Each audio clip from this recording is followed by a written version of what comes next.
Okay, how we doing, everyone? Yeah, Kevin is curious too. What do you want, Kevin? Get over here. No, up. Fine, cat. You suck at catting, by the way. You're just not good at it. You're good at being cute, not so much at the cat thing.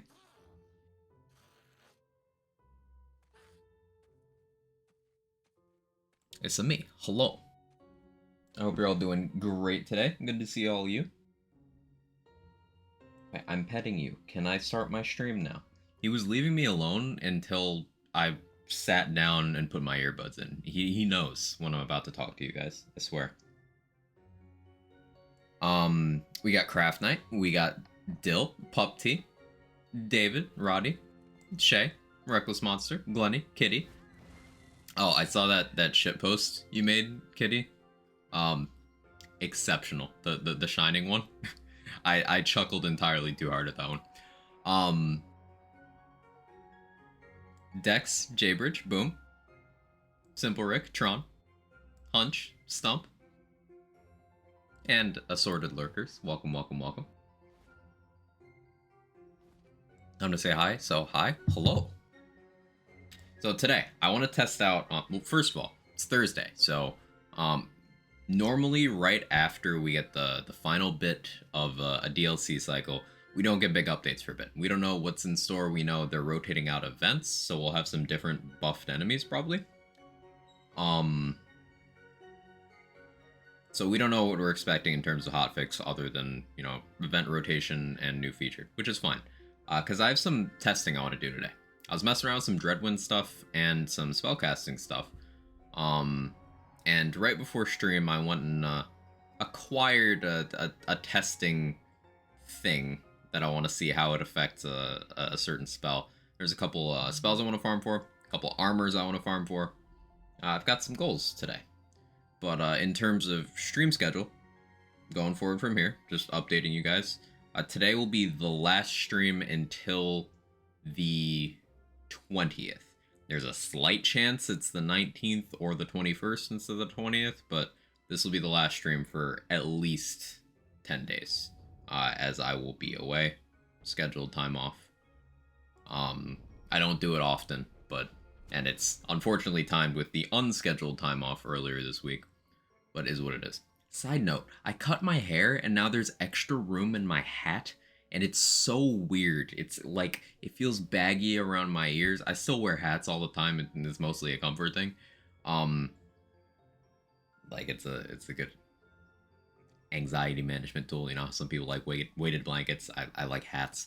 But yeah, my hat feels empty. Anyway, that was a tangent. I'm very ADD this morning. Room temperature fix, something like that. Feeling better? Yeah, I'm feeling better, Dill. Thanks for asking. Hey, Blue, how are you?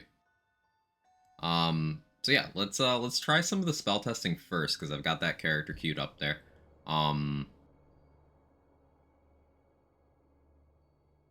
We'll see how this goes. So, the idea here is I've not devoted nearly enough time to the Wicked Gossip that I want to. So, I've got a good one that I managed to acquire, and I made a copy and put the appropriate enchant on it. And I also got this ring, and I made a copy of that. It's a spell radius rolled shell casing.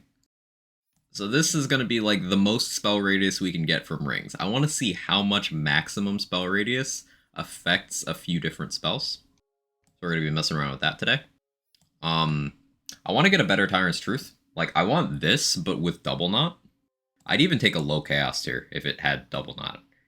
Like, ideally, Double Knot, spell Tyrant's Truth with area damage, and then I would stop complaining. She's just a girl and she's on fire. There you go, Quack. Hey, David, thank you for the 15 months. I appreciate it. Every time I'll hopefully do something fun. Yeah, I'm looking forward to it. Yeah, let's see how this goes. Just take it right into boss runs. It's my favorite testing space, because, short time commitment. I have no souls in this character. Short time commitment. And lets you test against a different spectrum of enemies.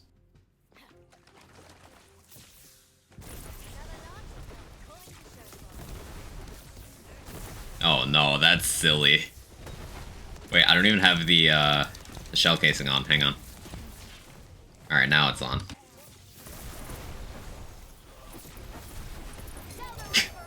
That's silly.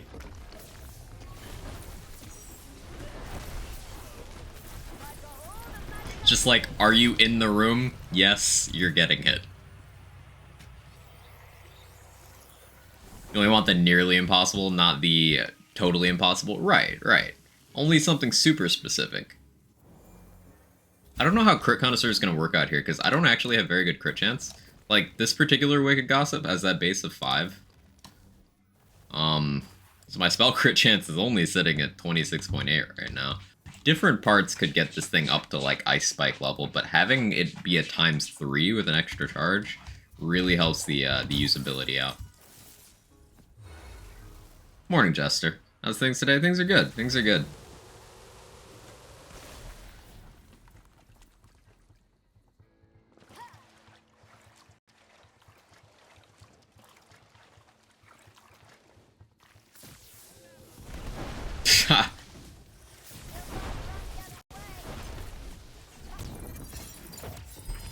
That's not even using the spell properly, by the way. Oh no. That scares me. So, like, with the Wicked Gossip, anyone remember, anyone do phase cast builds with Amara in BL3? Because there's some targeting quirks you can use to get a couple extra hits out of a couple of variants. You can do that with Wicked Gossip in this game.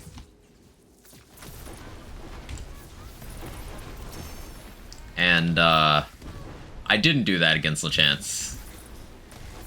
So I got half the hits I could have.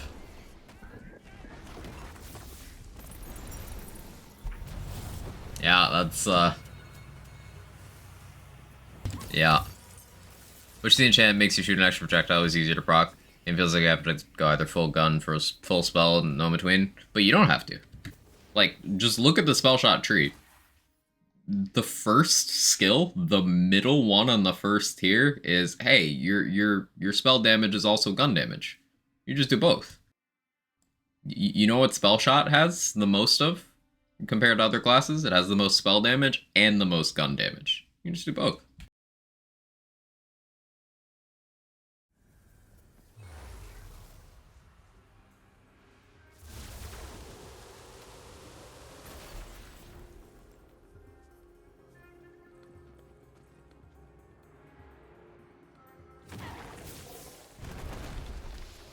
I'm curious how it'll do against bigger enemies.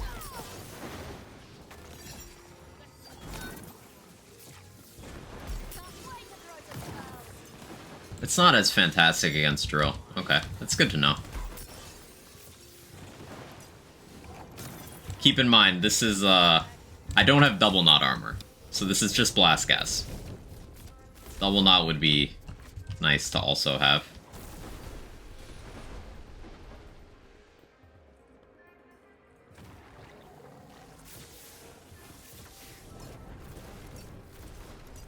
Can you bounce that far? No.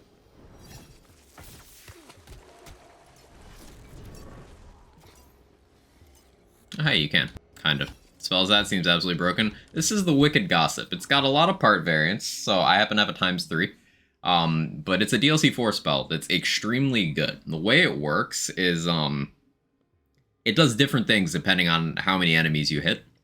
But in each case, it's good.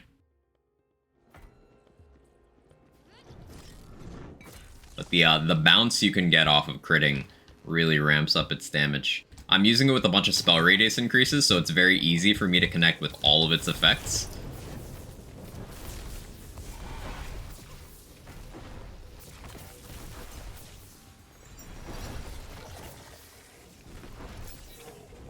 And it's also worth noting that a Deadshot spellcaster is the least gear-dependent spec in the entire game.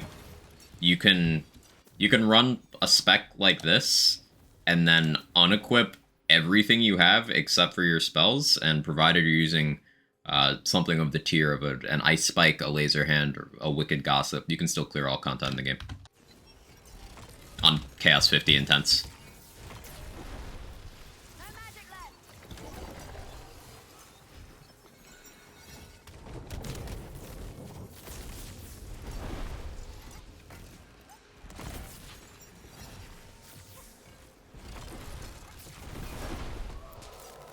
Army running? I'm currently running a Tyrant's Truth move face.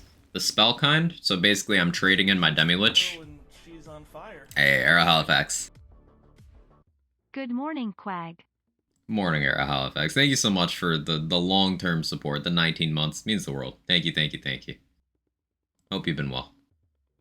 I'm using a Tyrant's Truth to trade in my Demi-Lich for a 35% spell bonus. Now, that 35% is not normal spell damage. It is in the category with Lich's Augur, which is not regular spell damage. It's a fresh mult to that.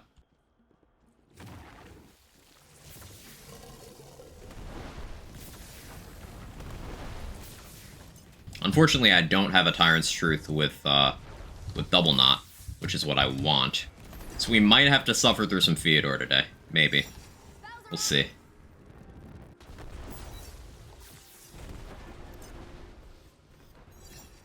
Mosquito? Absolutely not.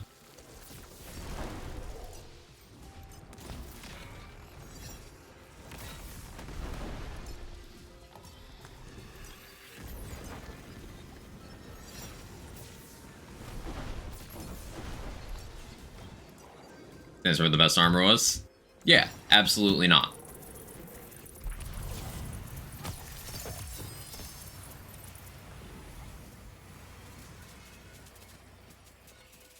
Giving a more comprehensive answer. One, I don't know if... So, the definition of the word best is still nebulous and context dependent. But I can't in good conscience call one of the very few items I think the game would be better off just removing completely anything positive. But also, there's some builds where Mosquito isn't optimal anyway, so... If you were to go with, like, a one best armor, Selective Amnesia.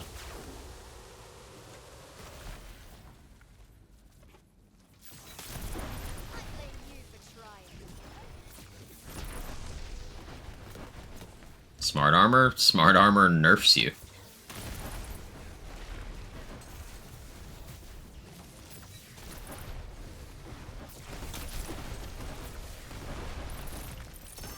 Silencer is one of those you can accept lesser rolls on because the effect's powerful enough. Yeah. Like, this one has gun damage, which doesn't really do anything for me currently. Like, I don't have Double Knot, so it's not even helping that. The spell crit chance is minimal because I'm using a 5 base. So, my spell crit chance is 10 base. You know, 4.2% crit chance for a passive slot, not really worth. The area damage is pretty good. But I'm mostly using this just because it's got relevant skills, and as a spell Tyrant's Truth. I could upgrade a lot from this armor. A lot. Hey, Fan, how you doing? Blank Slate's more self-trolly. Blank Slate's good. Blank Slate is the optimal leveling armor, and it can be the easiest to acquire for ability damage builds that actually helps you. Give me Quadra Revive Sin. I could not get past phase 2 draw and cast 47, so I put on Forbidden Spell, get past that phase on something leave forever. Do not. You will serve out your sentence here. Morning, Grasshopper. How you doing? Looking like that clears phase 3 faster than Laser Hands. Laser Hand is more consistent and less travel time. But on the fire resistant phase, maybe, yeah. Maybe. Figured out why Wicked Gossip does dumb damage on bounce. The bounce is a double dip. And the puddle just does crazy damage. But also it just hits a lot of time, it has a strong dot. Has a high base damage value, reasonable cooldown. Like, there's nothing bad about Wicked Gossip other than that it sometimes takes some time.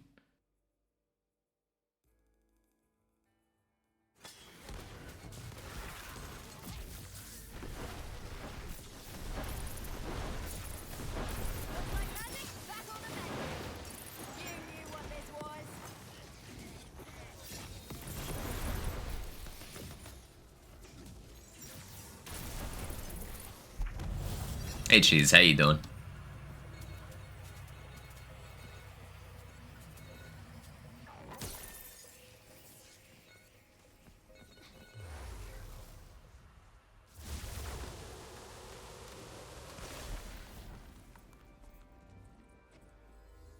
How many spells double dip? It's a good question. I can't immediately think of any others offhand.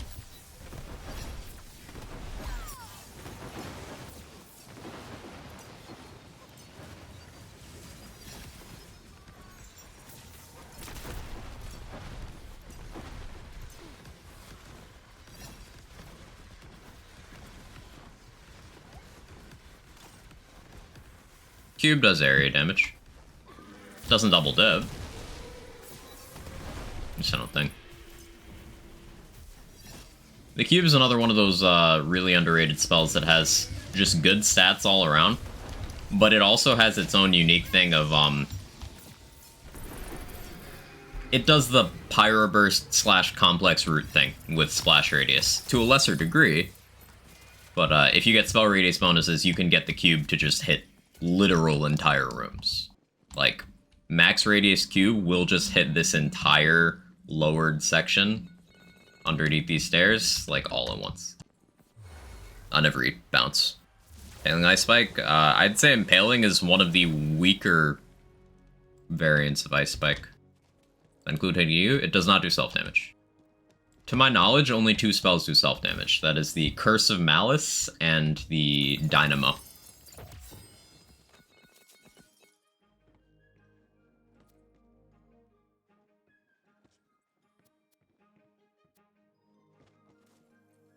Okay, I want Splintering Ice Spikes. That's the main thing I'm rolling for right now. Sure, Holy Spell hits you. A Holy Spell Nade? I haven't used that in quite some time. Thank you for testing. Storming Ice Spikes. They're just kind of mediocre. Like, I'd say of the Ice Spike variants, the least desirable would be a contest between Impaling and Storming.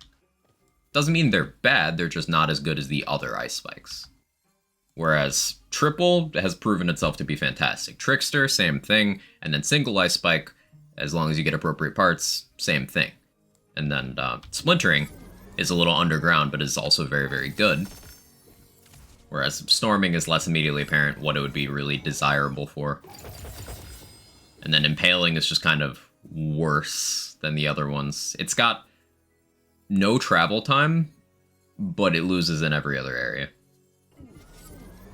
Hey, Jules, thank you for the Prime for the 4 months. I appreciate it. Thank you so much.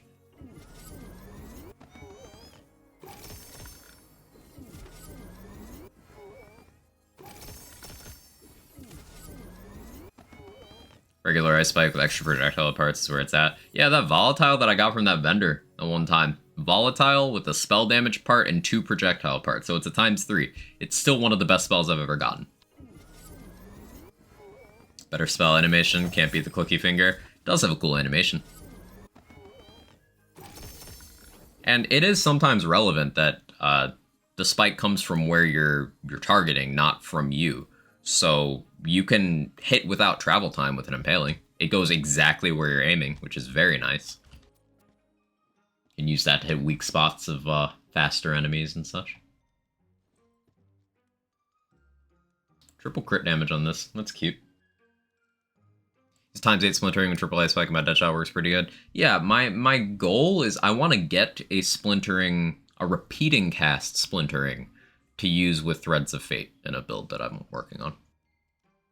Maybe I'll use that on the Curse of Malice build. Don't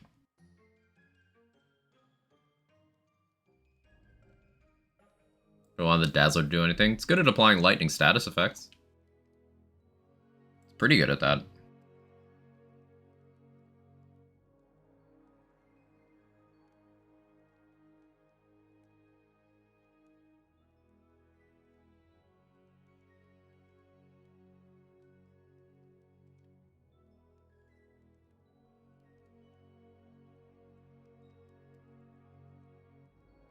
One second.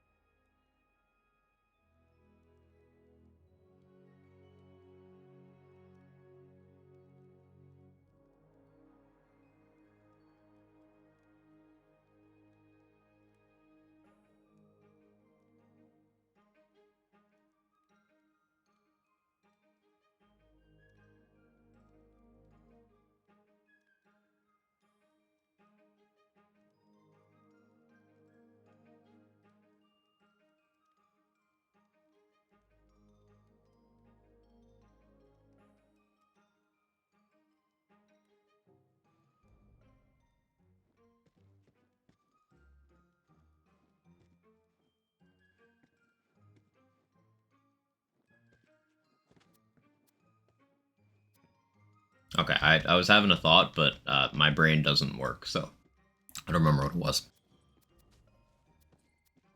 Barely use spells for damage, mainly just dots, and boss feels overwhelmed. I have so many options for damage spells to keep an eye out for.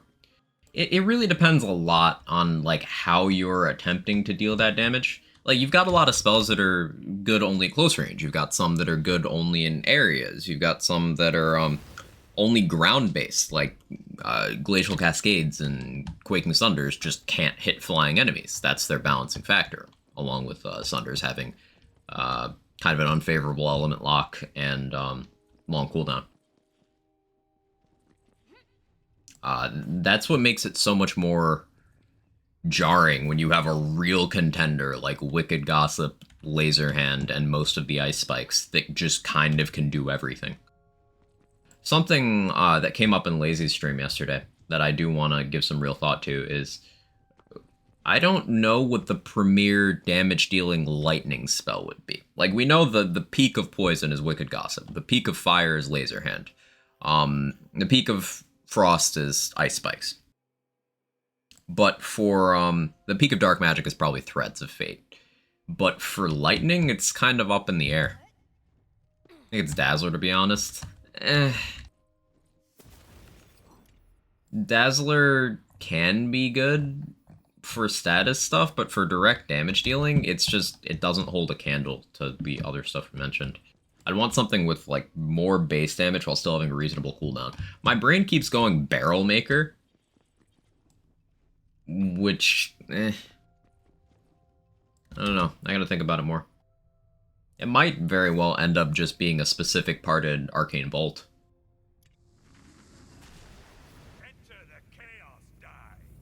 How has Cloudburst Arc Torrent been since its change? It's still really good for utility purposes.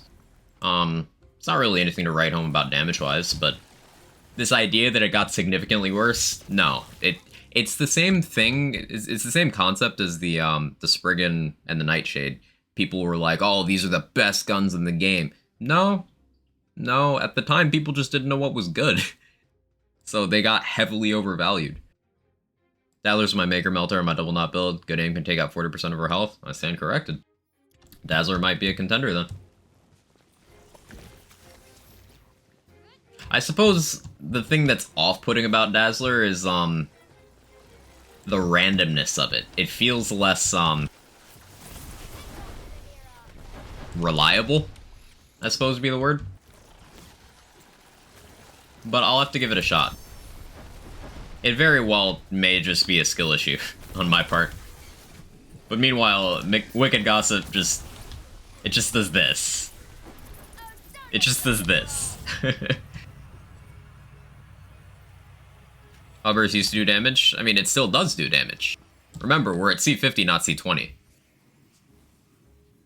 It was changed early C20.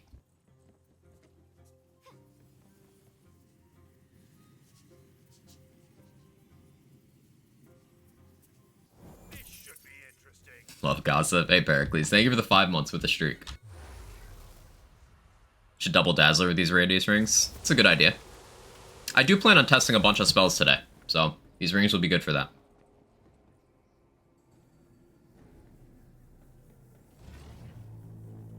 Hitbox is huge. That's good to know.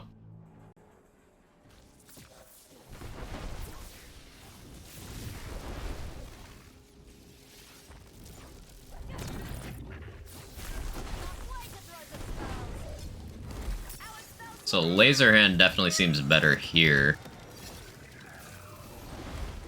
Okay, what if I big-brained it and just ran a Laser Hand in one hand and a Wicked Gossip in the other? You guys think that's caster meta?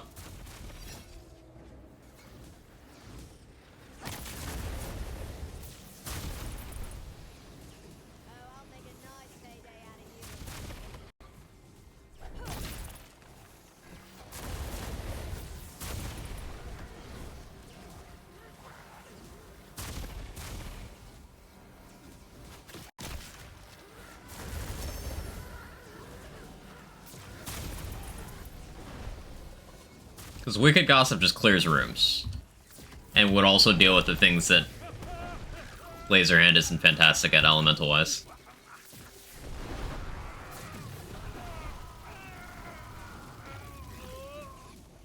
Used a shift code from Gamescom, got the 10 keys and New Spell and Gun. I don't know what those are, and they're good. I forget what they're called. New Spell and Gun. Are you sure you're not thinking of the pre-order stuff, Roddy? The Apex and the Skull-Antir? That's pre-order gear.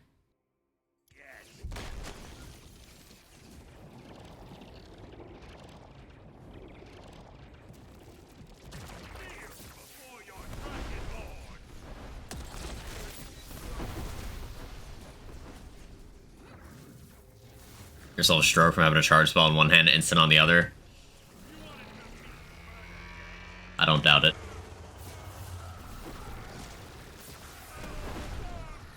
Can I hit Bernadette? That's the question with this. I can. I can.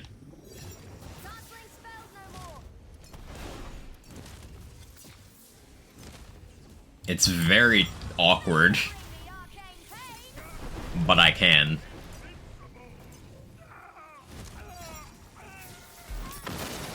Oh. She's dead.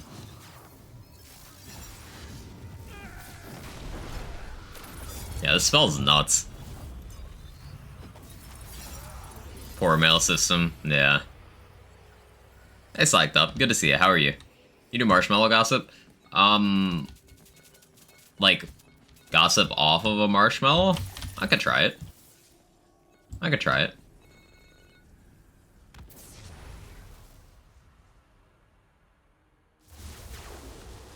Gotta head to work, take care. I'll have a good one, Dill. Thanks for stopping by.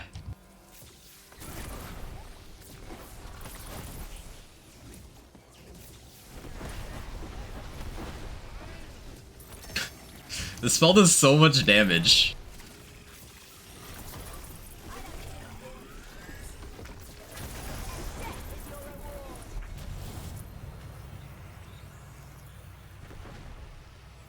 This spell does so much damage.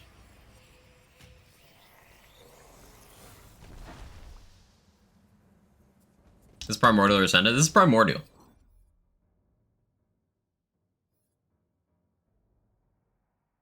Dill? What are you talking about, Irish? We're saying bye to the chatter Dill in the chat who said bye because they're going to work?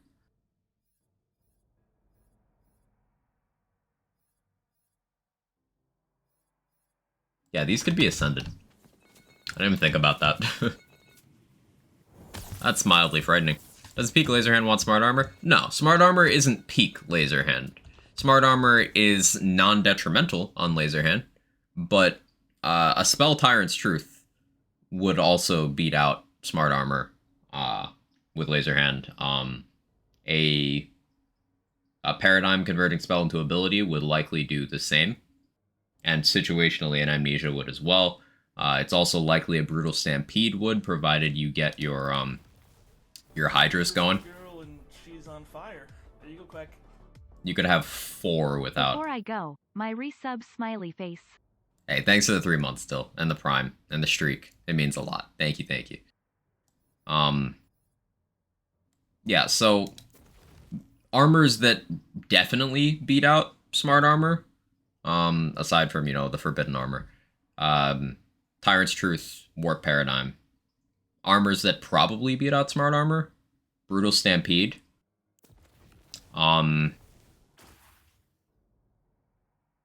Selective Amnesia.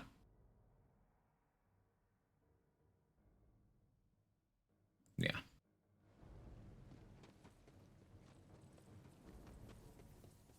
So projectile and 3 charges? Yeah.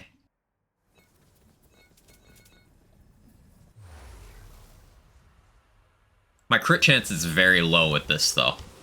I'm thinking that maybe, ideally, I would want, instead of 2 charges, or instead of 3 charges, I want a crit chance part there. Because I have a lot of cooldown right now. Like, I have 7 points in Essence Drain right now because my armor's rolling it. And then I also have max Font of Mana. And I have 37 intelligence. So 27 spell cooldown there, and then 20 there, and 35 there. So I have a lot of spell cooldown. I don't think I need that extra charge as much. Morning, Arctic Ninja. How you doing? Hey, Thumb. Long time no see. Hope you're well. Alternatively, there's spell with 100% crit chance. Yeah, but not this spell. Not with these parts, anyway.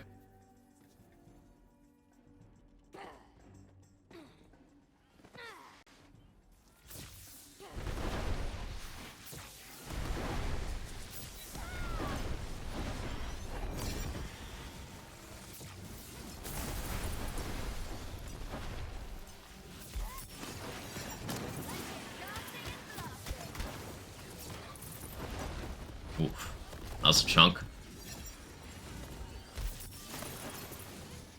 Yeah, that's what I was referring to earlier. If you hit just the right angle at an enemy's feet, you can hit them per Wicked Gossip projectile one time, and then it'll bounce and hit them. And depending on how many enemies are around, you can also get the puddle. So you can hit a single enemy at least 6 times per cast with a ×3.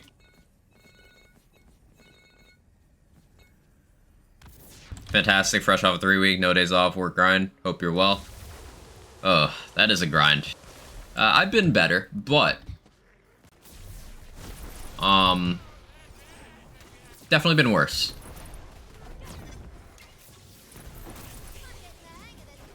Start of this week was not ideal, but a lot better now. I hope you get some time off soon.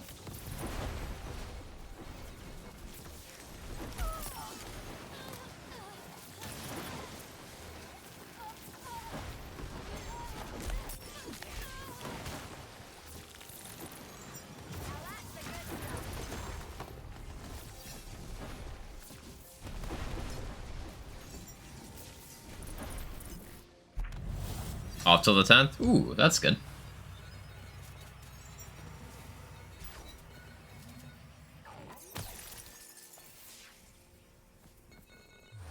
Putting this in the Ghostblade tech. Who knows?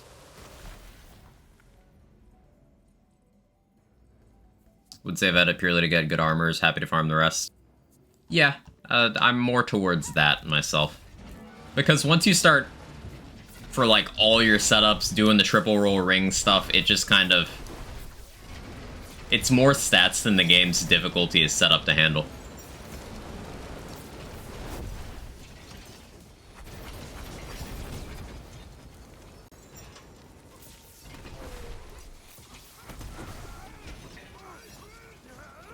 Okay, I think with Vorkanar it's a matter of just figuring out where I should hit.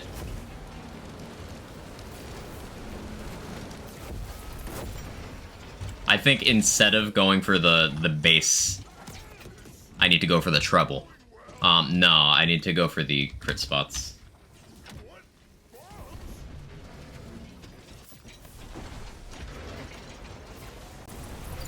Yeah, definitely the crit spots. Morning, Ember. How you doing? Swamp Cleansing claims to be good. Hopefully they get around to balancing that at some point. I would like that as well.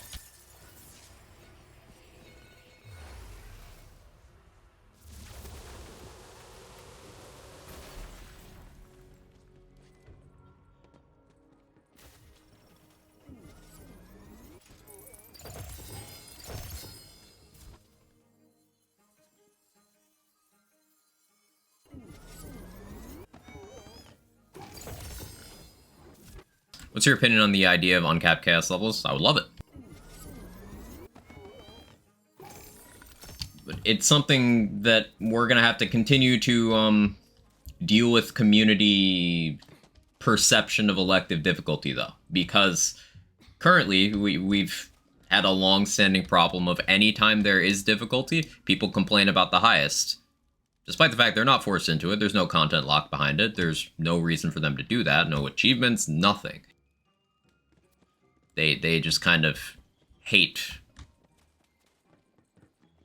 the concept of difficulty. I don't understand it.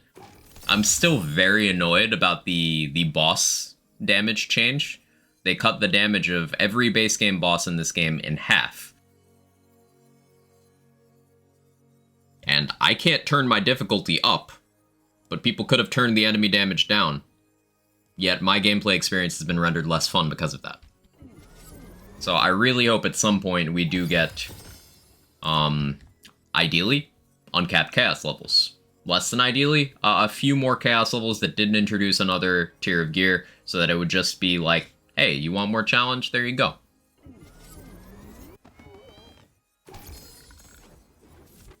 Absolutely not psyched up, and I take great offense to being compared to that individual.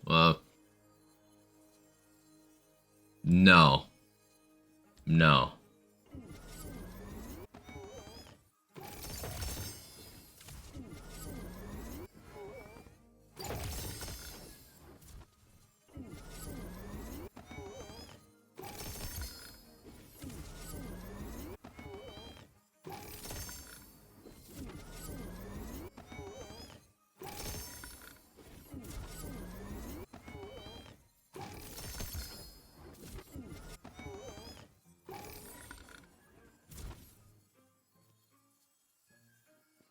Project Plate Mail be a damage down with Gossip and create more bounces? That's a good question, Moveface. I've not tested Plate Mail Gossip. I should test that today.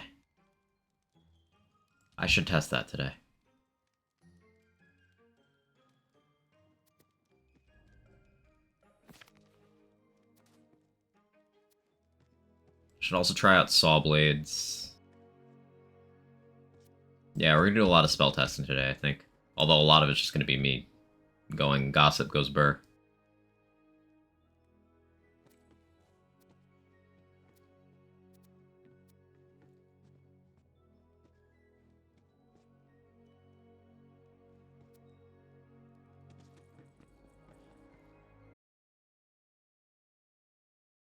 No, I don't like that horrible, toxic piece of shit of a human being who got outed for just horrible, racist behavior among many other shitty things. No.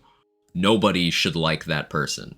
There's either people who dislike that person, people who don't know what that person is actually like, or people who are okay with racism and just other horrible behavior. No. Nobody on the internet likes that person. Psyched up.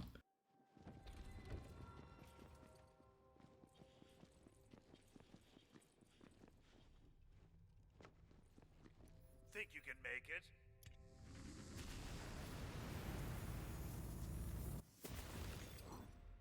One person who doesn't know? No, he didn't. He's a horrible fucking racist. About, what, 3-4 years ago now is when he got outed because receipts were brought to Twitter. Like, here you go, here's what he said in the YouTube comment section. And just, like, actual, just vile shit. Like, calling people of different skin tones subhuman and things like that. Like, shit that you can't exaggerate. It's bad. Think of how bad it could be. It's that bad.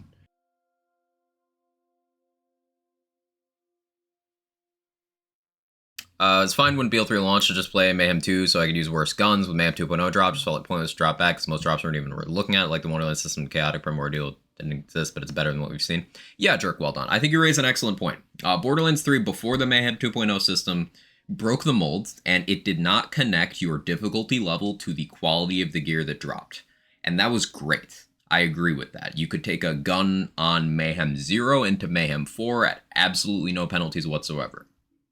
Then Mayhem 2.0 hit and changed it back to the BL2 system of you needed to farm the gear on the appropriate difficulty level, which in my opinion was a large step backwards. Wonderlands took something of a step forwards again with how chaos tiers, they're bracket based. So the best gear on Chaos 1 is the same gear as the best gear on Chaos 19. The best gear on Chaos 20 is the same as the best gear on Chaos 34. The best gear on Chaos 35 is the same gear as the best on Chaos 49. So I think that's well structured. Better than the OP level system or Mayhem 2.0 for sure.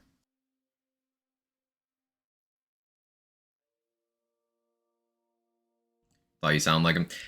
A lot of people have said I sound vocally like a lot of other creators. Like, there's someone who thought that I sound like Garwood somehow. Now, if you know Garwood, I have a very American accent. He doesn't. So I don't know how that works, but that's one that I've gotten before. Hey, Rohit, how you doing? About to turn my life around. I'm from a segregated town in Alabama. I was racist and got with my wife, changed my ways, realized the way our group was wrong. A lot of the people who grow up perpetuating that sort of hatred and ideology come from similar situations, Tron, where it's upbringing, and then, you know, a lot of people don't have that outlook on life to confront their own worldview and be like, hang on, am I wrong? And it takes a certain quality of character to do that introspection against what you might have been taught a large chunk of your life, and then to, you know, grow from it. So hats off to you for that. I sound like Barry White. Very unique accent. Do I? I always hated my voice growing up. Someone said you sound like Garwood? Yeah. Yeah, there's someone who said me, Cheese, and Garwood sound the same. And I'm like, how does that work? What? If you've heard all three of us talk, that doesn't make sense. There's not similarities.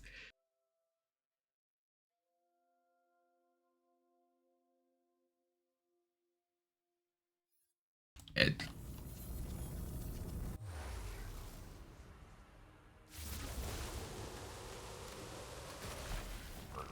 Quiet and Lazy sound exactly the same. Yeah, Lazy with his fake British accent.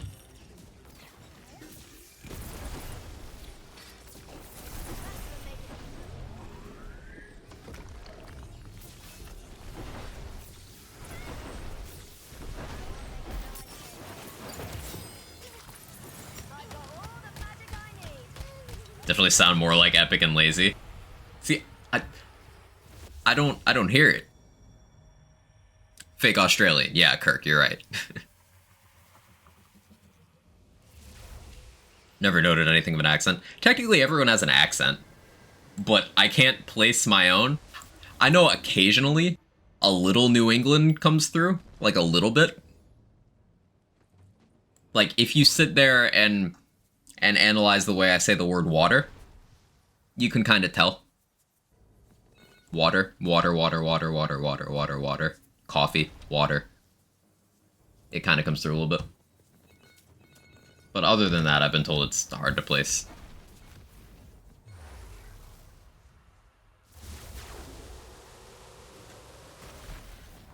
Does Gossip do more damage on Ricochet? Yes, the Ricochet is a double dip. At least it's not Wah. Maybe I know too many East Coast transplants in the Midwest. Maybe.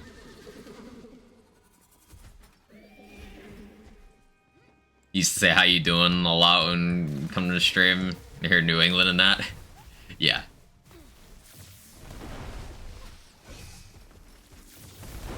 Ooh, that was a hit.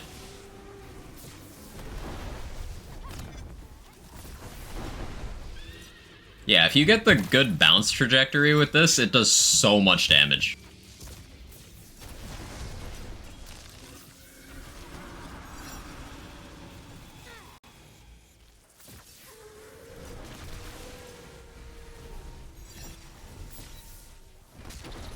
Not so much there.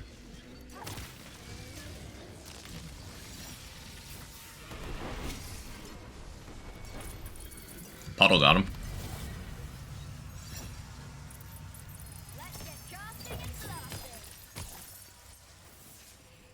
In Baltimore, people pronounce water wooder. Yeah. That's kind of how my dad says it. He's not from Baltimore, but he just says it like that.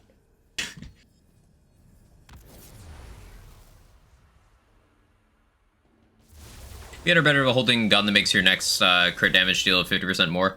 I don't believe so, Craft Knight, because the thing with that enchantment is it says any crit, right? And almost anything in the game can crit. So what if that gets eaten by like a dot? What then? I don't think that's worth the risk. What's a good low cooldown spell? Laser Hand has a cooldown of like 6 something. Here, where's Laser Hand? Yeah, Laser Hand with no cooldown parts is 6.3 second cooldown. If you want multi-charges with a low cooldown, you've got Inflammation, you've got Cloudburst Arc Torrents, you've got Arcane Bolt.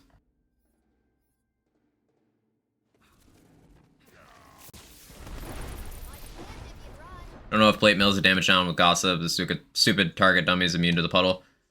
I'll hit Armor Bunny. We'll try to get a Plate Mail with Double Knot. Also, I should check my quest log. If we haven't done Theodore 4, we haven't. I gotta do Theodore 4 to get Tyrant's Truth in the Bunny Pool as well.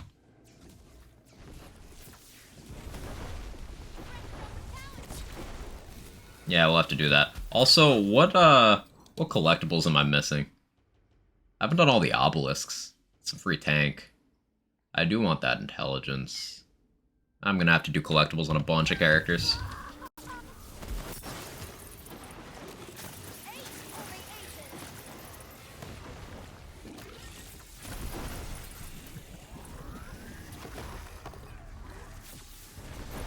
Then you get to 4.3 triple cooldown laser hand, which is nuts. And it's way more than you need.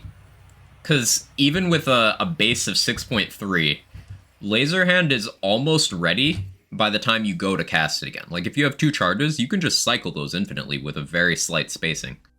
So the cooldown works out very favorably on that. Now, the big thing is with the laser hand, you are holding down the button for a long time. So your casting hand is tied up. Theodore 4 and Imelda 4 back-to-back in Boss Rush last night. I'm sorry. Someone on the phone being called a ma'am, so I don't know what to do about that. Yeah, voices are tricky. It's really tricky to not make assumptions about someone's voice when you can't see them, even when you can see them sometimes. I try to use, you know, non-gendered language when I'm not sure. Just because it matters to some people, you know? It takes 0 effort to make someone more comfortable.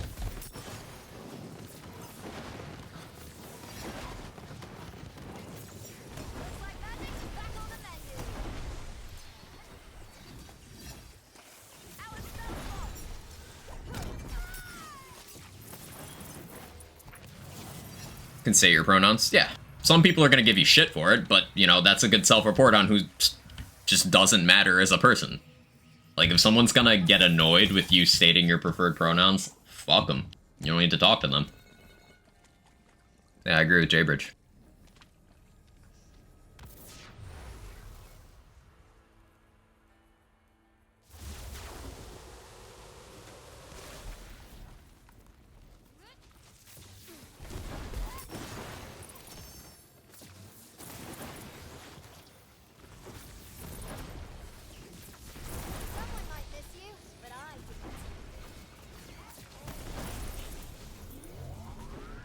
Hey, Rabbit.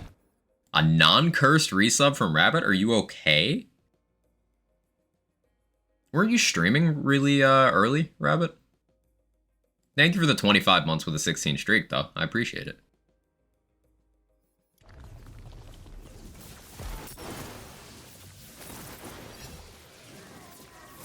Wait, isn't the king immune to poison? Was that just my dark magic? Automod got that? Tron? Automod flagged the phrase, sounds like a typical white girl. She's just a girl and she's on fire. There you go, Quack. I don't have anything cursed. I just woke up. Good night, Quag. I am going to bed again. Is it overachieving? I think it's overachieving. But yeah, Rabbit, get some sleep. Thank you for the resub. I appreciate it.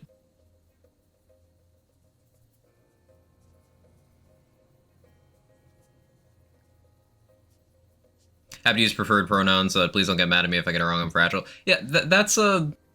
It's difficult to initially adapt when you make that, like, first effort to, like, okay, I'm gonna be better about, respectful pronoun use and all that, for some people. But then it just kind of comes naturally. Like I said, it's zero effort. And people are generally understanding. You know, if you make a mistake, just like a gentle correction. It's just a common courtesy thing. Use pronouns? Just he, him. He, him, or they, them. Whichever.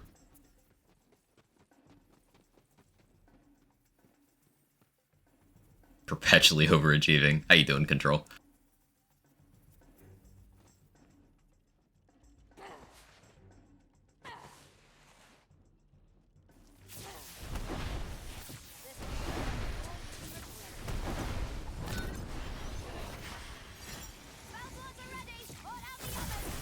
Ooh, that chunk.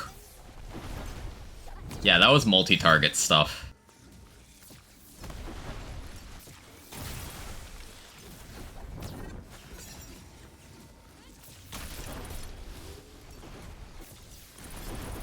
Yeah, if you can hit 2 enemies with a splash radius of a Wicked Gossip at once, it does insane damage. That's so silly. I love it. Let me tell you, the older you are when you start, the harder that adaptation is. Learning anything when you're older is a little harder, especially ingrained social cues and things like that.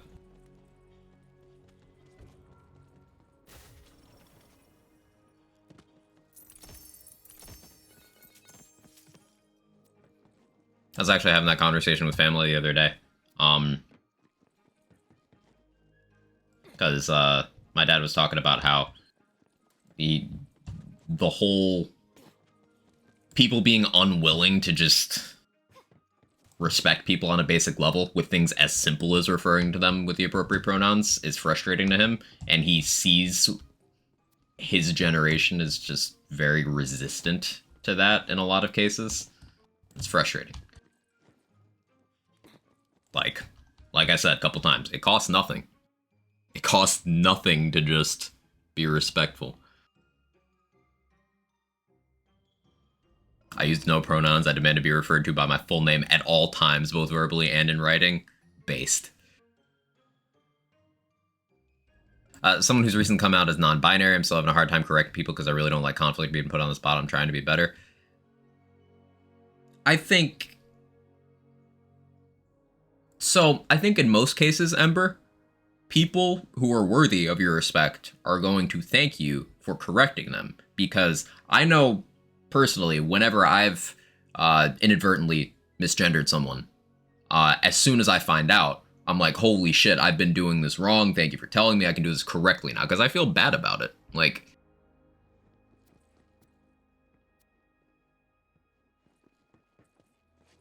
it's like calling someone the wrong name, basically. It's the same concept. It's like, oh shit, that's not you. My bad.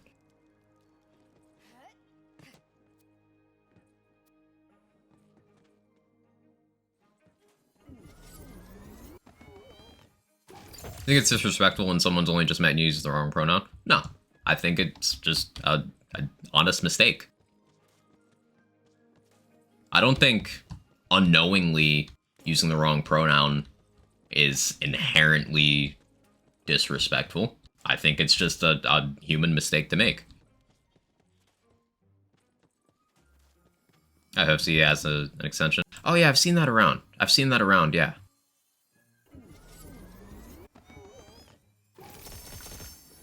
I like folks, y'all is good too. Yeah, I've been using y'all a lot. I go by he, him, but I'll accept being referred to as the shit.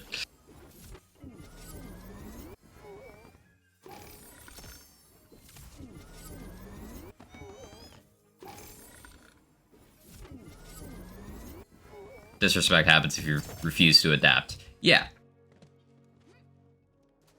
And that's a big thing you see. You see, there's such a staunch commitment to, like, misgendering and dead naming people specifically because they know it's a tiny amount of effort that causes a huge amount of hurt over time. That's why it's done. Like, it's not difficult to adapt immediately. And that's why it's done maliciously.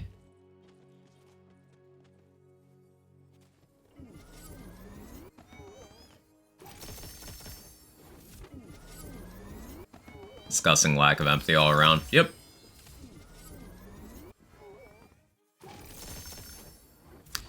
You're absolutely right. I just worry about acceptance, especially where I live in Maine. It's very conservative here. I don't live that far away, Ember, and similar situation in my immediate area. Yeah, no, I get you. I get you.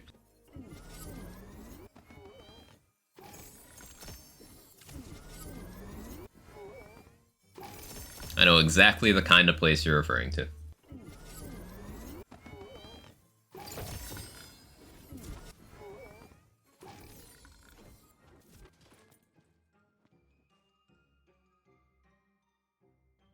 The selective amnesia is, like, trying. Spell damage, area damage.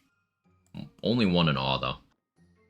And the thing with Claw Stabbo, amnesia is you just kind of die.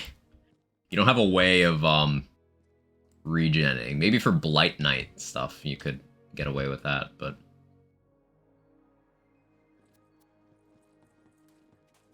South sucks. I've not spent too much time in the South in a while. Last time I was down there was probably 5 years ago, and I wouldn't want to be down where I was right now. Tell you that much. Not that there aren't pockets up north like that. I live in a very red part of a very blue state.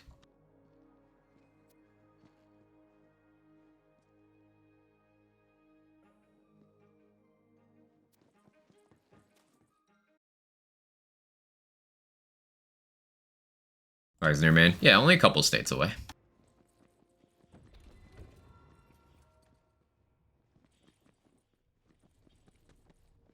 Think you can make it? Now the fun begins.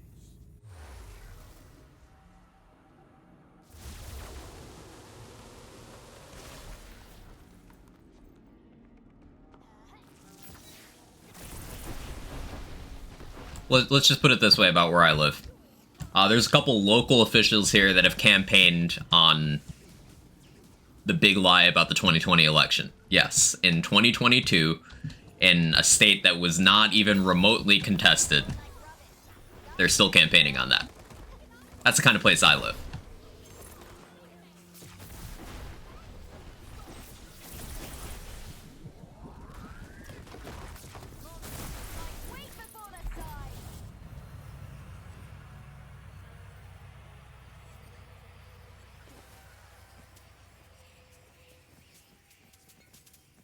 There's out there a lot of different people everywhere. I can't just write off the red states. Yeah, and that's an important thing to talk about, because you'll hear a lot of, like, awful shit that happens in say, Texas, for example. And then you'll have some people be like, well, just cut them off. Fuck them.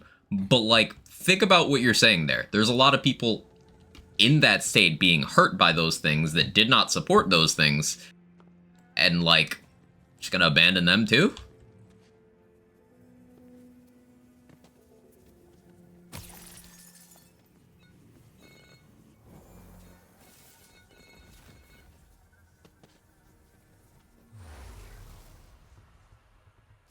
Texas has been a lot. It's certainly a place that exists. How you doing, soccer chick? Austin, Texas might as well be California. Like, Austin, San Antonio, I think? What was the other one? Was it Dallas? I don't know. There's, like, major cities in Texas that are just, you know... You could compare them to places like New York, Seattle. But... they're in Texas. Gearbox is in Houston? Yeah.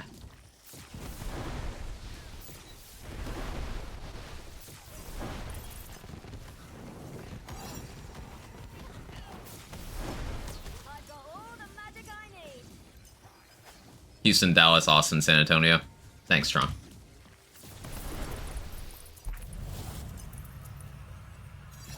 Sister gets bullied on the bus in school for being trans. She was just 13. Infuriating. Some people feel so utterly fucking small, and they don't know how to process that, so they just channel all of that into making other people feel bad for existing. Infuriating.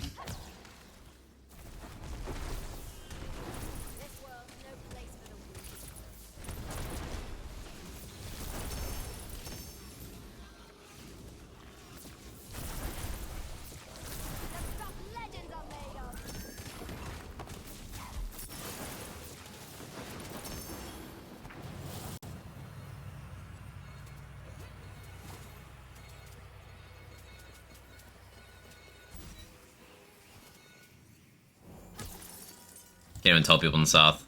Atheists down here without people giving you so much judgment. Well, because that undermines their whole playbook. Which includes things like striking down people getting access to life-saving medications under the grounds of religious freedom. Texas moment.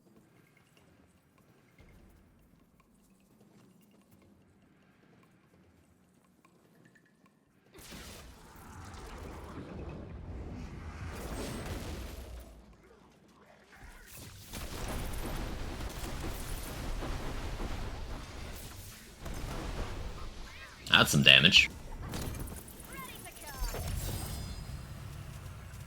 I understand the premise of people not accepting someone who's different than you, no matter what. It's childish. It's fundamentally childish.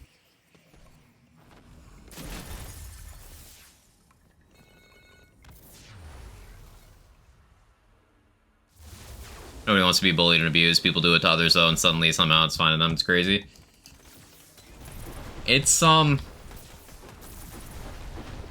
It's just a childish, selfish worldview. It's their world, and you're just a toy in it.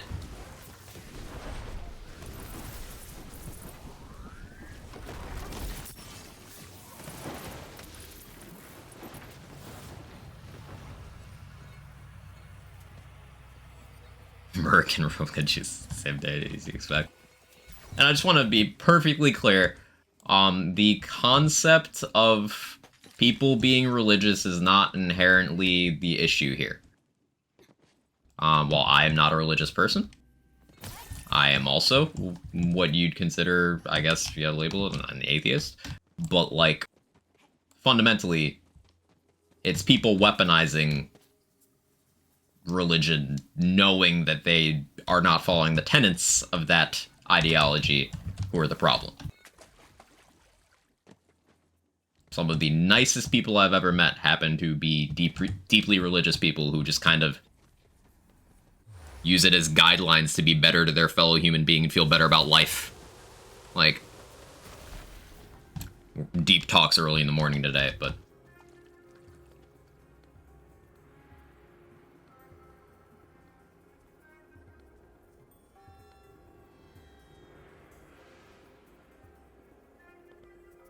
I think some of the things LGBT community are pushing some things a bit too far. Like what? Existing? What are they pushing? Some are really not okay. Such as what? Such as what? Existing?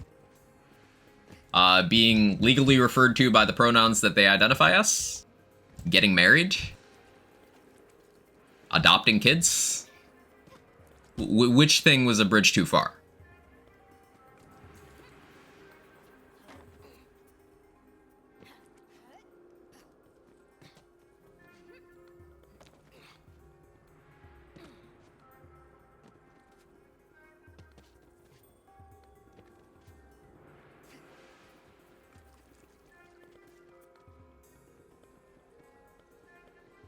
Only part I like try to follow the moral guidelines, loving thy neighbor and being generous and kind. And that's the core thing. That's what most people, I feel, try to live by.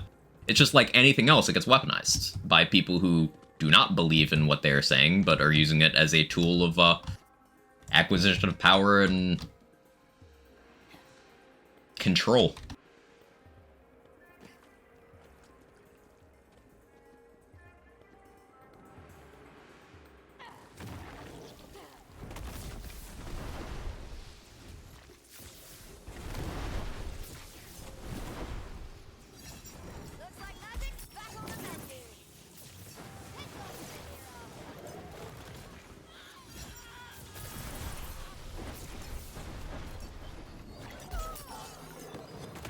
issue is church leaders twist and contort the message to be whatever they need it to be. So fuck group scene every Saturday or Sunday.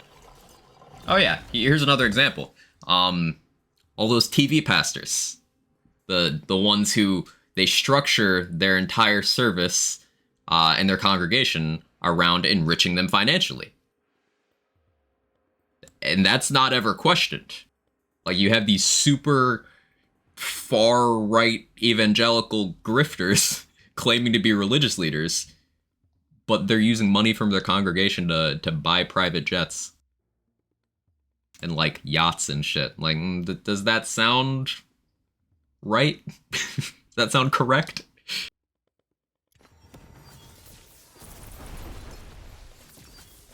That sound in the spirit of what they're preaching? It's a self-report.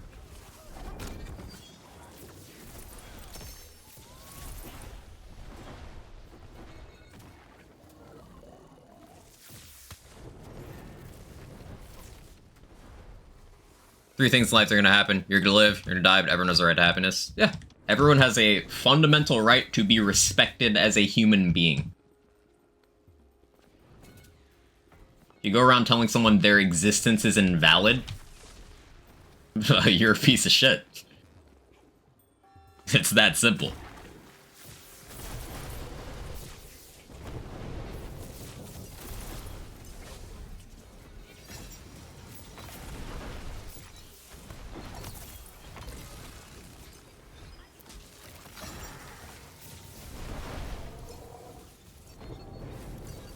Like, there's this whole set of talking points that marginalized groups asking for equality is reaching too far. They're asking for too much. Like, no, you just don't want to forfeit your privilege and you think you are better than them. That's all that is. That's all that is.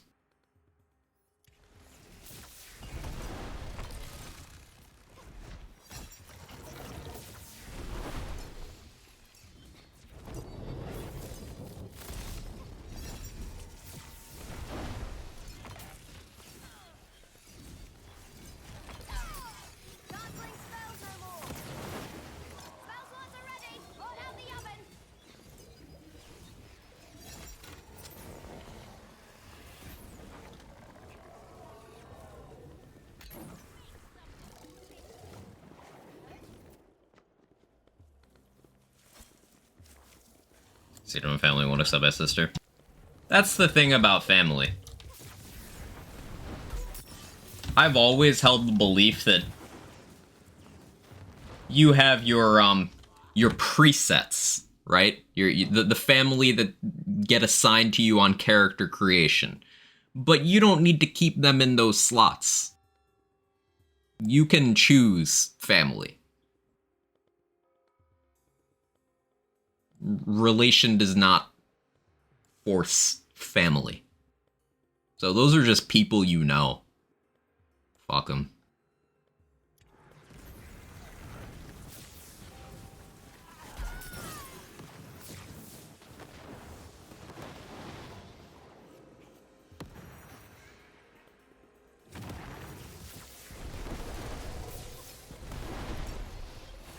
You can respec, yeah.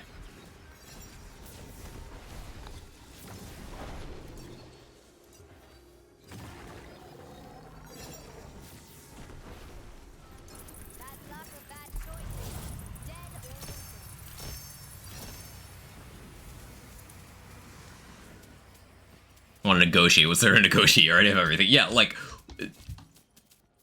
negotiation is another good self-report there, Craft Knight. You're absolutely right. Because negotiation implies they're treating it like a hostage situation. What are you holding hostage? What's the collateral? Their rights? Like, their basic rights? Hey, Stone Swan, how you doing?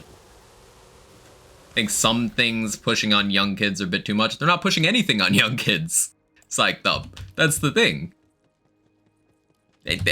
That's not happening. And this is the second time you've offered a generalized statement instead of providing any substantive thing here. You're just repeating a talking point that's being pushed as part of a culture war to keep certain people in certain offices. This whole manufactured attack on children by the evil LGBT people, it doesn't exist. It does not exist. It is not a thing. What do you think? The existence of two people who happen to not be in a traditional heterosexual relationship, you think them just minding their own business is somehow an affront to the concept of childhood innocence? Like, what? How does that work? It's the same shit as, you guys remember that Lightyear movie that came out where there was this insane uproar over there was a same-sex kiss in the movie. I cannot currently think of a PG animated movie that does not have a heterosexual couple in it. I cannot think of one at the moment. So what's different? What's different there?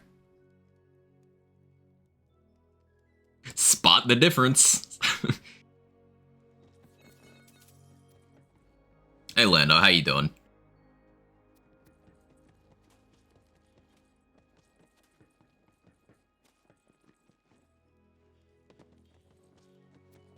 Header's trying to understand. It's all projection and repetition. It's empty. It's nothing.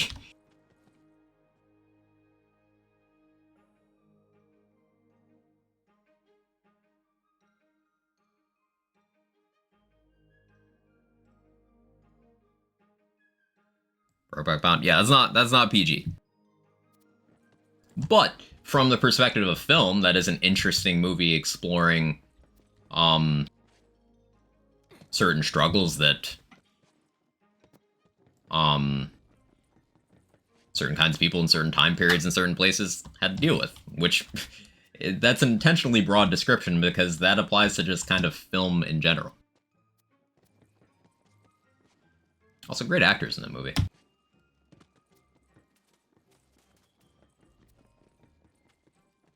I mean, if anyone just trying to learn about the community a bit more, scared to talk about this stuff, so don't hurt anyone's feelings.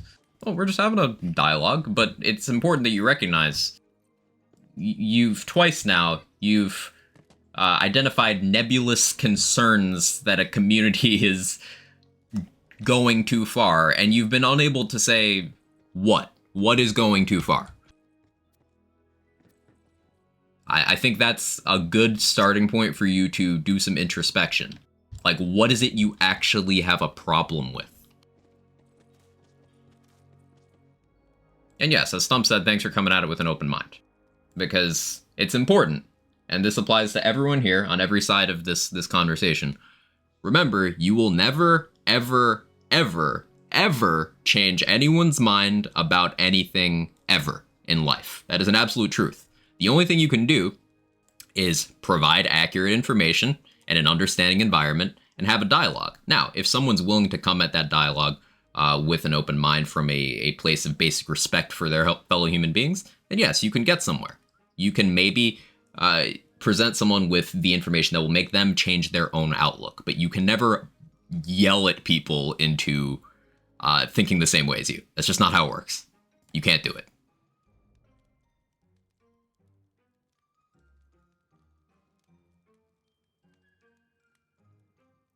Anything that's sold as protecting the children should be looked at very closely. Absolutely, because it's a deflection.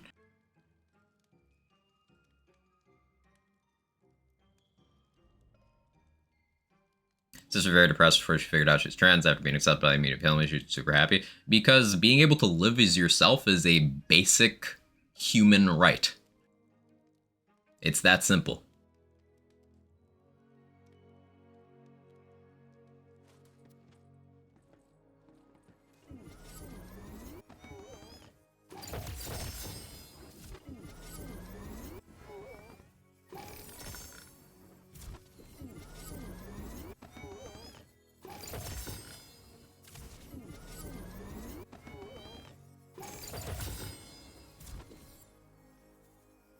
Oh yeah, the Kiwi Farms thing, yeah. A recent thing was about Kiwi Farms, I won't go into that. Harass and bullies people who stream for harassment, doxing, threats of murder, and then doxing, swatting is a potential risk of murder. And they also did intentionally push people to the point where they did kill themselves. Intentionally. It's a whole thing. But they were taken down, which is a major victory for just human rights.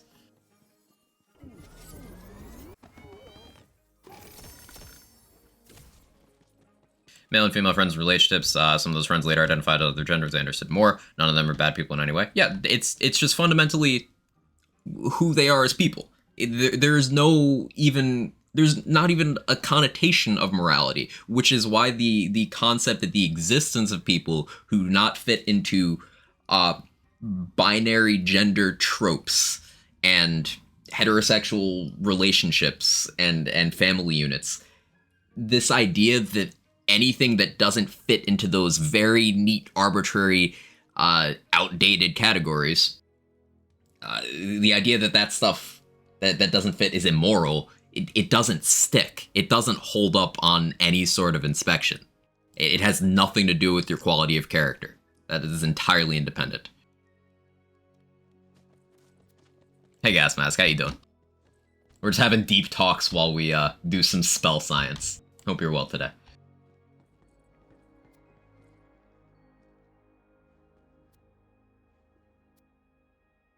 That's an amnesia with 2 double knot.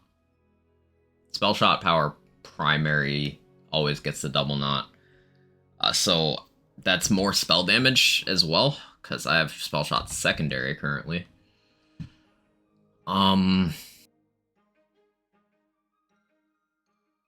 It's got movement speed. It's got so much going for it. I have to pick that up. That's a smart armor with ability damage. Guess I'll pick that up too. We've got a lot of stuff we want to test out. And then that's a paradigm.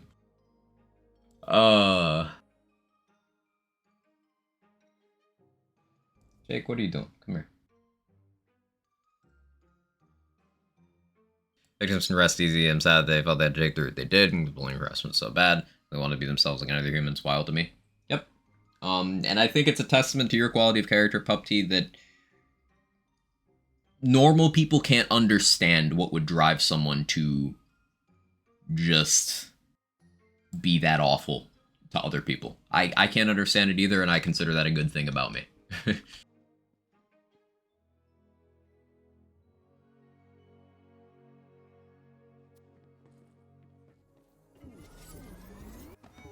Great topic, honestly. I really don't know why people go after other people's happiness. It doesn't affect them at all. I think it's just out of cruelty. Either cruelty or boredom. Because some people cannot ascribe any value to themselves without taking value away from other people.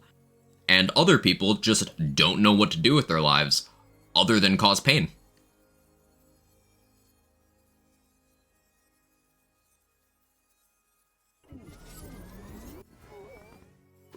For the build, what are you using those big numbers? Yeah, I can go over it. This is a good example of the whole archetype of a pure caster build in this game. So if you take Spell Shot and Graveborn, you have access to the most spell damage entry in the entire game. New notes are live? Okay, we'll go over those in a minute. Thanks, Hunch. The most spell damage in the entire game. And then you can get Blast Gasp in your tree. You get Morhaim's Blessing to keep consistency on Ascension, which is the second biggest spell boost in the entire game. You got your bonus element from Stain of the Soul. You've got insane cooldown from Essence Drain and Font of Mana. You've got healing from Sanguine Sacrament. You've got a bunch of stacks of Faithful Thralls from Dark Hydras being up all the time. You've just got the perfect kit for a pure caster build. Going down to high thread count in the Spellshot tree, and then Morhaim's Blessing in the Graveborn tree. It's just the perfect caster spec. Now, you can additionally get Double Knot on armor, which is ideal. I don't have that yet. That's why we're hitting Armor Bunny today. But this spec is... The reason why I'm focusing so much on this is because it's the least gear-dependent thing in the entire game. Our friend Lazy Data proved this the other day, last week, 2 weeks ago, something like that, where on his gunless build that he regularly runs around casting with no guns equipped at all, he went and unequipped everything else too, except for the spells, and can clear Chaos 50 intense difficulty efficiently with nothing equipped but the spells. That's how powerful this class combo is for spellcasting. So this is just taking advantage of the power of that, and we're using Wicked Gossip, which is one of the better spells in the game. There's a kind of a higher tier of damage dealing spell above the rank and file, and in that tier you've pretty much got the Wicked Gossip, the Laser Hand, Ice Spike spells. Those are the main things of that tier where you just equip them and things start getting one shot.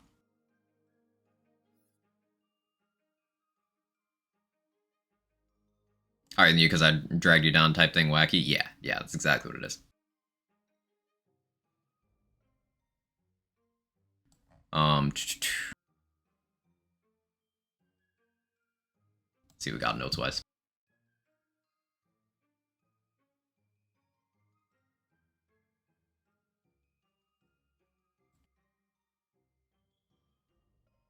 Okay, E. Look for the E to make sure you're up to date. Weekly rotations, a weekly event, second week of Chaos in the World. So this week's enemies, ooh, Caster. I have not farmed Caster in so long. I don't even remember which characters I've done Caster on. I don't remember the fight. Caster and Captain Swallow. Caster drops the Paradigm, so this will be a really good farm. Now, they've added Throwable Hole to Caster, which used to be a very desirable item, but now that it does self-damage, it's a little tricky to use. However, Captain Swallow being given the Laser Hand, these are good farm targets. These are really good farm targets. Okay.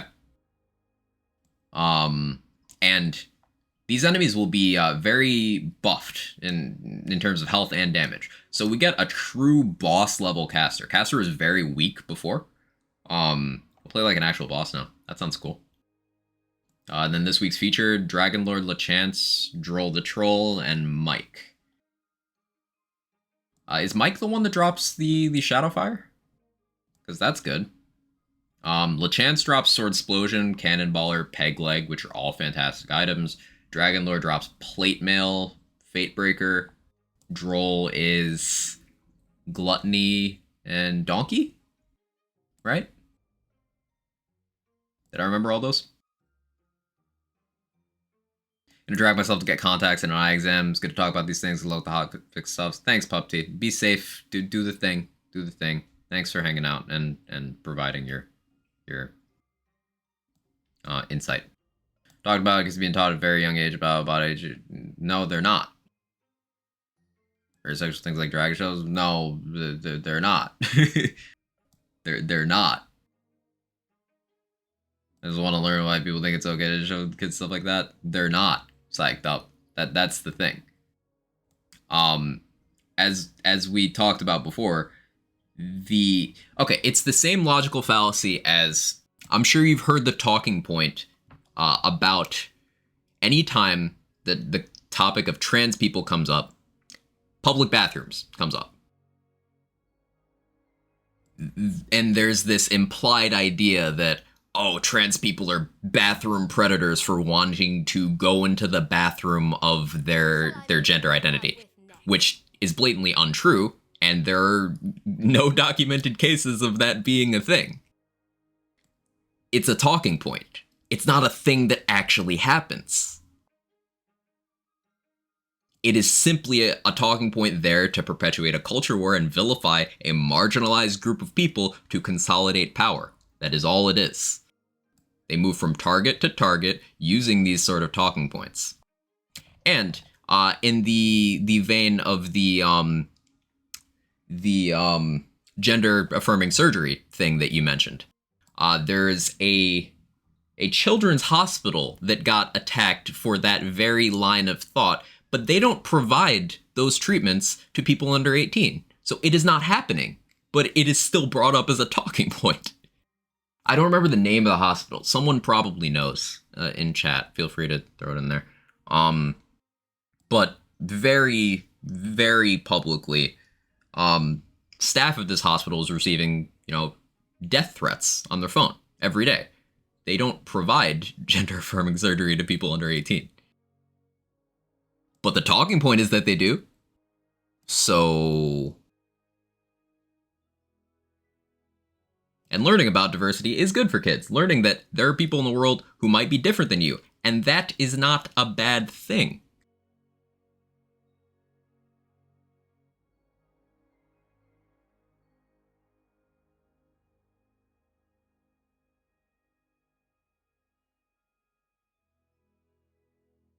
Boston Children's. That's what it was, Urban Mech. Thank you.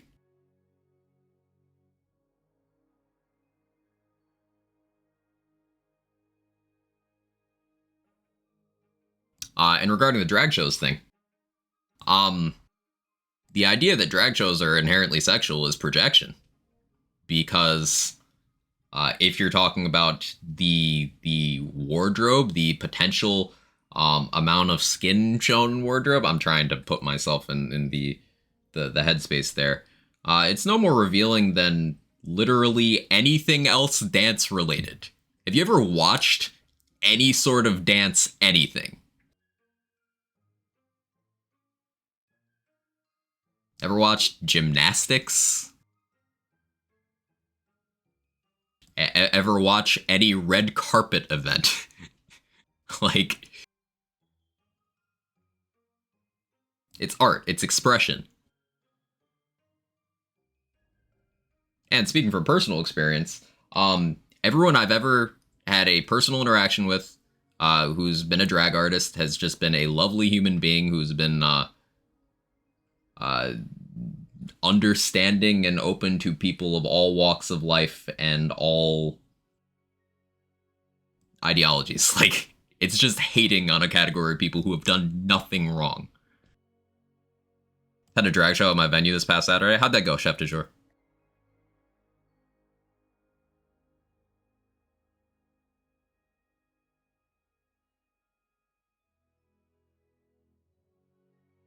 Fun? I'm glad to hear. So we're gonna have to see what's in the vending machine here. No real balance changes or anything, just a slight bug fix here. But the event is good. I'm glad to see this event's ongoing. Kids watch Miss America pageants all the time. Yeah.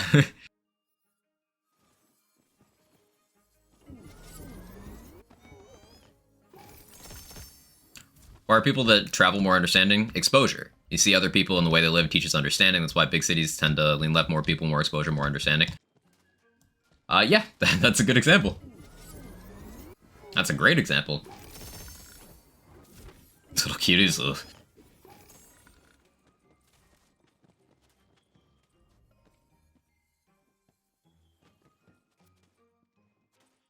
Dance moms had children basically objectified and overly sexualized for people.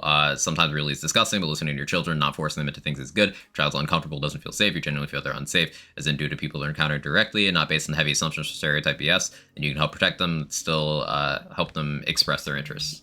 Right. The idea that exposure to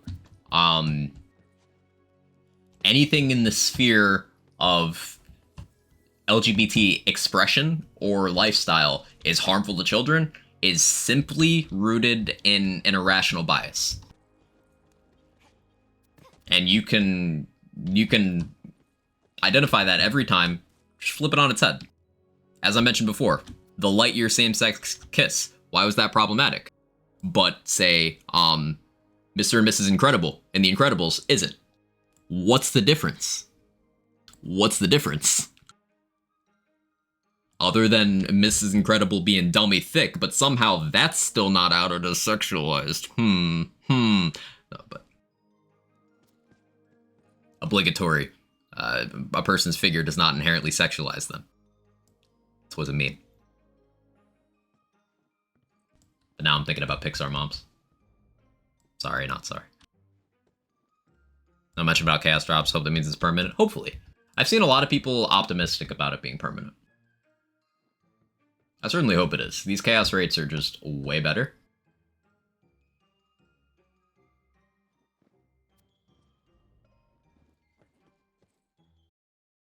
This guy, what do you mean, Lando? I got distracted. I'm sorry. We started this spicy but important topic. We've just been talking about it for a while, Pinky. But how you doing? If you know, you know, Gator Paul.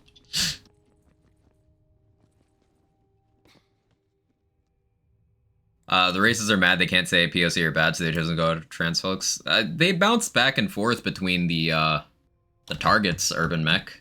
We were talking about in Discord yesterday how in just the last 3 months alone, like half a dozen major entertainment intellectual properties have had to like issue statements in defense of their cast and crew because people are being attacked simply for acknowledging the existence of people of color in their fantasy universes. And in every one of those cases, the literal creators of the intellectual property are on record as not giving a fuck about this idea that everyone in this universe is white. Like, this happened with Rings of Power. Running Symphony Solo? I am. This happened with Rings of Power. And infamously, that piece of shit Elon Musk was talking about, oh, not enough white people. But there's a direct quote from Tolkien, essentially, I'm paraphrasing, saying, he doesn't care which characters you think are white. Doesn't fuck with apartheid, or any beneficiaries of that institution, which Elon Musk is directly a beneficiary of. Doesn't care. The Sandman, Neil Gaiman, awesome dude. I follow him on Twitter. Lovely human being. Is very open that the characters he created do not have defined races as part of their identity. So they just picked the actors that they thought would be good for the role. With Star Wars, anytime a person of color comes up in Star Wars, it just starts shit just because they exist.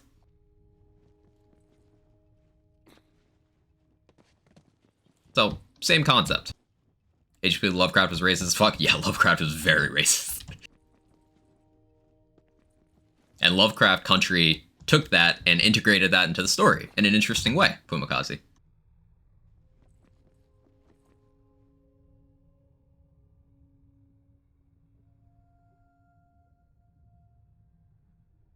Very tired, got attitude from my boss. I'm tired of working 50 hours a week after being told they put me on 4 days instead of 5. I'm going to start looking for another job over it. You got to do what's right for your health at the end of the day, Pinky. Your mental health, your emotional health, your physical health. I think you're making the right decision. Take care of you, okay? Fish alien people are okay, but no people of color. That's hard to understand? Right.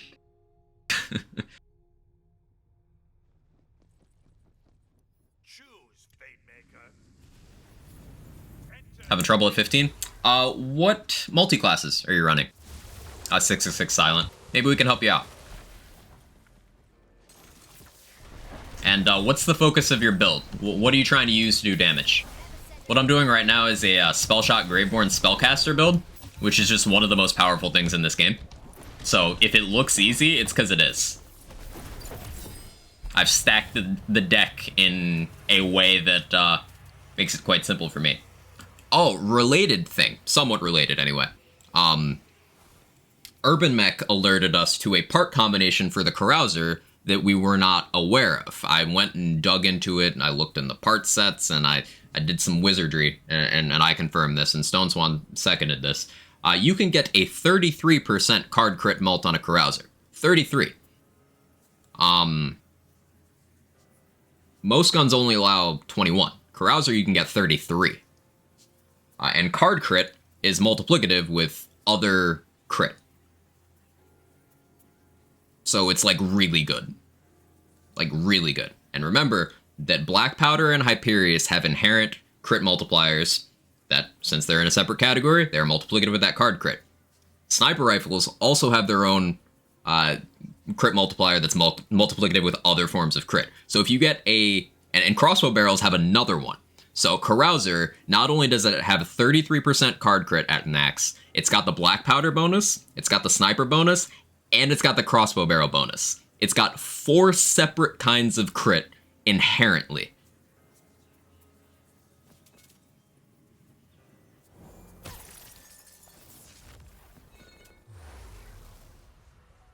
You just look at the fact that people want fictional races and characters, expressly fantasy characters are supposed to be different to be the same as them. Fear of the Unknown's a very powerful thing. And they are not, either they are immature enough or just evil enough to not confront the fact that that stems from their own fear. It's the equivalent of covering your ears and saying la la la la la anytime something that does not match your belief system comes up. 10, 10, 20, and 33. Yes. 10 for manufacturer. The 33 is the card crit. The 20 is the sniper bonus. 10 for manufacturer. 10 for crossbow. Using Clawbringer spell shot, trying to focus on the spell damage though. Just can't get it down. Are you down to this skill over here? Silent. This one, Double Knot. That's going to be, in terms of that multi-class, the biggest thing you can do to boost your spell output. Getting Double Knot and then making sure you crit with your spells. That'll really take your damage up to the next level. You are? Okay, what spells are you using?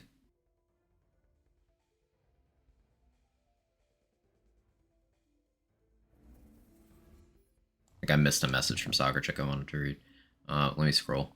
I wasn't judgmental at all, I was just happy. I'm not sure you didn't want me to have to suffer from the discrimination. And that's sad. That's sad. That is genuinely sad.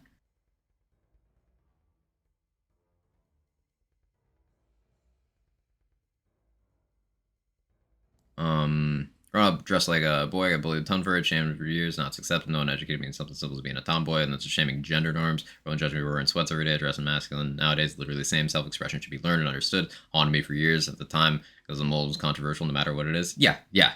Things as simple as traditional gender norms, which are entirely a societal construct, and they change even as frequently as every decade. Every decade in your lifetime, gender norms for the society you live in have most likely shifted multiple times in your lifetime in big ways that you're still not aware of, because ultimately it's a societal construct that has no fucking meaning. Laser Hands and Reviver. Okay. Laser Hand is gonna do you good. Laser Hand's gonna do you real good. Make sure you're full charging that Laser Hand. Laser Hand guarantees a crit if you full charge, and that means you always get a Double Knot with a full charge Laser Hand. Boosting your gun damage is going to boost your Double Knot. Boosting your spell damage is going to boost the spell. So make sure you're taking the points here in Magic Bullets. You're probably going to want Fata Mana for the cooldown. You're going to want spell damage from Glass Cannon. High thread count for more spell weaving stacks. And then from there, a lot of your power is going to come from your enchantments with spellcasting builds. You're going to want spellcast damage dealt, spellcast of the appropriate elements. That stuff goes a long way. And then your ring bonuses. Having spell damage rings will help you a lot there.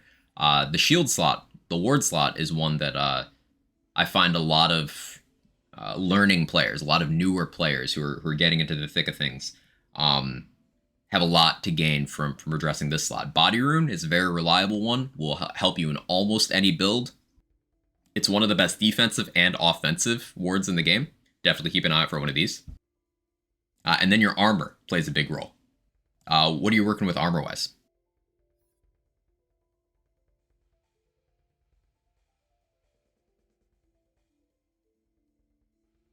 Okay, I know you have Frost Shiver build. Do you like? I have several. I think you should at some point today, like a respect today this weekend. Yeah, I was messing around with Dreadwind before stream, which is one of my Frost Shiver builds. So I'll do that a bit today, Roddy. English just can't imagine the country without the Queen. On a monarchist, she's been nothing short of amazing. As an American, I don't really get the whole monarchy thing. It's like fake government. It's like y'all have Kardashians being worshipped. This is how it looks from the outside in. So feel free to educate me on that. But yeah, I don't really get it. So way to redistribute skill points? Yes. The same place you can change your appearance. There's a hotfix today. Small one, Jolly Rancher. Mostly rolled over events. So the buffed event enemies for the week are changing when the hotfix goes through in 40 minutes. And the the featured run and the stuff in the vendors and all that.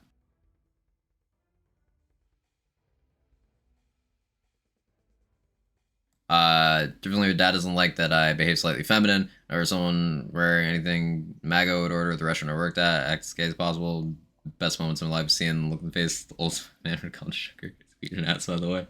That's the thing. If people are gonna define themselves by their rejection of other people's autonomy over their own happiness, then yeah, fuck with them by being what they don't like. It's the funniest shit. Killed Buckhead twice in that stupid shrine, didn't get a legendary. Oh, unfortunate. Yeah, those two enemies will be rotating in 40 minutes to Caster and what's the other one? Captain Swallow. It'd be cool to farm buffed Caster. Who cares what gender? Exactly, Snuffy. It ultimately does not matter. Not only is it not anybody's business, but it also doesn't affect anything about who you are as a human being. It is as arbitrary as your name. Let people identify as themselves. Let people live as themselves. It's that simple.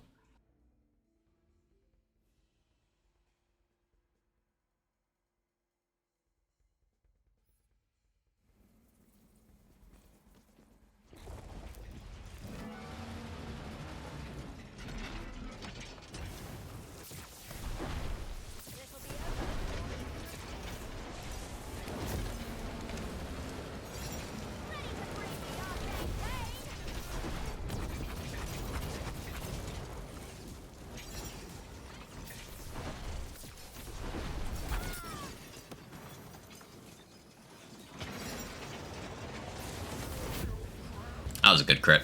I think I need to crit more.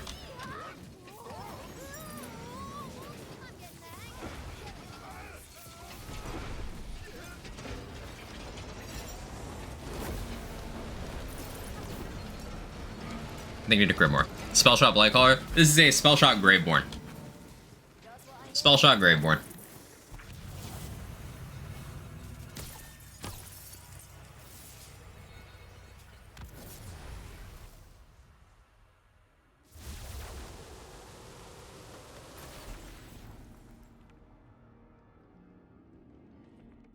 Also, situations where they bring drag shows into schools, though.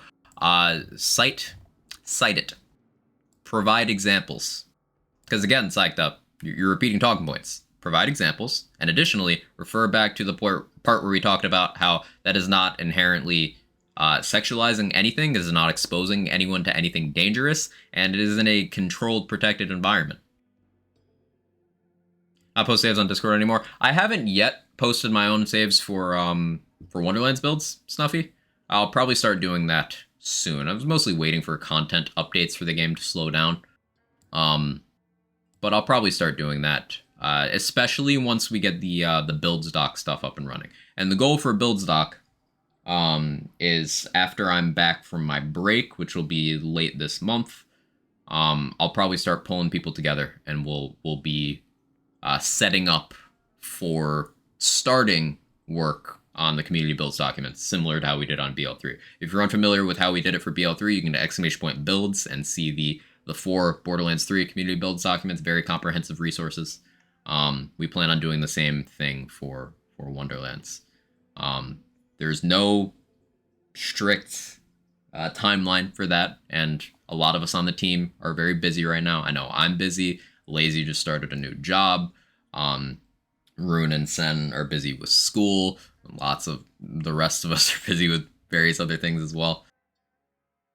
So, but it's something that's in the cards.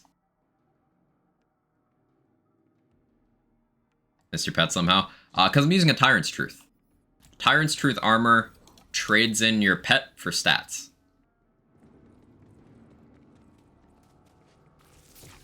So I don't have a Demi-Lich at all, despite being a Graveborn.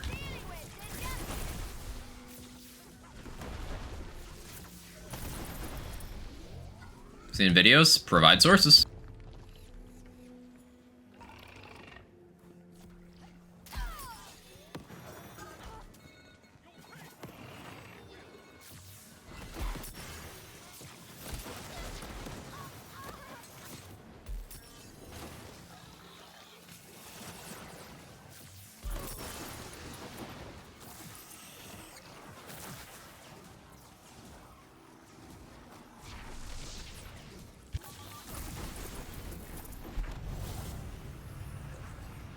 It would be a milestone for the builds on Wonderlands like there's for BL3 True Takedown.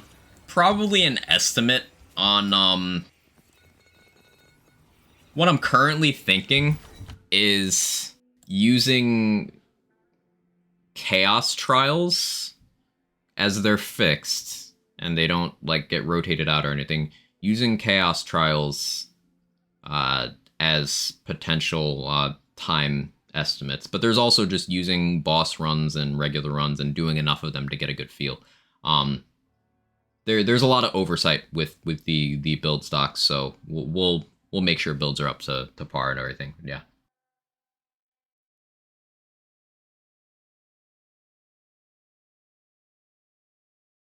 Something to consider when seeing cherry-picked outrage bait. Is this happening on any scale to be concerned about? Is it worth my time worrying about? Yes, and referring back to before, a common thing used in this area of culture war is the straw man argument.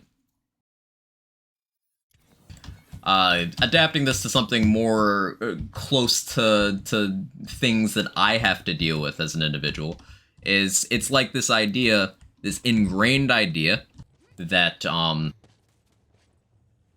example, in certain areas, a majority of arrests will be people of color. But that does not mean a majority of crimes are committed by people of color. That just means that's where the enforcement is, and that's to perpetuate a certain narrative. And this becomes internalized, and that's why you have things like black men being associated with petty crime and aggression, even though that is not true on any sort of macro level. That is an individual human level thing. But the entire point of that cherry-picked outrage fuel is to make you do exactly what you're doing right now, psyched up, and make you draw a connection between a certain thing you're like, oh, that's bad, and a certain category of people. That's all it's for. It is just to make that connection in your brain.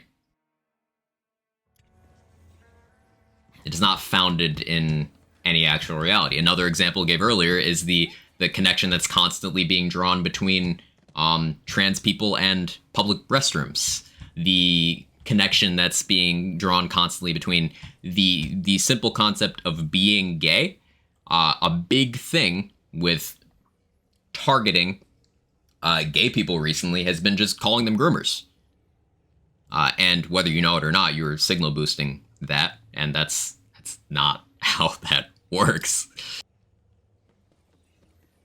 And I want to point out that no one's immune to this, because a very prominent far-right conservative political pundit who happens to be a gay man adopted a child with his husband and got called a groomer for adopting a child because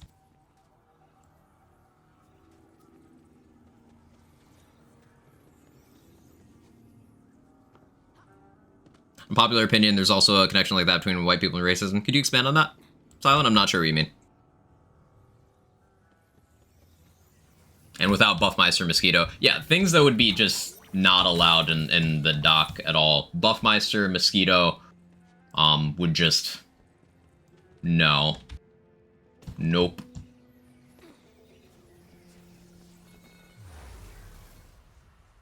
Bathroom crowd really ticks me off. Predator doesn't feel the need to go through all the effort of pretending to be a woman to go to the woman's bathroom.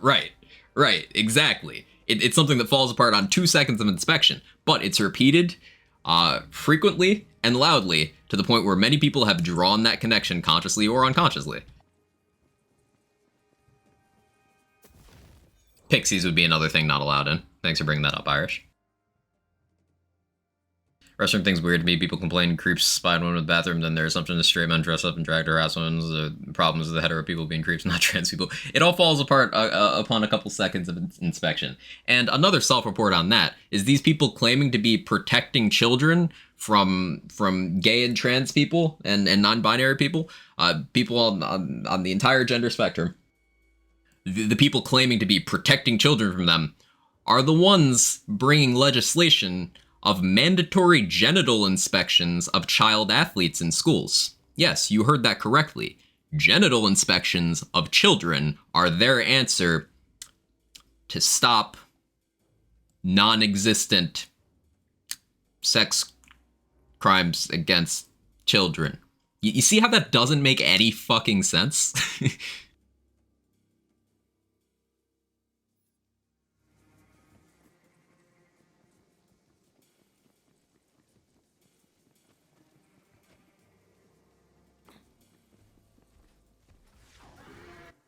Last two are about the school drag shows. If they're going to school to promote diversity, equity, and inclusion, please explain to me how that's harming children. It's not. Good point, Rabbit. Thing in Colorado where a school invited drag shows to elementary school to talk about diversity, equity, and inclusion. Yeah, exactly, which is not a harmful thing to children. The exposure to a drag show is not a harmful experience. It is being portrayed to be something that it is not. Hey, that argument, every group of people have their bad people zero and every small percent to try to get a point across its thumb. Yeah, it's strawman shit. Is Barberload okay? Same level of Buffmeister Mosquito? No, Barberload requires actual build interaction on a much higher level and meaningful trade-offs. I think Barberload is more okay there, Pericles. Hey, Swin, how you doing?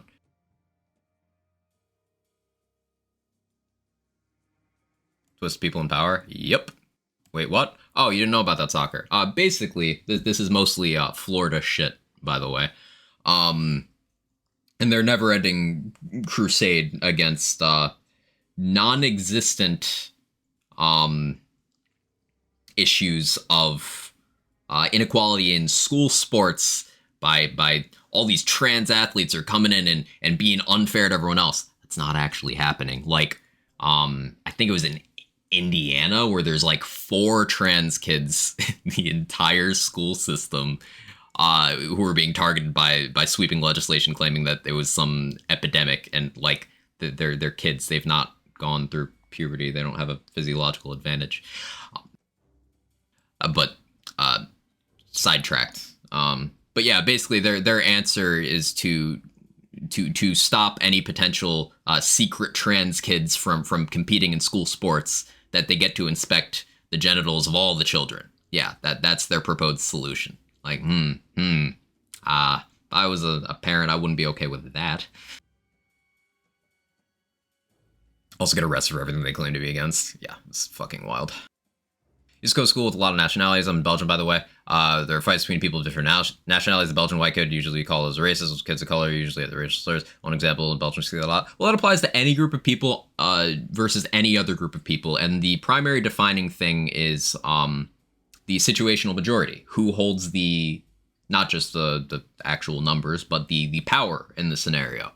The people who hold the power will sort the people that they see as other. So yes, while generally speaking, in most cases, it'll be racial minorities who are on the receiving end, it is not limited to that.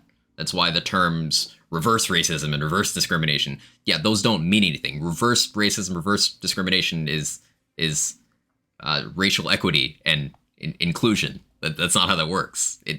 It's still just the same thing, just in a different direction. But yes, I get your point, Silent. And yeah, those situations do exist. Systemically, it's not nearly as common because of just who holds the keys to all the doors in this world. But yes.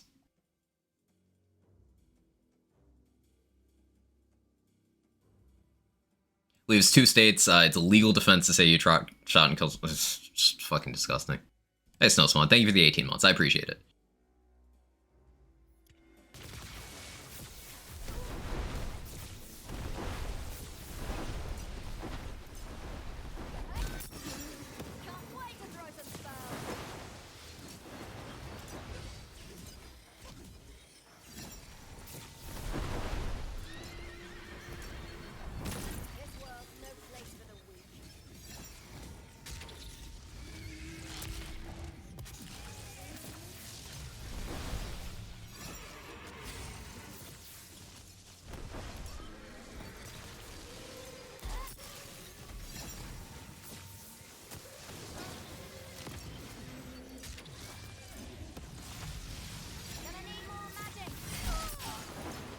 I missed.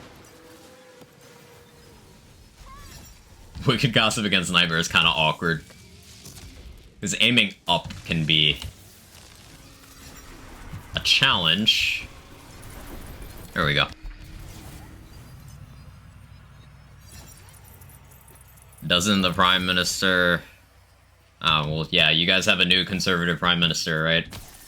And one who is not as concerned with saving face as Boris. Yeah, I feel bad for you guys. Priorities, bit ignorant to most other forms of government. How does the election work over there? Basically, the UK Prime Minister, after long being embattled with controversies, was replaced within his own party. So they swapped a conservative for a worse conservative, is what happened over there.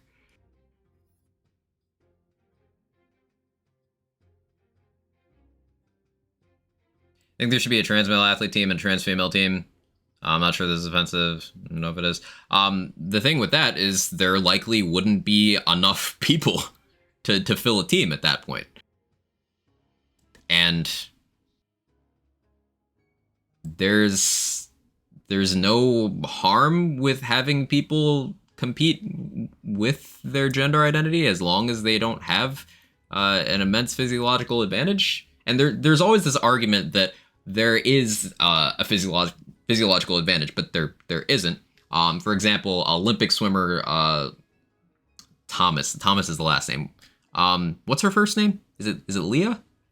I don't remember the first name. But she basically got absolutely shat on by the entirety of the conservative political sphere for several months for continuing to compete in swimming after transitioning, despite the fact that she wasn't even, like, winning. That's the thing. She wasn't even winning, but they just got mad at her for competing. They used her as an example of having an unfair advantage. She wasn't even placing highly. This is your golden goose. Like, it's not about there being an advantage or not. It is about the existence of those people. That's the entire thing. It's just masked behind an endless series of other arguments to make it more palatable and more easily signal boosted by people who aren't parsing these arguments.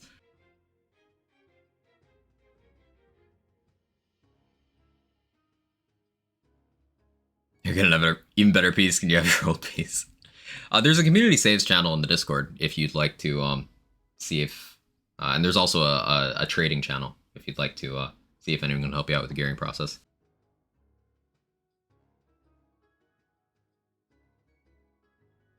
Not only that, for example, trans women, when they are on HRT, it deteriorates muscle mass. They don't get an advantage. They have to work harder to keep the same muscle as a cis female. Yeah, and you can show people the science on this, but instead they'll deflect to these fringe conservative signal boosted pseudoscience things. It's just so frustrating. You can't fact check these people. There's not enough people for trans teams. Not saying to win an argument, just trying to learn more. Generally speaking, that would be the case in most situations stacked up. As I mentioned before, there's states where the state legislature is waging culture war against teenage student trans athletes, as if they're this huge pervasive force ruining their family pastimes. But it's like single digit kids per state, not even enough to make a single team. And as discussed, there is no actual advantage. Hey Lazy, how you doing? We're talking about trans rights. Hey Mrs. P, how you doing? Welcome in, good to see you.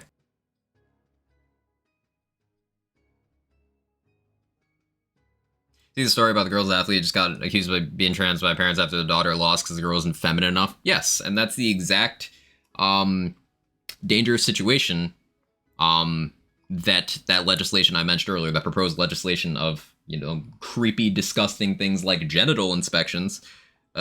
All it takes is an accusation. So, like, in that specific scenario that you mentioned, Jester, those parents could be like, yeah, check her. And then that poor kid has to go through that terrible experience of being demeaned, dehumanized, invaded like that. For nothing. You mean basic shit that should be accepted, yet biggest throw tantrums anyway? Yeah. Yep. Trans rights are human rights. It's like vaccines are willing to ignore 1,000 studies say they're safe, when one paper says otherwise. No, yeah.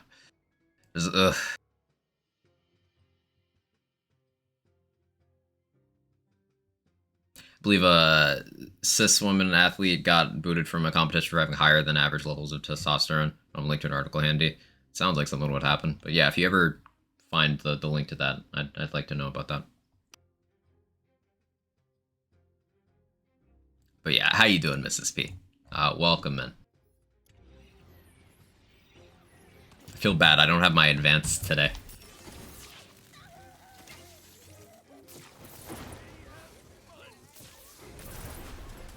It's one of those rare days where while gaming, we're just having deep talks about, I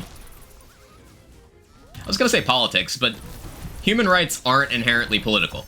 They have been politicized.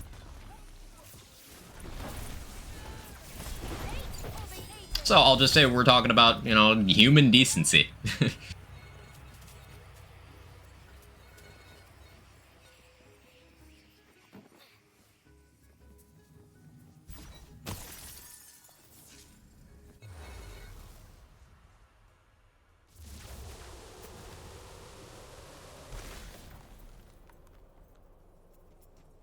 Love deep talks.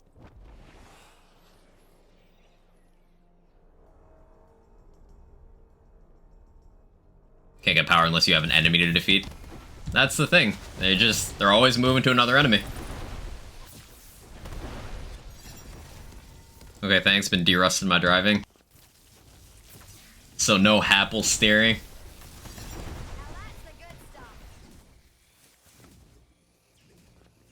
Would not be okay for my daughters being inspected by the school. Yeah, it's there's no need for it. It's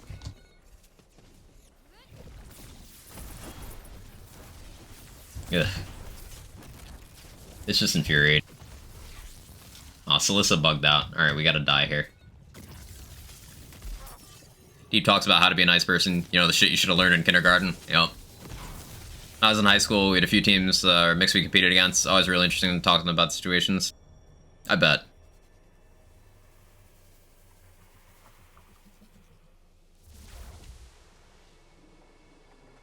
Lazy, come pick me up and you can race down the motorway on Saturday night. See, Rabbit's suggesting that, so it just instantly sounds like a bad idea. I don't even have to think about it further.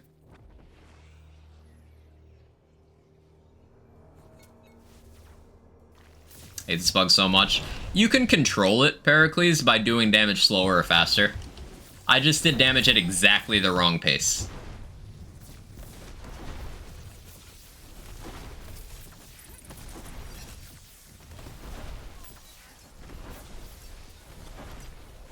Like, the trigger for it is if you are damaging Celissa while she's doing that. Last time, only one of the sharks spawned properly. This time, they're both there.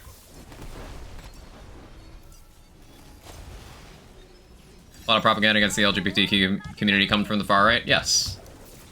That is precisely what it is.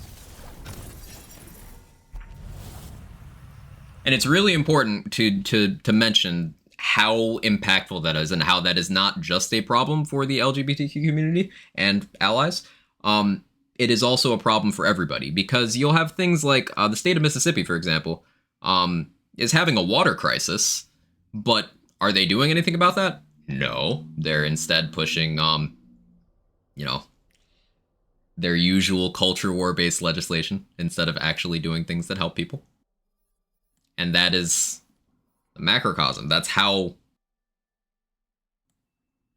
that political ideology works. They don't campaign on helping people. Issues of policy, you know, things you can disagree on, like economics. It is all, these people are your enemy. Hate them. And then elect me, and I'll do shit about it. That's all it is.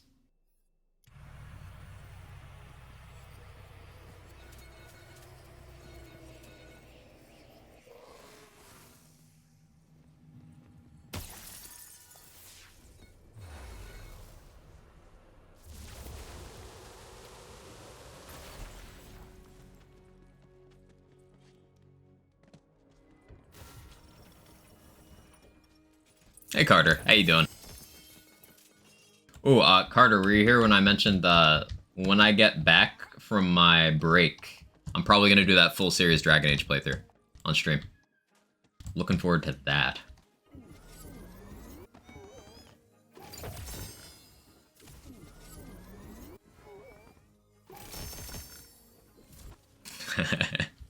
I guess you weren't here for that. Make me very sad this world sucks. I try to look at it from a different perspective, Jolly Rancher. There's a lot of people in this world who do nothing except spread misery. But you know what we've done here today for the last couple hours? We've discussed among people who are all saddened by that.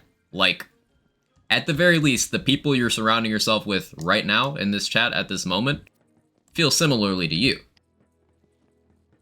So that might not necessarily say anything about the state of, you know, the human condition as a whole. But you can absolutely fill your life with people who aren't shit. And you can discuss important things like this and help spread some positivity, brighten up the world a little bit by doing exactly what you've been doing today. That's how I try to look at it. Try. Don't always succeed, but it's something I try to do. Majority of people are good people, shitty ones are usually louder. I'd say the majority of people just don't care enough about what's going on in other people's lives to even want to, like, hurt them. Like, ultimately, it just doesn't matter. It's like, take it or leave it for most people. And then I think the next biggest category is people who just want everyone to live and let live. Everyone to just have their basic happiness and resources and means and all of that. And I think that that small percentage of people who live to fling their shit at the walls and make everyone else miserable, I think the reason why they have so much of an impact is because, one, they tend to be people in power, and two, because they're loud.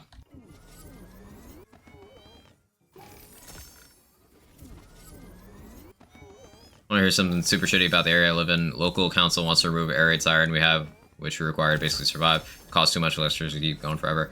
Grid problems. Yeah, I'm seeing a lot of that, worldwide, actually.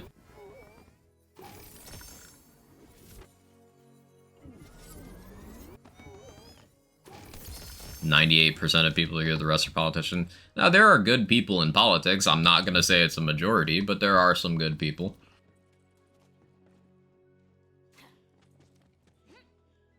Unfortunately, a lot of those people, don't have the access they need to do any real good, so you don't hear about them. And remember, if 98% of people were good, then we'd have better people in politics. Because, you know, elections.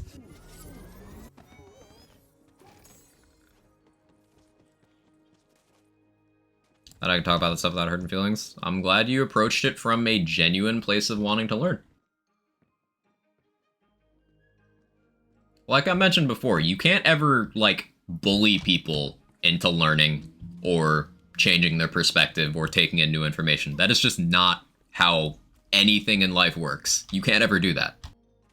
All you can do is have a dialogue, as long as it's coming from a place of good faith. You can have a dialogue, present information, and as long as everybody can agree on fundamental things like respecting human beings, you're good. You can have discourse. You can learn things. You can get new perspectives. It's that simple.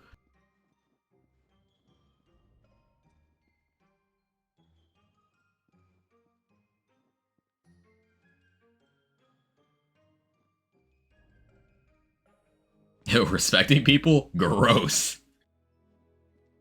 Sometimes the internet does feel like that. Just like that's the resting state of being for a lot of people. Let's try featured with this.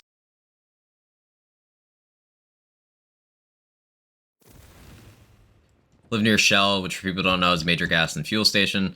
Air raid sirens hooked up directly to the security system at Shell, basically meaning if we get an alarm, which isn't at 5 a.m. every fortnight on a Thursday, it's basically telling everyone to evacuate the entire town immediately. Someone figured out it costs 200 pounds to keep it running a year. That's too much to care about people literally having the only option to hear about a meltdown in a major gas.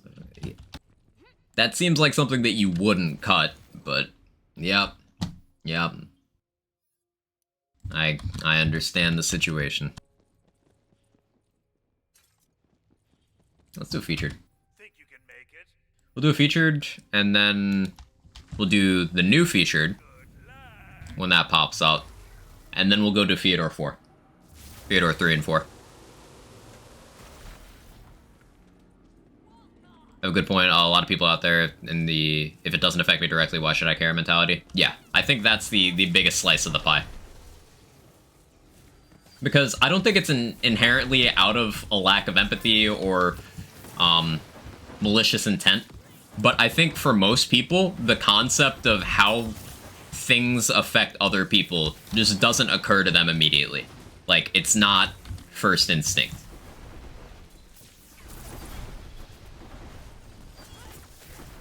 For most people, the default state of being is, I'm the main character, everyone else is an NPC.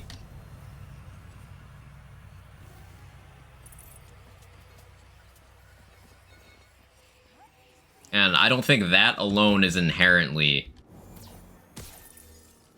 immediately like, oh, fuck everyone else, I'm getting mine, you know?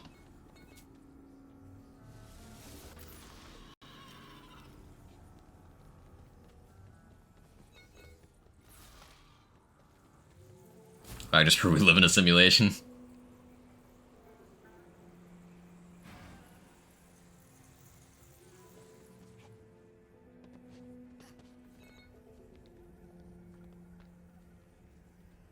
Everybody thinks they hear their own story. Yeah, I mean, mostly. Some people are twisted and know they're the villain, but they take pride in it.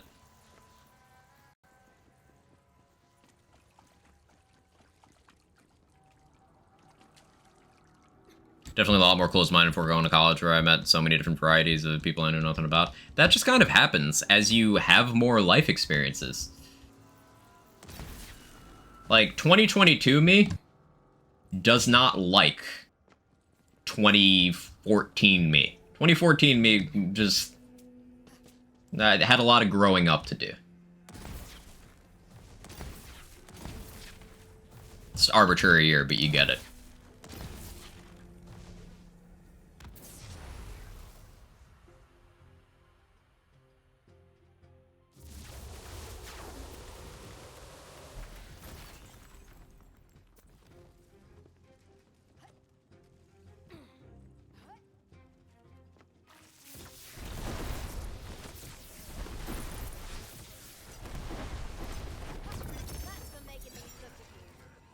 Room temperature fix? Yeah.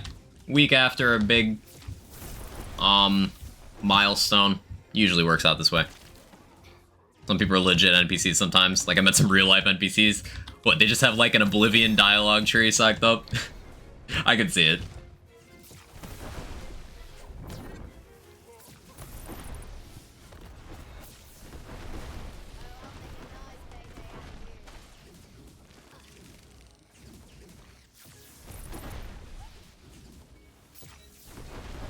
No more with audio only. I've been trying to one-shot bosses by critting an ad. Love to see how hard the gossip can hit doing that. I'll have to try that. I'll have to try that next. What bosses are in this? Drill and Celissa? Yeah, I'll have to try that. So we have unarmored defense. Me? No, I'm a dead shot. Oh, Kingman's question. Which gives more health to Berserker, kinetic friction, or static charge? Static charge. If you have unarmored defense, static charge. So, yes, what Roddy said.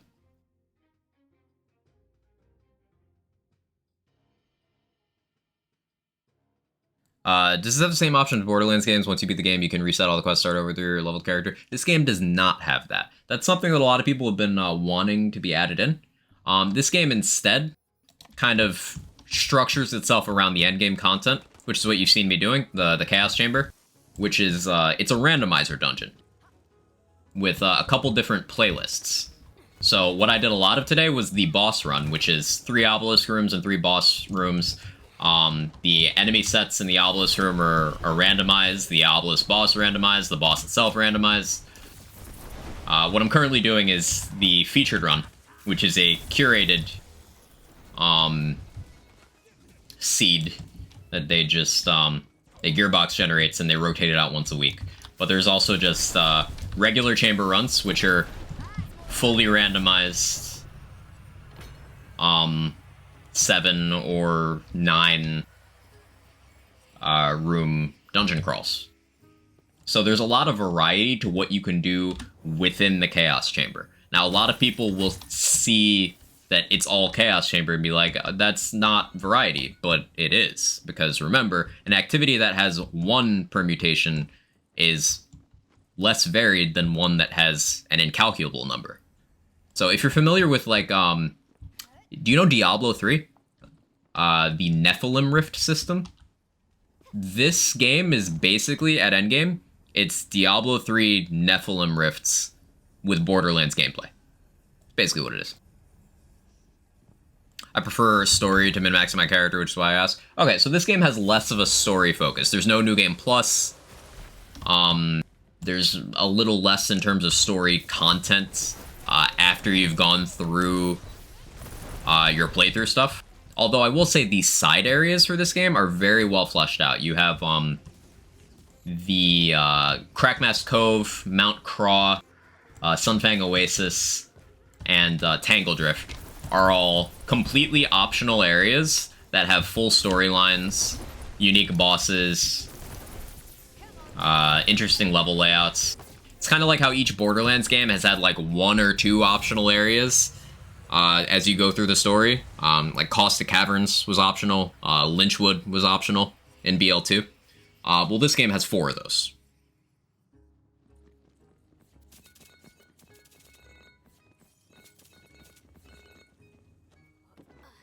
Be cool to see more different types of runs still. I agree. They've had some interesting ones that they've tried out through the featured. The Gamescom run that we had last week was a different format. It was every other room was an obelisk, and every other room was mobbing. So it actually got us to the Maker runs and Raid Boss runs the fastest we've ever had. They've given us a 29-room long run, which was fantastic. Lately, they've been giving us 2 boss runs, whereas normal runs have 1 obelisk, 1 boss. This featured, and the one that is replacing this in 2 minutes, are 2 bosses and 2 obelisks, and a little bit longer. It's cool to see them experiment. I would like to see more permanently selectable playlists so that we can experience those formats outside of the featured. Anyways, quite fun hanging out. I'm about to do my own things. Catch you later. Thanks for hanging out, Rabbit. I appreciate it. And for the resub, and for the friendship and support and all that stuff.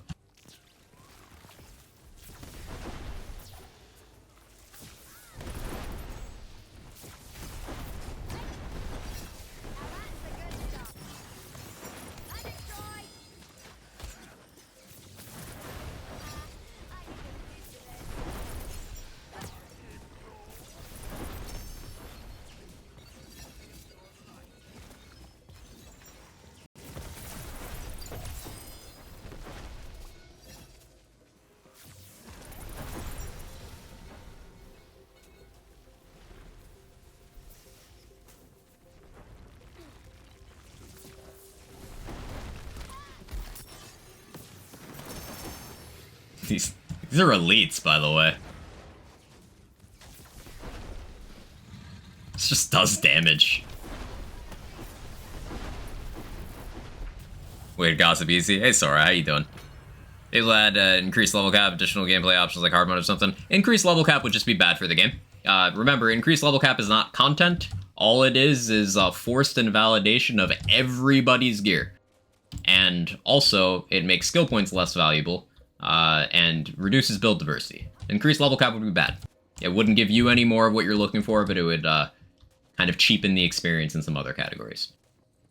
But New Game Plus and more difficulty options would definitely be cool. I'd be on board with those.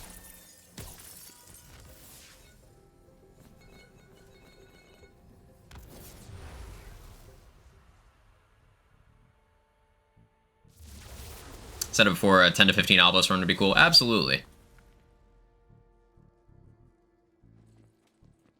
Hey, level caps. Level caps have never been good for Lands games. Not a single time. Think about it. In BL1, every skill tree ended up looking the same, because you could cap out all 3 of your trees. In BL2, by the time you hit level 80, almost every skill tree was the same. In TPS, you could cap out all your skill trees. And in BL3, by the time we hit level 72, almost every skill tree looked the same. The more skill points you get, the less you have to make meaningful choices in your build crafting.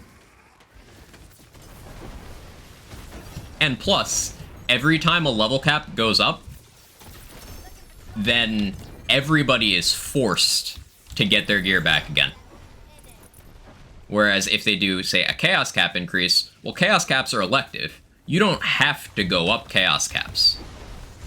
Whereas you cannot choose to turn off XP gains. Would you play a Mayhem-like version of TVHM in this game? Mayhem-like as in not different? Like just pure New Game Plus? Yeah, absolutely.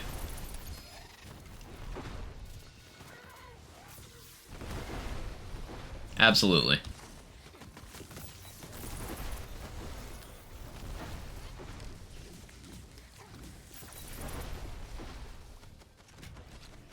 Hey, Avi. How you doing? Good to see you.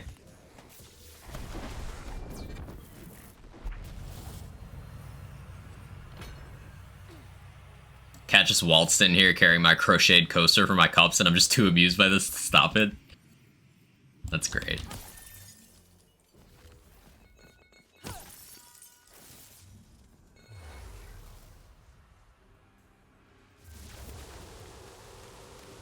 More replay options? Yeah, I think more options for more players is always a good thing. Even though I'm not a story person, I do want you story-focused players to have your New Game Plus. Absolutely. I don't think that takes away anything from the experience for anyone, and it just provides you another way to experience the game in a way that keeps you playing and interested. I try the one shot? Thank you, Flib. Snipe Bob mad at me? It's on cooldown. Pragmatic. It spat out the notes 2 lines above when you said hotfix. You just gotta scroll up a little bit. Umbra Laser Hand good? That is Laser Hand with spellcast Dark Magic, right? Yeah, Laser Hand is great. Laser Hand is one of the best spells in the game. Sorry, I was meeting lots of chat. Oh yeah, you're all good. You can call it again. It was just on cooldown. I want to say hi. I'm tired. Hope you're doing good. At least fine. If not, hope it gets better. I'm doing good today, Sora. Thanks for stopping in. I appreciate it. I like to see uncapped chaos because the need to play a max difficulty mindset even if your fun doesn't increase. Uncapped chaos would be great.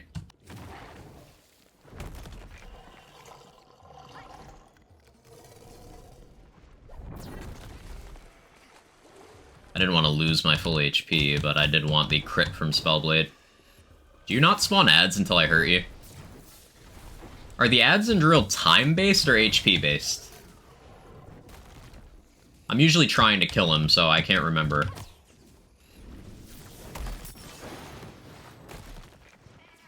HP-based? Okay.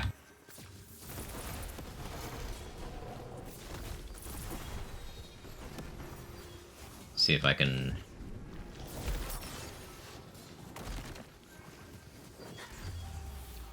It's fine. That was a decent chunk. Oh, there we go.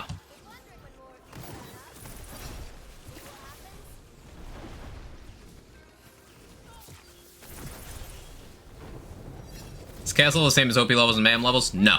And that's why it's better. Got an Ascended Banshee with no hilt mod? Oof. 22k shield, still health gated immediately. I mean, I'm not health gated immediately, Derek. I haven't been filling my shield, and also I stood in avoidable damage.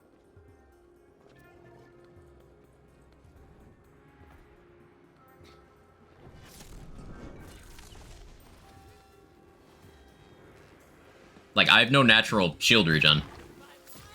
Currently. I also have no damage reduction, and I'm not bothering to dodge avoidable damage because I'm a dead shot. I'm immortal.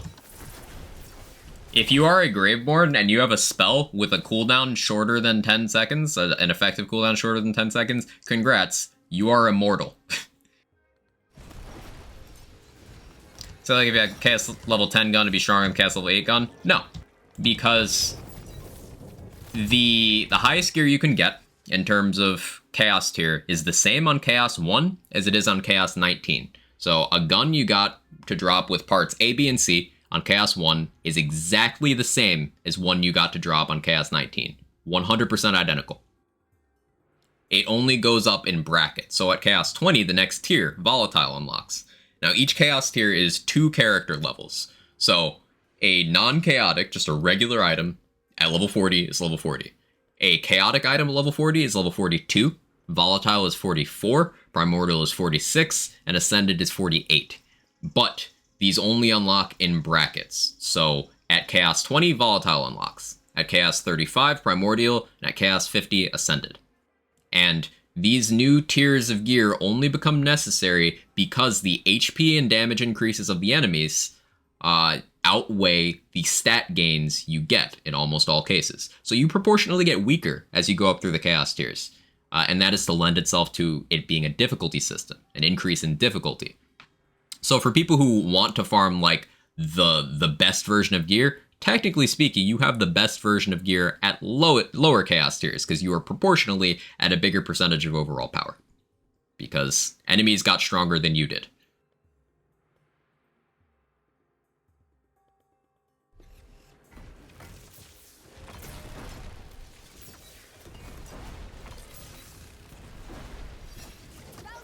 Need a quad-graph. Someone remind me to pull up the chaos stats after the run.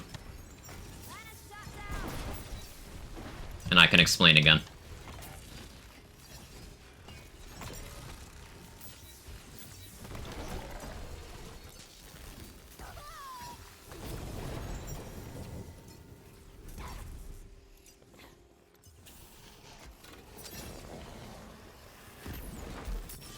Bit more hard than BL3.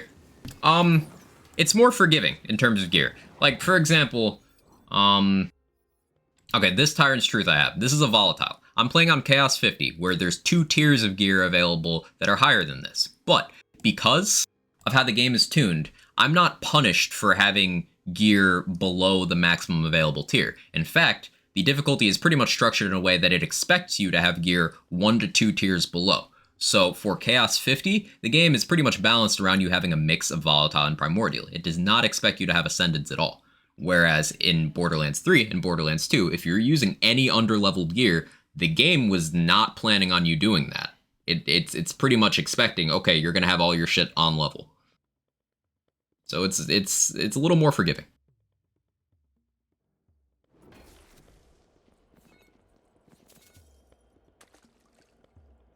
Does Gossip ricochet off spears? I'll have to try that.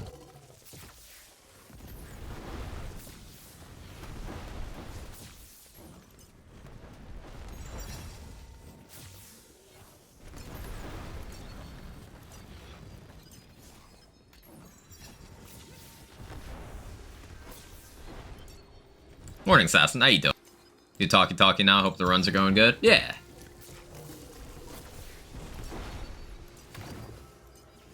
Is it bad that I want more cooldown?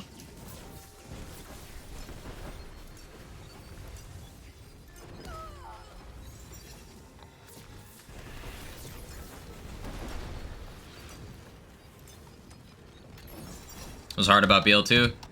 Bad balance.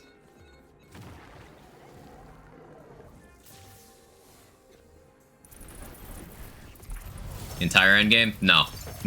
The bad balance. Was a fireball that kills the spawning wyvern at the end of this clip? Let me look.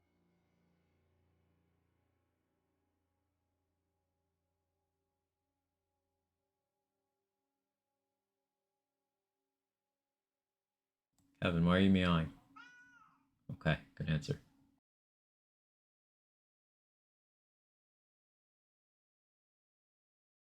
I think that's the visual effect when those wyverns teleport.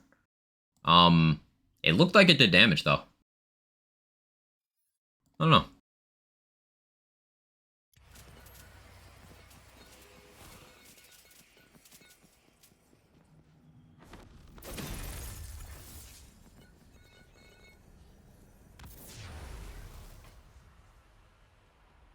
Come on, cat.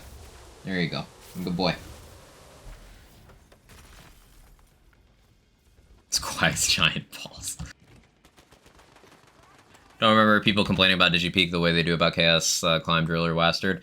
And that's interesting, because over time, people learn to accept the idea of hanging out on an OP level they were comfortable on. But people were never willing to do that with this game, and I think that's in large part because Borderlands 3 didn't force people to progress through the levels individually. So now we're back to a system where you need to progress one by one, and people are not okay with that.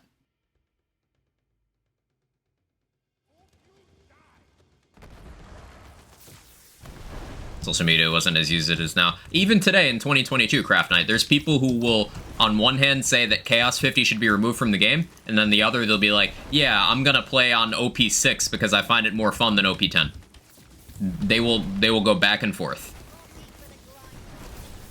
Despite the fact that that logically doesn't make sense.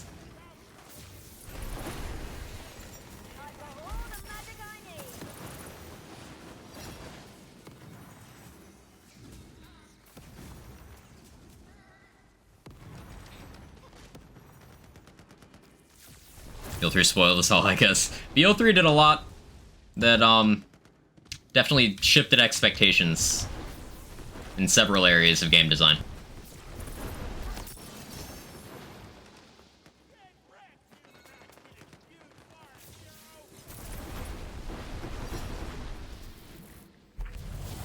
Borderlands scaling looks way better than BO2. I think BO3 is the best scaling on all Borderlands. Well, in terms of difficulty balancing, I would say that this game does, because Borderlands 3 had no semblance of difficulty whatsoever after the community essentially cry-bullied their way into nothing that needed to be nerfed ever got nerfed anymore.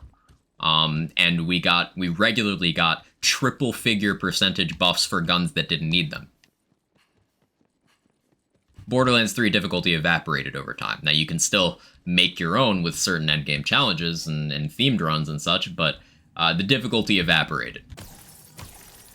This game has experienced some of that with certain feedback, such as boss damage. People who don't spec any survivability or move out of attacks complaining that enemies do too much damage got boss damage cut in half. That's an equivalent experience. But this game provides a high level of player power without being completely bereft of any sort of enemy threat. Loving the stream. Hey, Blizzard, thank you for the 3 months. I appreciate it. Thank you so much. And for the streak. I hope you've been doing well. Such a good mobbing build. Yeah, Derek, Wicked Gossip is so good. It's important to note that I'm running absolute maximum spell radius from rings right now. And Wicked Gossip benefits very heavily from radius. Because I'm hitting each target multiple times.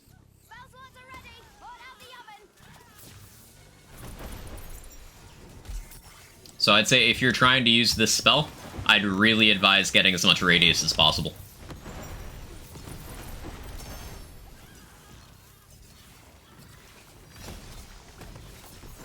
Oops.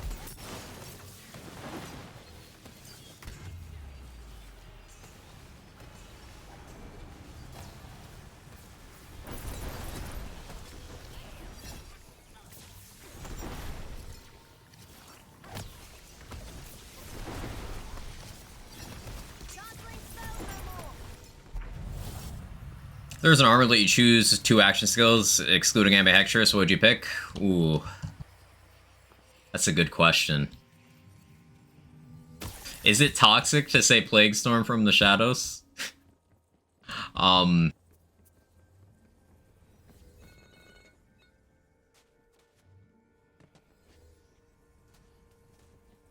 Reaper of Bones Dreadwind. Sounds fun. I would like messing around with that. Love rooms with all coiled archmages. Coiled archmages are the scariest enemy in this game.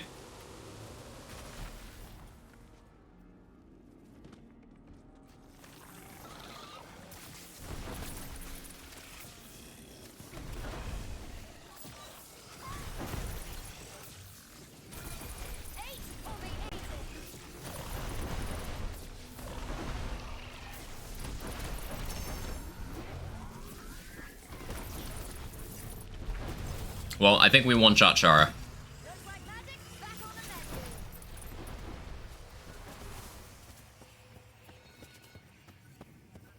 Ha! You fell for Must have nasty words. Yeah. bait. They can be very troublesome. Haven't played Wonderlands, might change my mind when I play it. I just like how BL3 is easier than BL2. It definitely was, in some areas. Particularly at endgame, just because BL2 endgame had terrible balance. It was just an afterthought.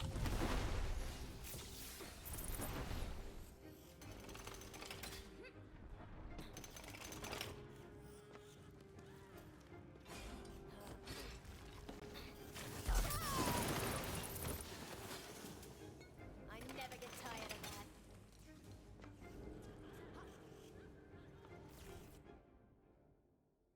I'd prefer if it was like Grifts, where you can just go to whatever level in any character. If you've gotten that high in a different character, it doesn't mean a new character's gonna be able to complete it just like in Grifts.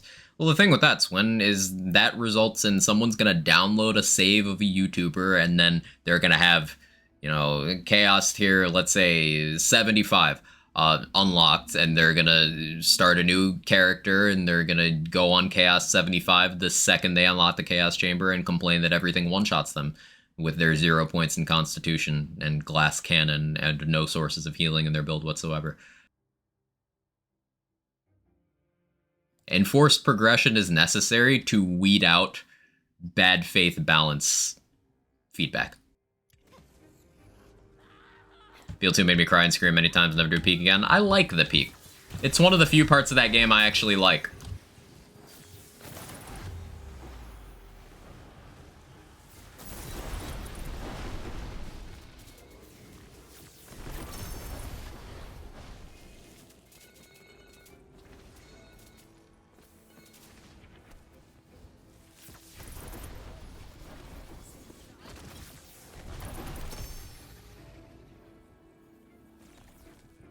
Obvious answer is Barrage and Blizzard. Alright, how about you take Feral Surge so you can get in Blizzard range? And then use it. It would be pretty shit, but like, it sounds fun.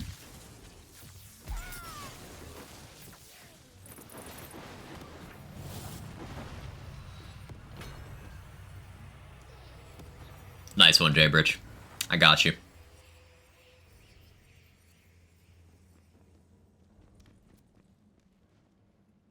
Hardcore players, it's enjoyable. If role casual me, it's frustrating and annoying.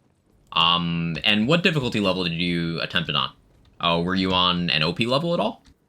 Or were you on OP 0? Because at that point, Peak is the most challenging mobbing gauntlet in the game, so it would have been a build check. Nothing about the Peak was mechanically unfair. Just a build check. And having a minority of activities function in that way, I think is a good thing. Every once in a while, you get a wake-up call. Got up to OP4? Okay, so you increase your difficulty level despite having troubles with it. See the problem there? And died many, many times. That's the thing with elective difficulties in these games. You can always go down. If you're progressing through them at any rate other than, 0, you can always go down. People at the top can't go up. So whenever we hear sweeping statements like, bosses do too much damage, which happened in this game, it's like, well, do you have survivability in your build? No, but bosses do too much damage. Okay, well, did you turn your game to relax, where they do 15% less damage? No, I'm on intense, where they do 15% more damage. Okay, well, this seems like a you problem then, because I'm playing on intense C50 with survivability invested, and I like that I have to pay attention.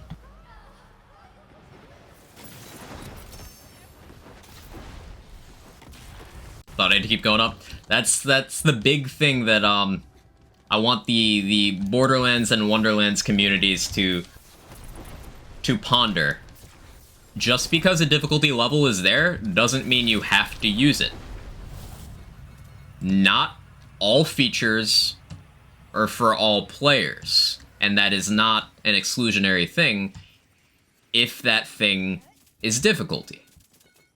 If no content is locked behind it, it is ultimately just a preferential switch. Like, for example, I like the Doom games from an aesthetic and, you know, just general distance. When I play the Doom games, I don't run around playing on Ultra Nightmare. I play on Ultra Violence, which is like 3 difficulties below that. Because my personal aptitude as a gamer, I don't have a good time on the highest difficulty. It is not for me, but I don't need to do that. Same wavelength? Lazy, we share a brain cell. Honestly.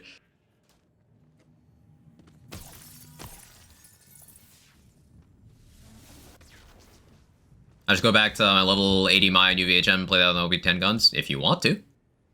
If that's what you find enjoyable, absolutely. Or you can do it with your OP0 guns, or your OP2 guns, or whatever. Whatever you want. The difficulty is your choice.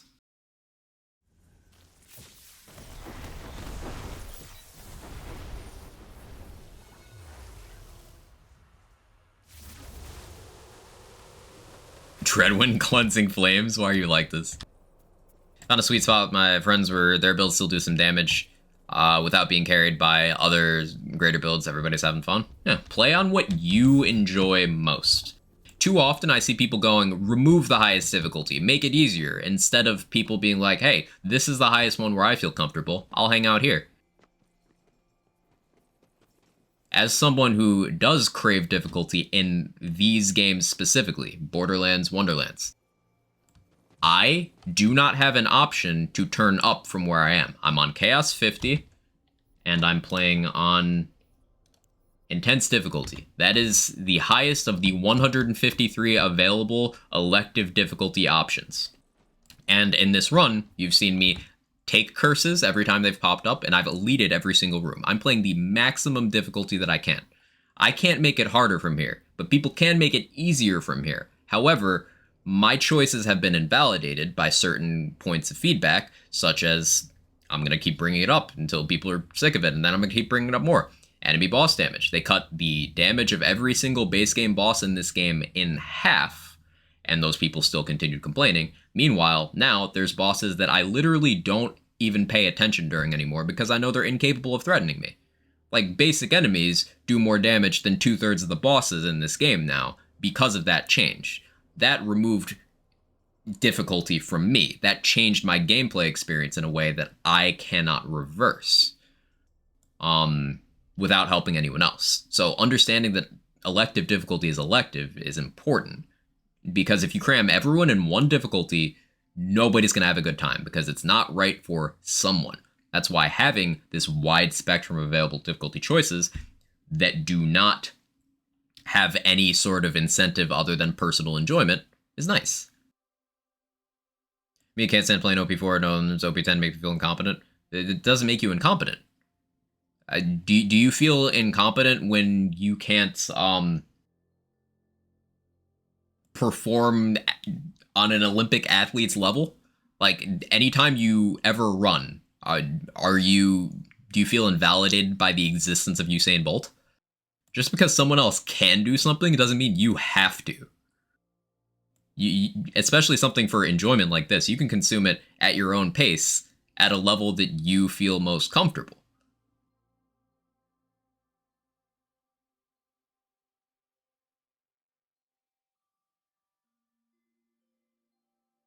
No one tells me these things, just tell me to change my build, done that 10,000 times, 100,000 times, just can't do it, I'm not that good. Play at a level you enjoy, and ultimately, that will also put you in a position where you can learn better. Because if you're having a good time, you're going to be more receptive to repeating that experience, right? And every time you repeat an experience in a game like this, you tend to pick something up. You learn, oh, if I angle this way, I get more damage. Oh, I should dodge this attack this way. Oh, this gun's good against this enemy. That sort of thing. So you constantly learn things. You learn through repetition. So repeating constantly on a difficulty that you are comfortable, yet still enjoying yourself, and feel challenged enough, is how you learn things, and that prepares you for, if you ever want to move up difficulties, which you do not have to, it is not obligatory, if you ever want to move up, you can. It is your choice. Choices. Options. More options for more players. It's always better.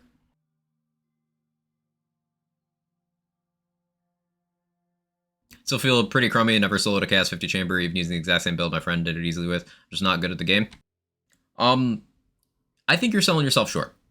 I think With this game, one of its strengths is that even at the highest difficulty level, there is going to be some build option that anyone can clear the highest content with, and I am confident on that. I'm confident on that. This type of build, for example, Derek, and Lazy in the chat can attest to this. He's showcased this. This is usually my point of reference. This particular build is more of a framework than anything. This build is some of the highest damage you can do in the game. It's some of the tankiest you can just be in the game. This skill right here, Sanguine Sacrament, this alone, if you have, frequent spellcasting, you're basically immortal.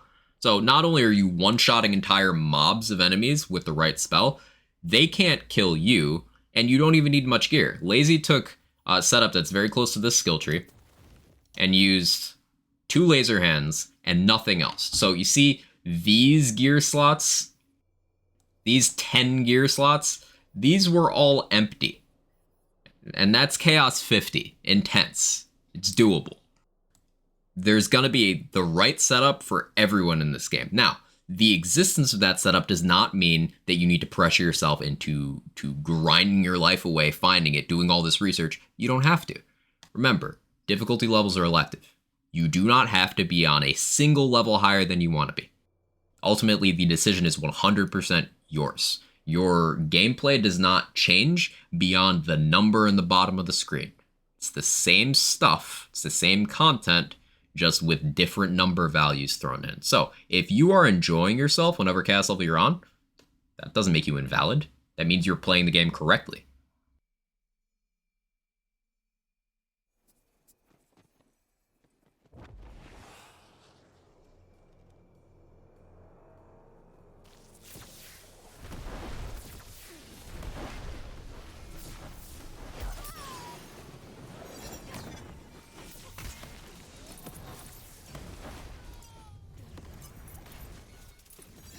Now that's the good stuff.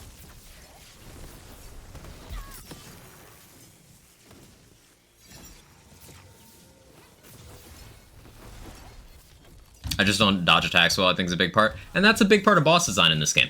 Something that Wonderlands does differently than Borderlands, which I personally enjoy. It might not be to everyone's taste, but I personally enjoy it, is that bosses have a lot of attacks and mechanics that you do need to watch your footing. So something that might help you is getting a little more movement speed in your build that will shorten the required response time. Because if you don't move particularly fast, like if your character move speed isn't very fast, then you need to react sooner, right? But if you move physically faster, then you can just kind of zip around and avoid a lot of it. So that might be something that helps you.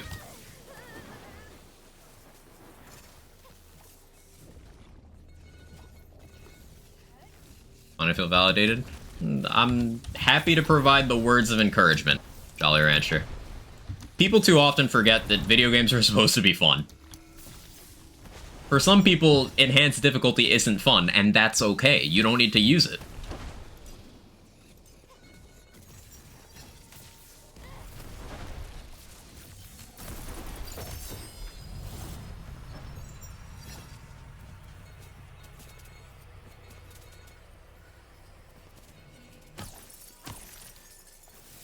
Let's do some raid bosses. If a certain boss is giving you trouble, go into the arena and live. Don't bother killing it, just live as long as you can. A few minutes of that can go a long way. Absolutely. Practicing.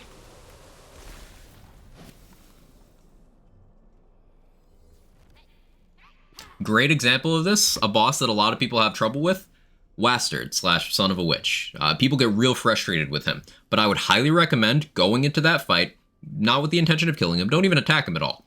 Just figuring him out. Watch him, see what he does, because when broken down, Wastard goes from one of the most intimidating encounters to, in my personal subjective experience, the easiest boss in the entire game, because his AI is extremely passive, he's very predictable, he doesn't move, he's got an open crit spot, and his aim is like worse than mine. I have an infamously bad aim. This man's aim is so bad, he can miss you while standing still. And also some of his mechanics are easily countered by just specific pieces of gear that you can bring along to completely trivialize the fight. For example, if you bring along a sigil spell, his skull attack can't hit you anymore. if you bring along any Furior Chuck or any Stoker Underbarrel, the bird gets instantly one-shot by it. It's some sort of weird quirk with how the hitboxes and that particular manufacturer, those particular manufacturers work. The bird just instantly dies. No damage number, just dies. There are things you can do to counter each individual situation. The way you learn this stuff is by practicing, exposing yourself. That kind of came across weird, but you get what I mean. Well, that's just a chump once you learn them? Yeah. Hey, Andy, how you doing? Also needs to be a time when you step away. I'm someone, if I play a game, I don't do the highest difficulty available to me. If I don't like it enough to put in the time to learn, I just walk away. Yeah. Self-discipline. Expose myself, got it? No.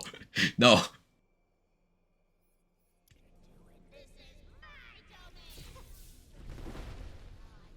Plus they have his line of sight. Right, line of sight's very helpful.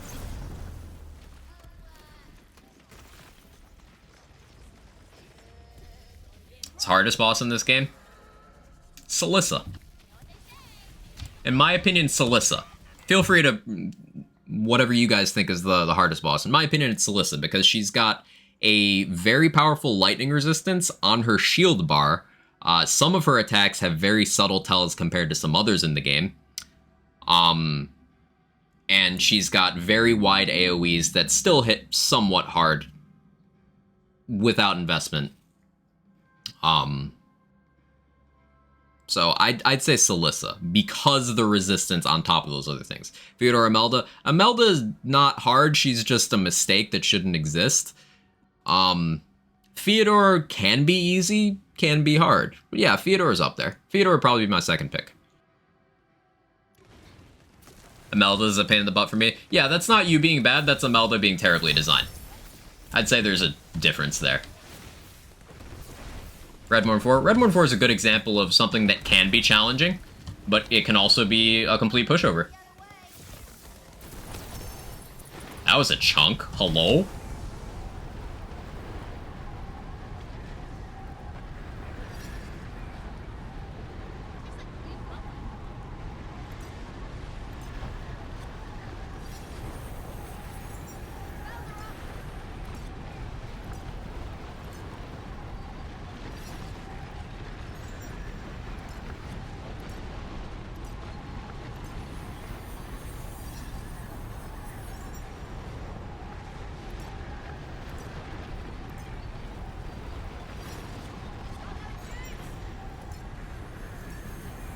I don't have enough movement speed to catch up.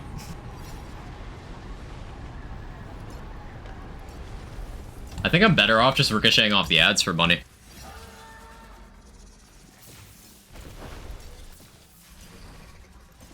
Give me the big weak spot.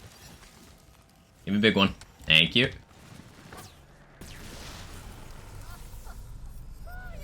Oh no. I missed. Aiming this thing's hard.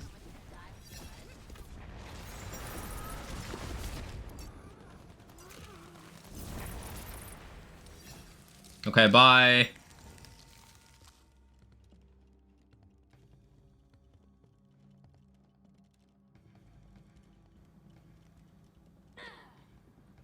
Oh.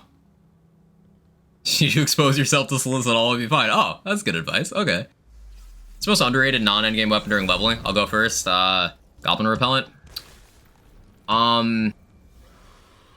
Underrated. Paladin Sword. The great sword that Mike gives you for his side quest. I'd say that one.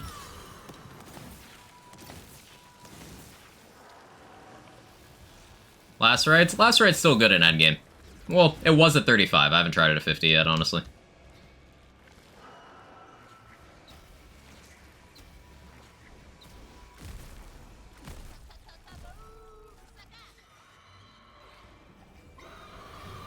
Hey Kaylee, how you doing? Weapon using for this ricochet stuff, audio only right now. I'm holding a crossblade, but honestly the gun I'm holding doesn't really matter, because I don't have a double knot armor right now.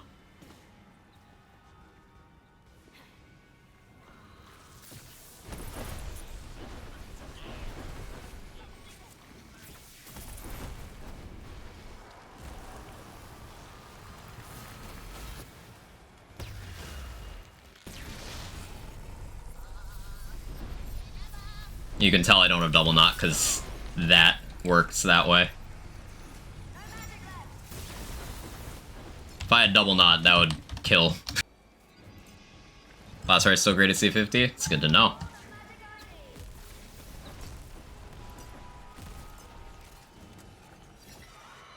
Nightmare's a tough boss too until you understand movesets. Yeah, Nightmare moves a lot. That's the big thing that throws people off.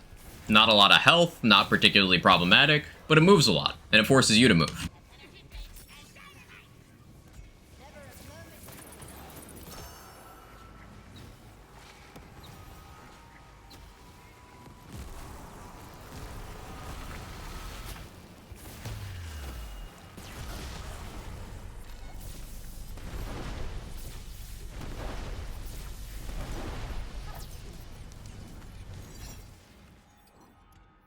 I have a double knot armor, right? See how that goes. Oh, too late.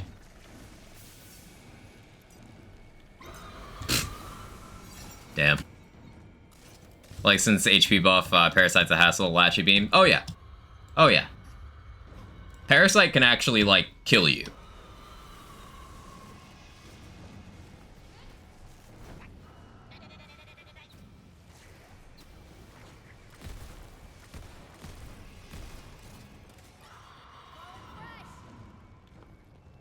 His username checks out. Buttstalion's death was unexpected. How did Tina already have a broken up Buttstallion head and had Nightmare drawn in her book? Maybe she multitasked during the campaign.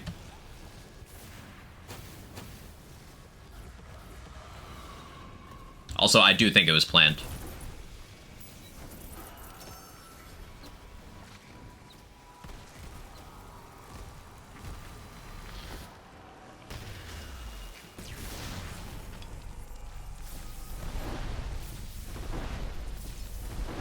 Yeah, that's the difference double knot makes.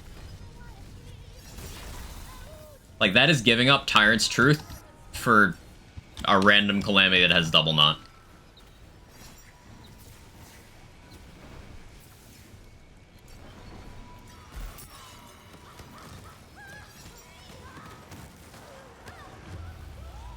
Aw.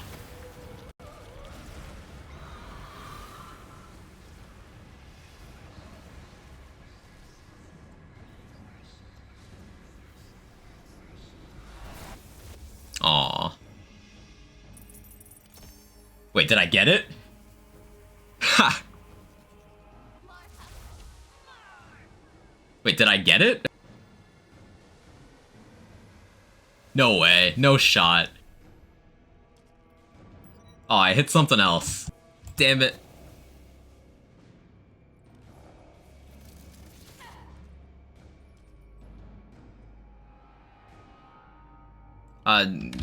Today's the last one before I go, Don.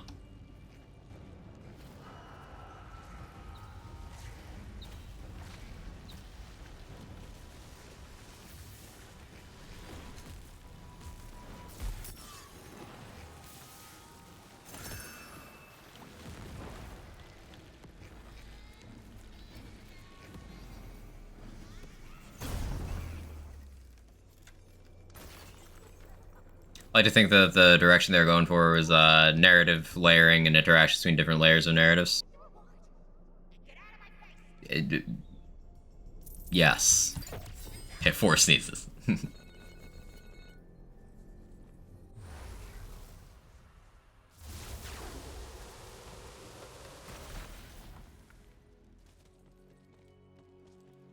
was a fun featured. Now I'm gonna upset everyone by, in the interest of time, I'm not spending these crystals. Because I want to try the new feature. Which, to get the new vendor stuff, I'm gonna restart my game as well.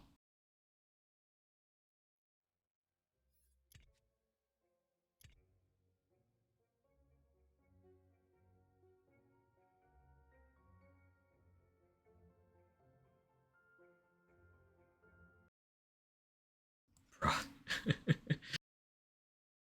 Wanna go to crystals? Yeah. I play a lot, and I don't play for gear, so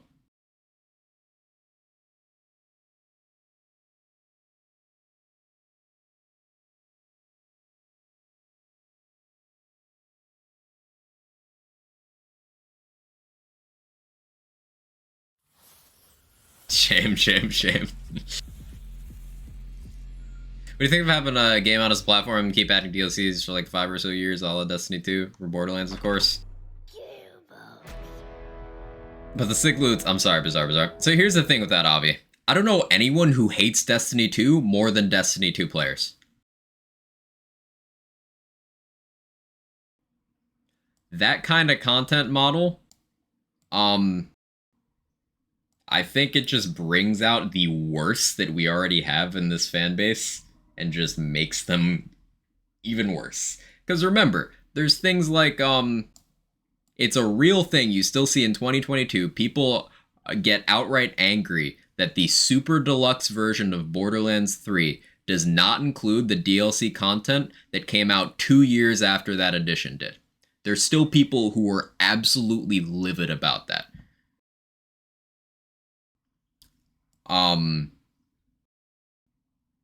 And similarly, over in the Destiny side of things, you'll have people who will get very angry anytime something is vaulted, like a particular storyline, even if they didn't use that, because they'll be like, well, I paid for it. But the nature of having that centralized live service game that you need to rotate content in and out of is that eventually something has to give, something has to go, because that is how it works. If you don't have a clearly defined scope of what is in the game, eventually you swap things out, and then it always, there's this constant revolving door of outrage with the Destiny fandom over something or other. I don't want that culture that already has a bit of a root in the LANs community. I don't want that getting any worse, honestly. Do I like the idea of the sheer amount of content that a game like Destiny 2 has? Because it has a lot of shit to do. Absolutely love that. And the constant attention to the game is always good. But I don't think it would be worth all of these side effects. Another side effect would be that we would lose access to our saves, meaning forcing Borderlands to always be online. People flung their shit at the walls when Shift servers were having trouble on the game's launch, when a week and a half before launch, Randy literally tweeted out to be patient because they have crossplay at launch, which is something they've never had before, so Shift is going to be a little bit unstable. People still just absolutely just put their diarrhea on social media for weeks at a time. Now imagine if the game was always in that state, where if Shift servers are having any sort of trouble, you can't play at all. Modding community wouldn't be a thing. Read-only farming, which for some reason people have love for, wouldn't be a thing. Like, we would lose a lot to gain questionably little. When you unlock the new sniper? Form 4 of Redmore. Little Rainbow. That's who says they're not going to sunset content anymore. We'll have to see how that goes. Season Pass 2, you mean about that too? Season Pass 2 is my favorite DLC season Gearbox has ever done, but it got review bombed to shit. Think you can make it?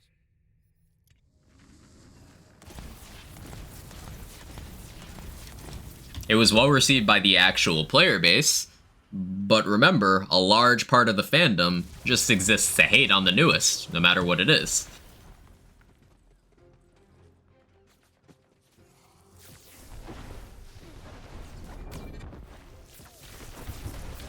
And I think that sect of the fan base would just be amplified by a Destiny model, while other sections of the fan base would just lose things that they've come to associate with the series.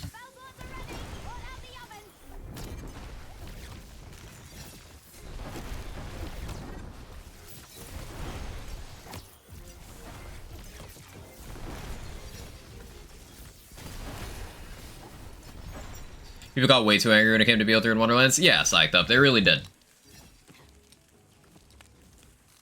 And it's telling that 3 years in, because Borderlands 3 turns 3 years old in 5 days. 5 days until the 3-year anniversary of BL3. 3 years in, Borderlands 3 is almost universally well received. But keep in mind that the hate for BL3 was still raging as recently as a year ago. as recently as 6 months ago. But nothing has changed in the game since then. Since 6 months ago, nothing's changed. Except that PlayStation crossplay is now a thing. So the game didn't change, but the way people view it did. And what happened in 6 months? Another game came out. There was a new thing to hate.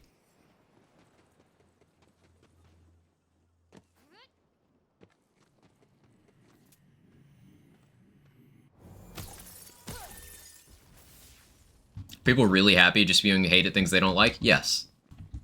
It is the whole ass pastime for some people.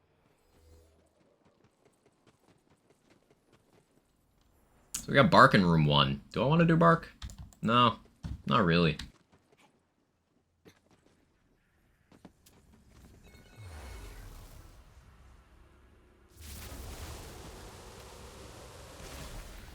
Also, Gearbox said they won't do another live service game after Battleborn failed. Love that game. Being online only, even single player wasn't a good idea. There's a bunch of games that I love to play that, being online only is a hindrance for them. Hell, there's some that have had to make the difficult decision to move away from being online only. Like, Back 4 Blood used to be online only. They changed it. Outriders is online only and has only ever suffered from it. Bit more of a niche game, but I like Godfall. Downfall of that game is it's online only. Online only is not a selling point, it is a detriment.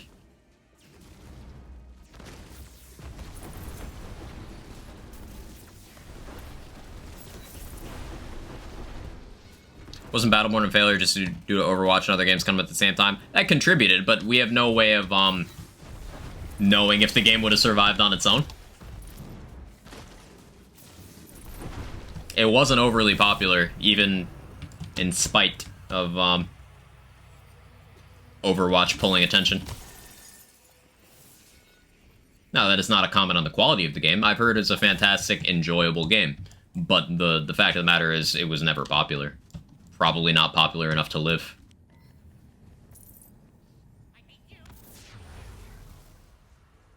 No problem I have with BO3 is no dialogue skip. Game's fire. Remember waiting all day for the release of BO3? Yeah, there's a lot of unskippable dialogue in BO3. It's a fair point. I love online-only games, so really it's just preference. Downfall of online-only is insanely expensive to make and upkeep. That's very true. That's very true. For me personally, I should rephrase. The downsides of online-only outweigh the upsides. Like, as I mentioned, what happens if the game servers are having issues? You just can't play at all. Whereas with, say, this game and Borderlands 3, that have the pseudo-live service model of they have weekly hotfixes, which are game updates that require an active connection on reaching the main menu of the game, and then they have patches, which are more infrequent major updates that are offline friendly. You can still play this game without an internet connection, whereas an online-only game, you wouldn't be able to at all.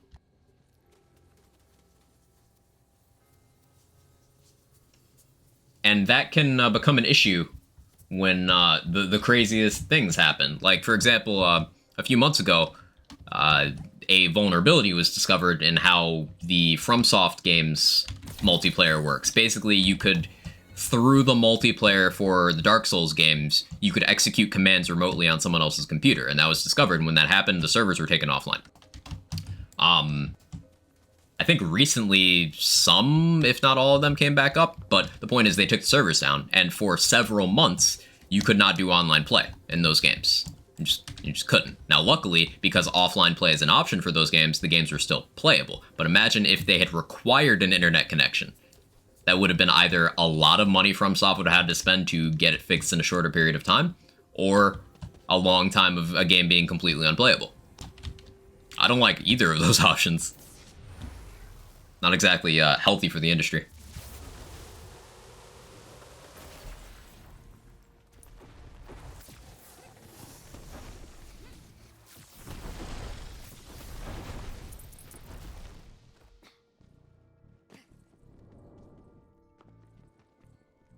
Quite a few games I would have picked up if they're not online. It seems like some I would want for times I didn't have internet.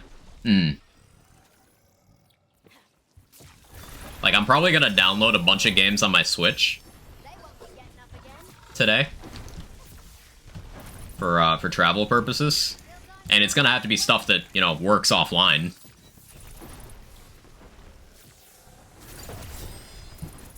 I wouldn't play BO3 if you had to play online. I probably would not have gotten nearly as into the game as I did.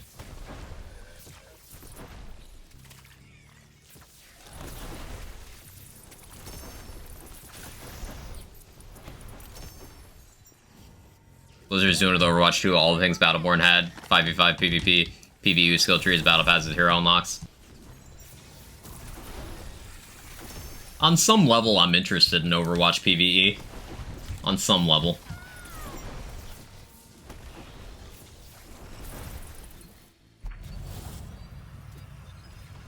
To me, all that is the money aspect. If you invest in keeping those things available, that part is negligible. Right, but how feasible is it to invest over super long periods of time? Reddins. I don't know how I should address you. Please correct me. For example, high-profile thing that's causing backlash right now, Ubisoft is closing down servers for a bunch of their older games that have some online-only functionality because it's no longer cost-effective to keep those things going. What happens when you want to play a game that you purchased and loved and perhaps even built a community around several years down the line when it's deemed no longer profitable to do so? There's always a cost to it. Hey, Tsukato, how you doing?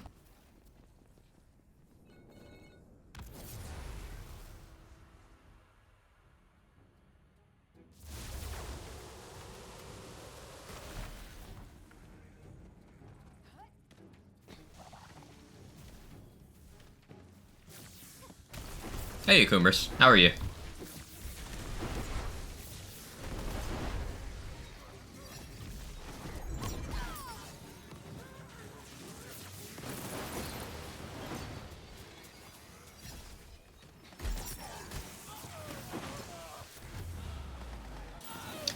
After this run, someone remind me to play Dreadwind. I was supposed to look at the Chaos drop rates a while ago, and I forgot about that. But after this run, someone remind me that I'm playing Dreadwind. Because I do owe a run to that. I believe it was Roddy who wanted to see that. Doing great vacay in 2 days. Yo, my vacay starts tomorrow. We'll be vacay buddies.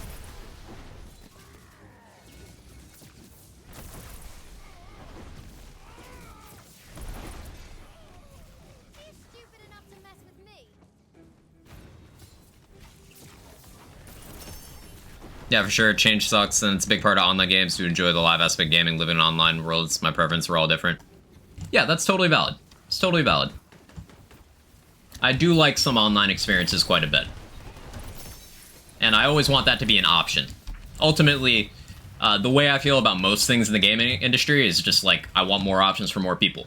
Whether that's difficulty options, online, offline, accessibility features. Just more options for more people. Always a good thing. Spells I was using. I'm using Wicked Gossip right now. It's a DLC 4 spell from Redmorn, and it's just really good. It's my new play. Dreadwind after this run. Thank you. Remind? Thanks, Roddy.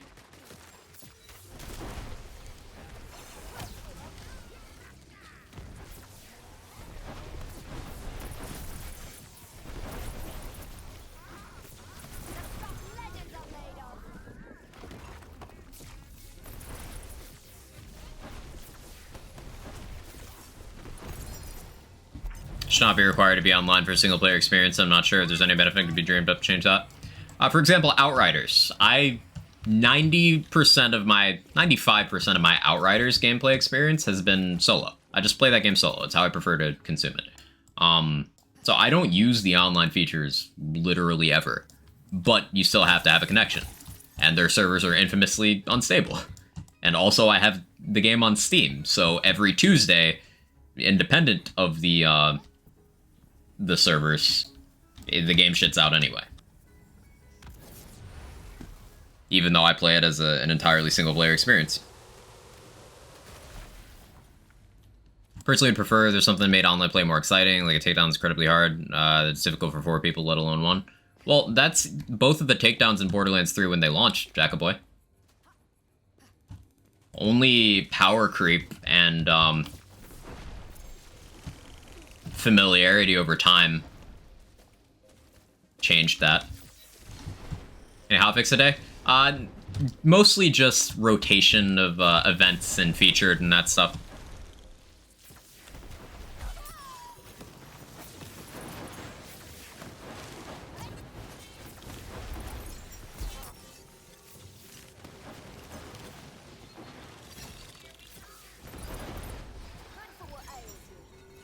You know, team up with other players doing the same thing, enjoying the game with others. That's what I like about it.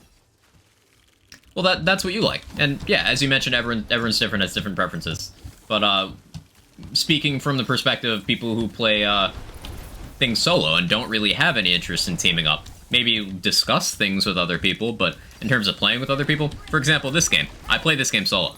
I have done co-op play with this game, but it's not something I really have too much of an interest in, so I play solo. So multiplayer features don't really appeal to me.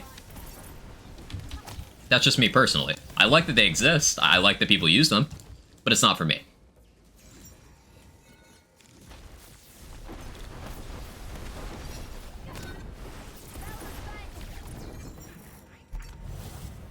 Go-to offline game for when I travel is OG Pokemon games and Game Boy. I was thinking about OG Pokemon games, Shay. I really wish you could just... and correct me if this happened at some point, just have like the older games digitally on Switch. I know for 3DS you could get all the gens up through 7, because you could actually... 7 came out for 3DS, yeah. You could have all the gens up through 7 on 3DS, whether digitally or physically. But then when they switch to the Switch, you can't get most of those older games anymore. And, like, I want to play some Gen 5. It's been so long since I've played Gen 5. But I don't have a device that can run them. That I can travel with.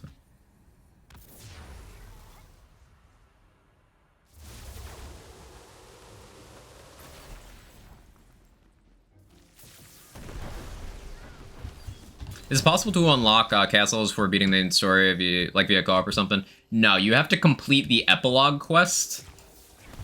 And then the Chaos Chamber tutorial to unlock Chaos Chamber functionality at all. And then you need to complete Chaos Trial 0 to unlock the Chaos level system. So it's like a multi-step thing. You can't do all of that by yourself without a save editor. You could use the save editor to unlock it early, but that's the only other way.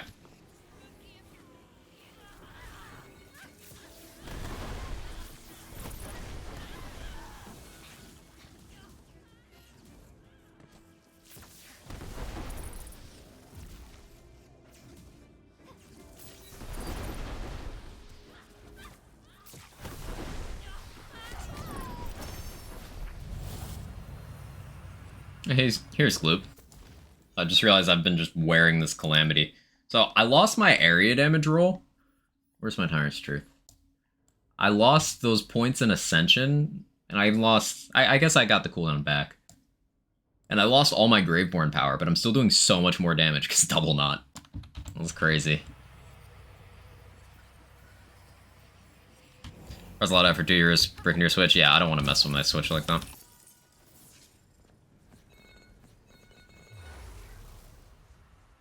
This game also doesn't play through reset. Right. I still hope that's something they add. Even if it's something I wouldn't personally use very frequently, I think it's something the game would benefit from just having.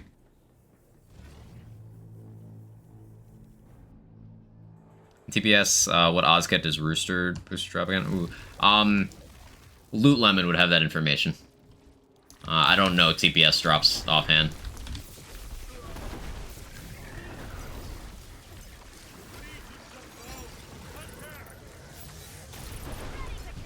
Oh, that was a chunk.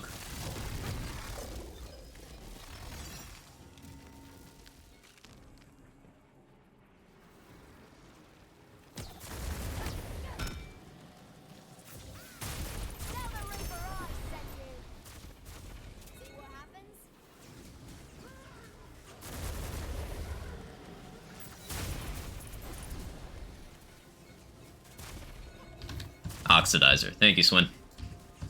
Appreciate ya.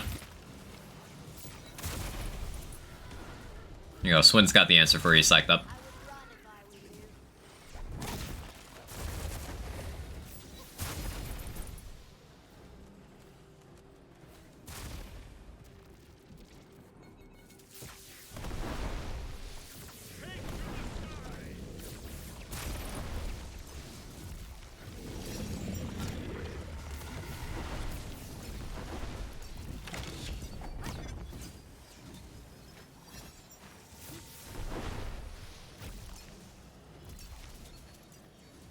Yeah, I could use a little better cooldown. Stop dodging, holy shit.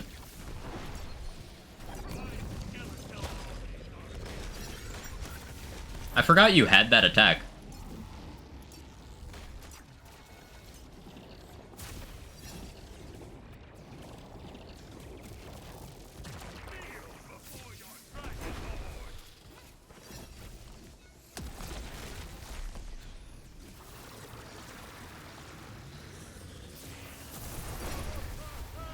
Yeah, the ricochets do a lot.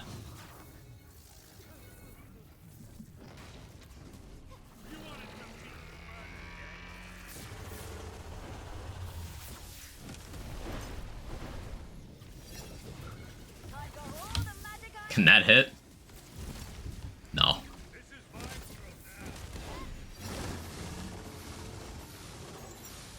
Go if I like, yeah, go ahead, Swin.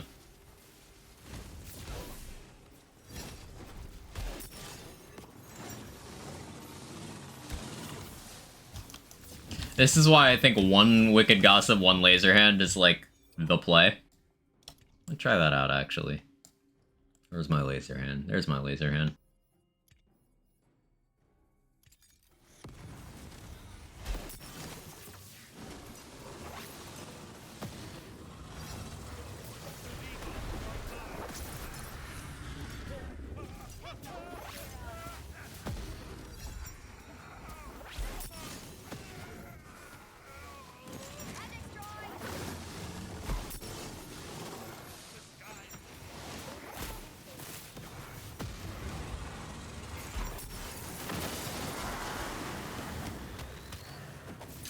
Just skip the face. Just skip the face. Random question, they nerf rubies? No, it's Momo mode, not last as long. I thought it was crazy. Wife mentioned too without me bringing it up. I suppose that should be tested. It's possible. They haven't documented any change, but they've done a couple undocumented changes before. Put something in curse testing, Pragmatic. And I'm sure someone will be happy to investigate that. Just ignore shield regen? Yeah, it barely does anything.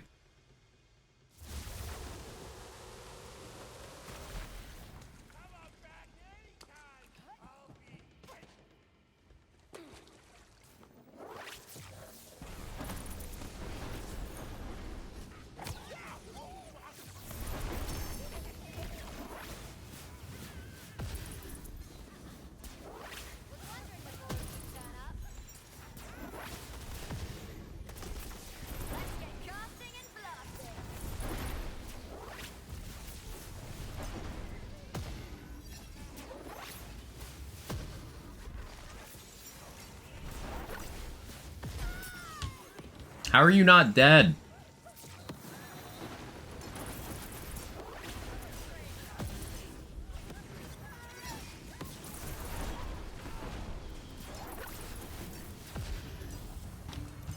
I was panicked when I see those birds because of Wastard. I don't kill it, immediately reach in the soul shield. Yeah, they're a lot weaker than the ones in the Wastard fight. A lot weaker.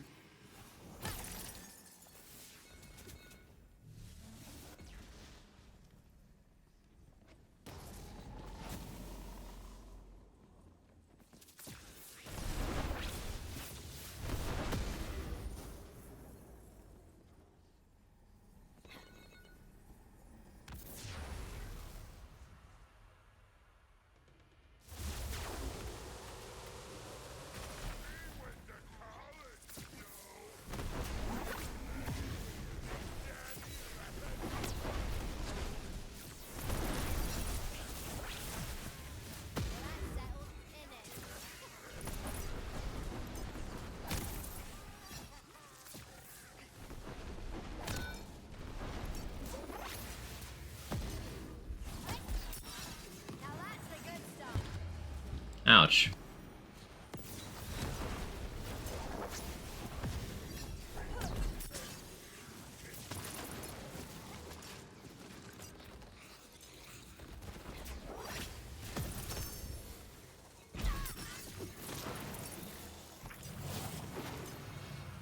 Another quick reminder, I have to start to play Dreadwind. Yes, thank you.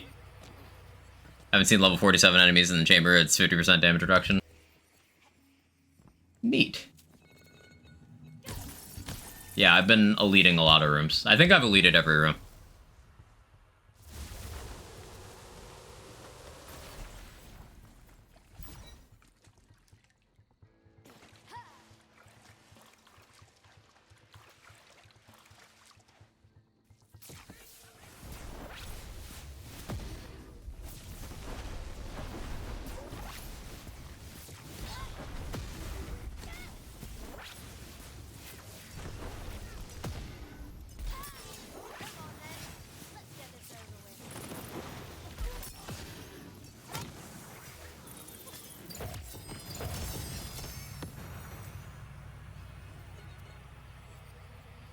I did want an Echo Peg leg.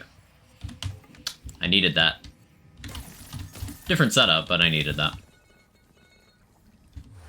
Okay, raid bosses, and then we'll do Dreadwind.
Ow, ow.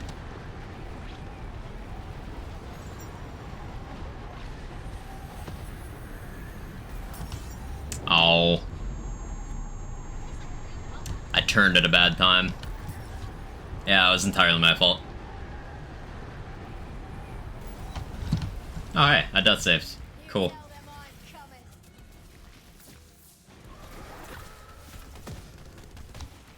Excuse me.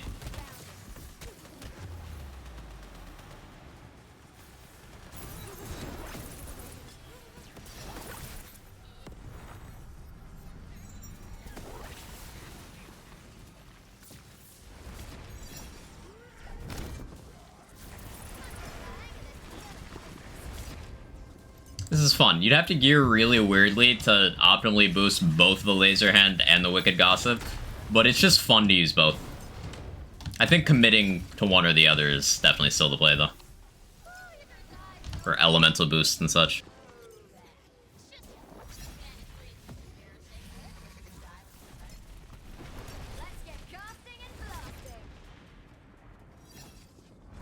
Got stuck riding on Bunny's back in Sandstorm phase. Great fun. Sounds like it.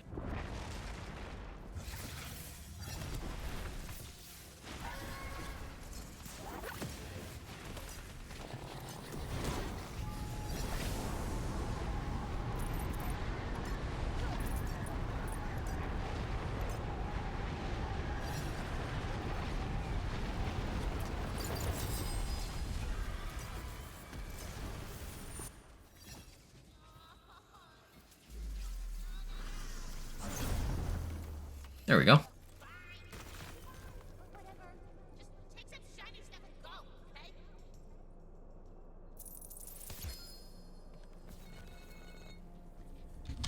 gonna make some people upset here too. I'm probably not gonna spend these crystals either.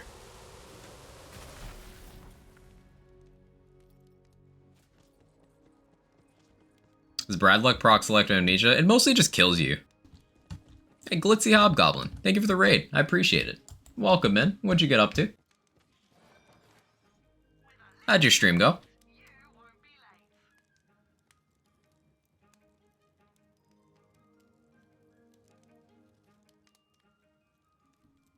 Playing Wonderlands. Ooh. Good game. I should play it sometime. Okay, we got Inflammation in this vendor. That's sick.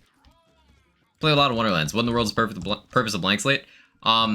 Blank Slate can roll certain passes on it. Now, aside from it, all Blank Slates give you an XP bonus, so it's the optimal leveling armor if you want to level the fastest. But ability level +2 on a Blank Slate gives you 100% ability damage and 100% ability crit chance. Now, because of the way ability crit chance works, that 100% really is 5% added to your base of 5, but still. That 100% ability damage is very nice in playthroughs. You can also get... Thanks, Torque. You can also get a secondary roll of 40% all damage. So that's the most impactful armor you can have at low levels. It is the best armor in the game for low levels. How's it going? It's going great. We're messing around with spellcasting builds, about to switch to do some melee stuff. Just enjoying the new feature. Did my first run of this week's featured just now. This week's items, we've got Inflammation, Drill's Fury, and Ancient Deity. So, kind of mediocre, very mediocre. Inflammation's very, very good, though. So, definitely keep an eye out here. Radius is nice on the Inflammation. This is very nice for spam triggering effects, such as Theurge, if you want that, or Sanguine Sacrament. Inflammation is just a great spell.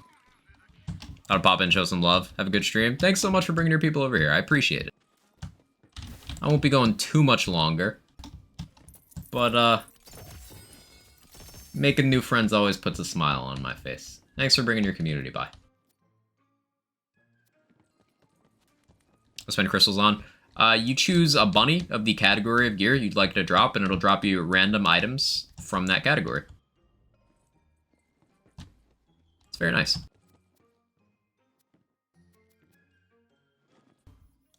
Now, I owe some Dreadwind.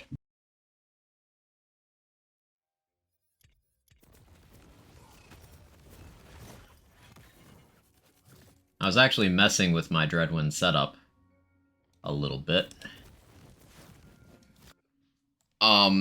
And there's a skill tree decision that, don't let Sen hear about it, okay? Don't let Sen hear that I took 3 Instinct and 2 Old Ways. Or, sorry, 3 Instinct and 3 Old Ways. Don't tell Sen. Try to Blight Geist build? Yes. I actually have a Blight Geist build that I have a lot of fun with. Uses Reaper of Bones to keep Selective Amnesia on while doing dot stuff. I like it quite a bit. So many characters, scrollbar lags? It does. Hotfix? Nah, hot streamer. Hey, Duck, how you doing? How's your hands? Oh, and how are you and Mrs. Quackers feeling? You guys were ill last time I checked in. Okay, so this is my Dreadwind build. We'll do... The feature run's kind of long. It's got a Dragon Lord. We'll do it anyway. Do it anyway.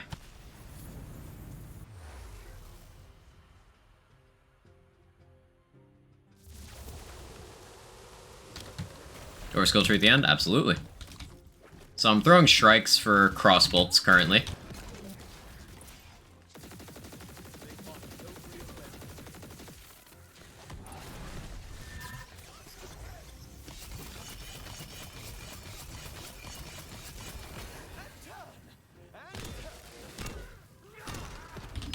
But most of this consists of running around, swinging a Banshee, and then spinning.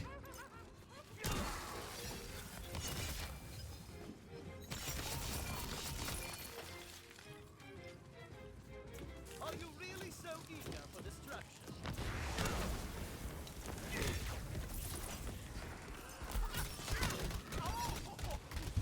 Flavors your Banshee, Cryo.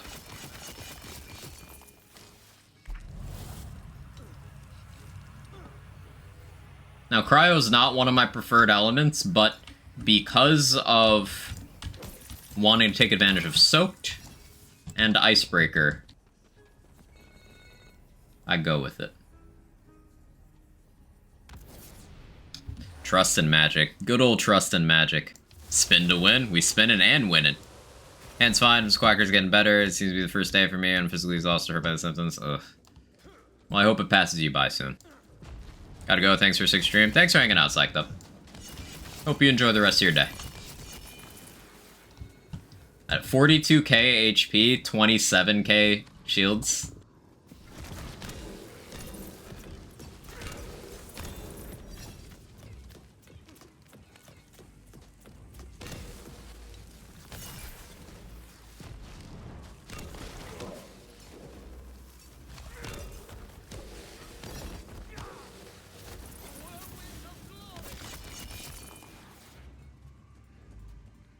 You meant to say blue raspberry? You're right. Archimedes Shadow, thank you for the 10 gifted subs. Very generous of you. Thank you so much. Gifts from my favorite streamer. That means a lot to me. Thank you. Incredibly generous. Very helpful. Thank you so much. If you got gifted a sub by Archimedes Shadow, please show them some love in the chat. I don't know if soaked would always be better. You still want icebreaker because enrage will still apply it, and icebreaker is a completely fresh mult in the formula. So even if you have like half icebreaker progress and 1 point,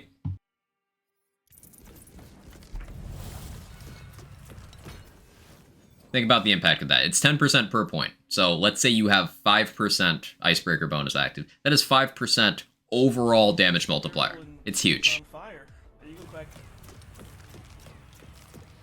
Icebreaker is one of those things that's just too big to ever not take. She's just a girl and she's on fire. There you go, Quack. Love the setup. Tankiness being relevant in this game's everything for me. I've changed up a little bit to make it even even more in that vein, Flib. For example, She's a girl and she's on fire. There you go, Quack. I'm running a Wardude right now. I'm not doing body rune stuff. I'm running a Wardude just because it's big capacity. And also, since I have so much melee stuff going on, I may as well make it so enemies that touch me get absolutely deleted by melee damage. Voodoo, joy being here with Quagnus community. It's been amazing since first stream to right now. I appreciate that coffee. It's a pleasure to have you around.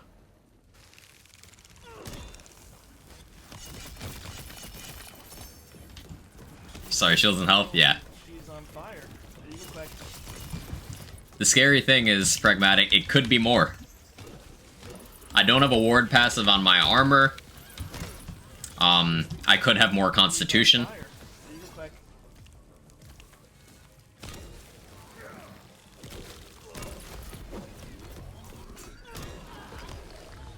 She's just a girl and she's on fire. I could have more.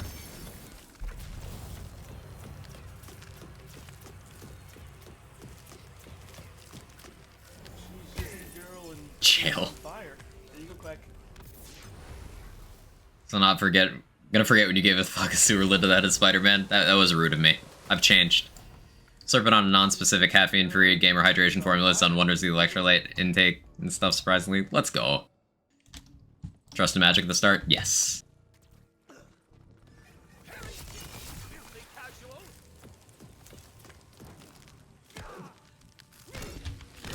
I do want to see what absolute maximum for unarmored defense, like, life is. I want to say it would be Hammer Zerker. Because then you can get the shield bonus in, the ward bonus in Clawbringer Tree. You get 5 more points of that from armor.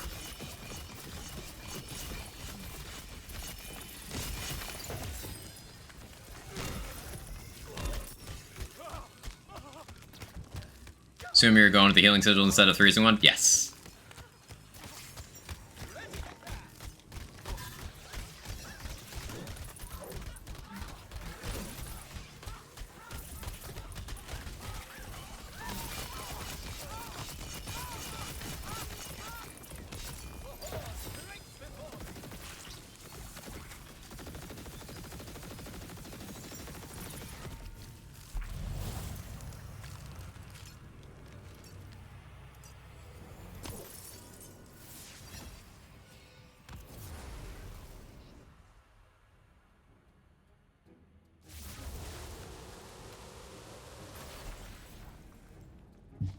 Amp builds, what are your thoughts? I think Blightcaller and Spell Shot both facilitate amp builds pretty well in their own ways. You could, of course, use the two together. But amp is very impactful. So, applied to the right tech, amp can do great things. So yeah, I like amp builds. Also injects a little bit of creativity into the ward slot. Because you'll see a lot of people use just Body Rune, Bad Egg, Curse Wit. Not much else. It's nice to see the amp stuff come in. Yeah, amp makes your status effects a lot bigger, for example.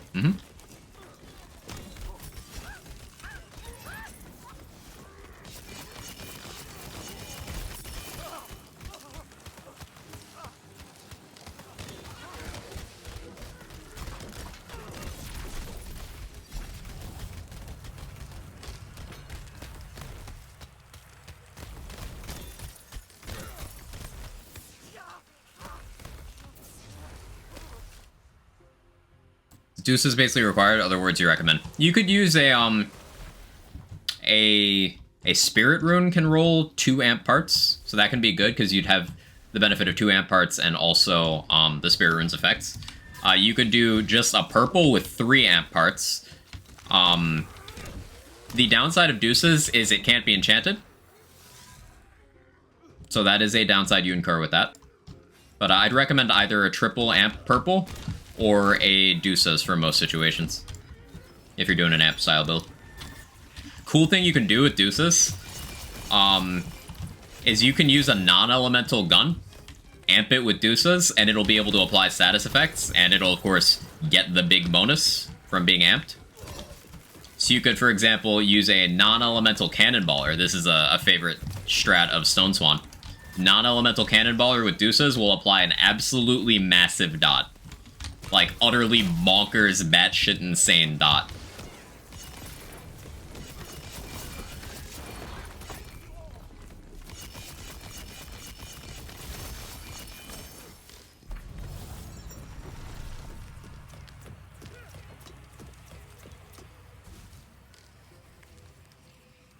Take Nasty Spell. I'm on this build, so I don't really care. Thanks, you're welcome. Fear Not Strikes or Whatnot. It has to be Fear Not for the crossbows. Whatnot doesn't have crossbow barrel, but yeah, this is Fear Not. Not Pixies, Strikes. I've seen a double amp purple, be on the lookout. Yeah, one of the advantages of a triple amp purple is that the more amp parts you have, the lower the drain is. It's not just that the damage goes up, the drain goes down. So a triple amp is 100% damage for 20% drain. And 20% is a favorable number because, for example, if you have 2 points in mage armor, that is 20% of your wards back every time you cast a spell or reload.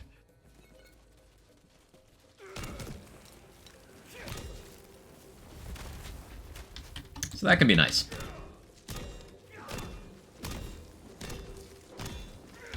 Sir? Okay.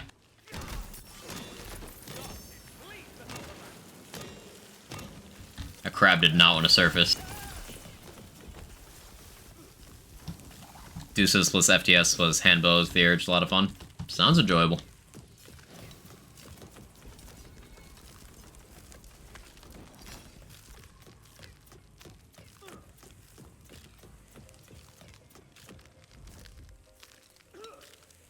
Is enemy stuck? Where exactly are you? Chat, what is happening? Am I having a fever dream?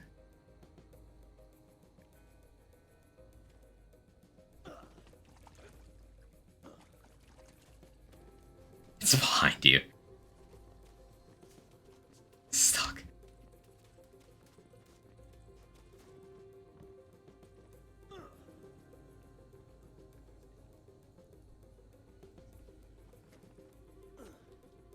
Hello?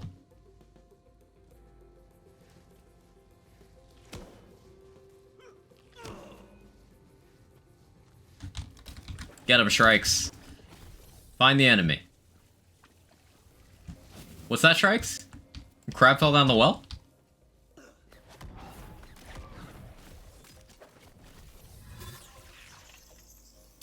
I don't know what's happening. And for the amp, 6 out of 3 in the Blight Collar Shield regen skill. Amped up. Would regen it in 2 seconds, not counting the instant shield back skill. Yeah. You get 9% back per second with amped up. So, a little over 2 seconds. Get a Quasar? Ah, yeah, let me get right on that. Well,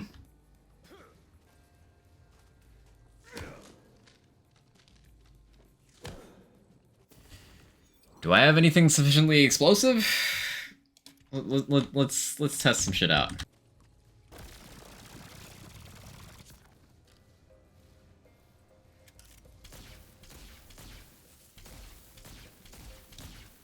My tasers can't see it.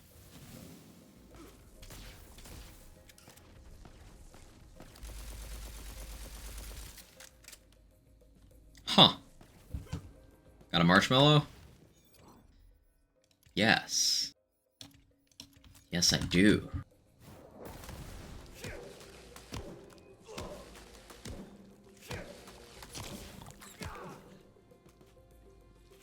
I don't think it took damage.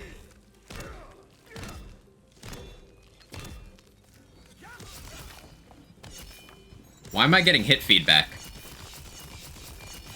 I'm getting hit feedback. You hear that? I'm hitting the enemy. It's just invincible.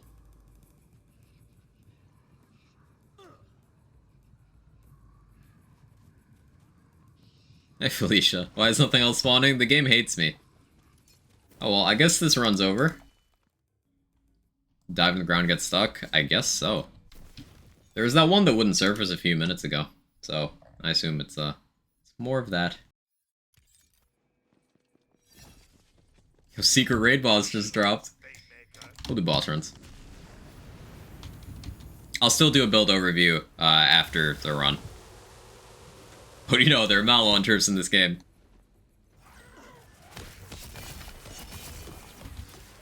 Oh, this is an Executioner's Blade build, so fun thing you can do.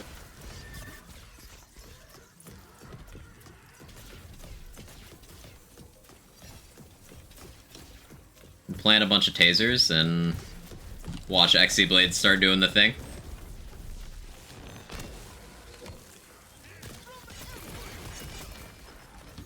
What do you mean side objective completed? What? Is my game okay?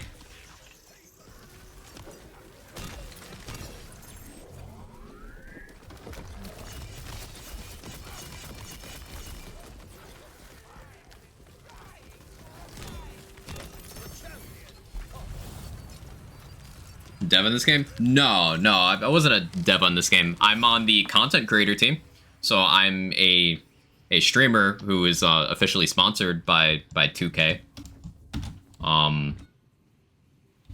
For, you know, promoting the game.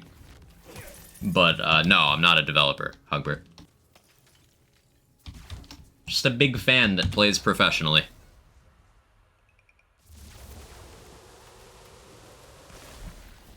Yeah, I think it kept that side objective from the last run active. Yeah, that's weird. Also, fuck off, Imelda.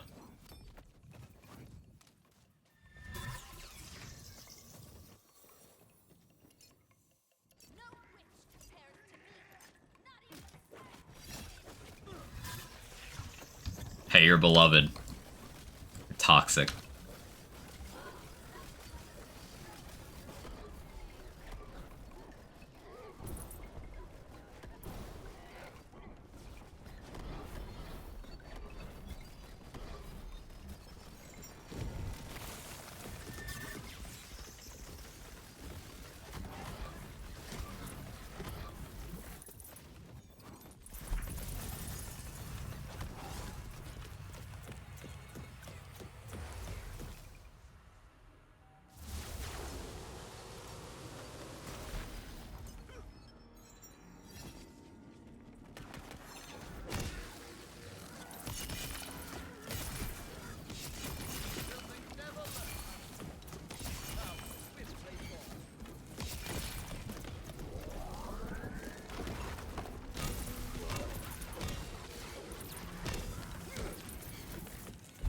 Feral Surge needs to do frost melee damage and the AoE be ability damage.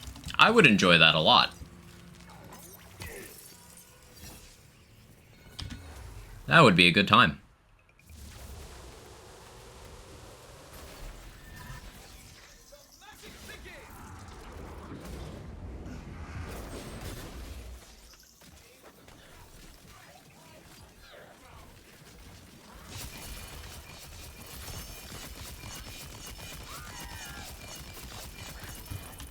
Zomboss got a little performance anxiety there.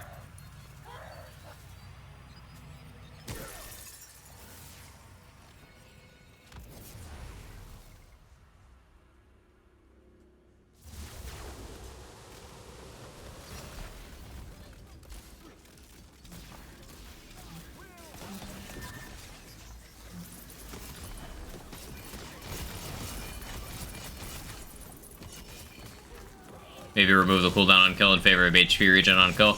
I don't think that solves anything, because that means you'll just get the action skill less. I don't think making the action skill that doesn't do enough happen less frequently solves anything.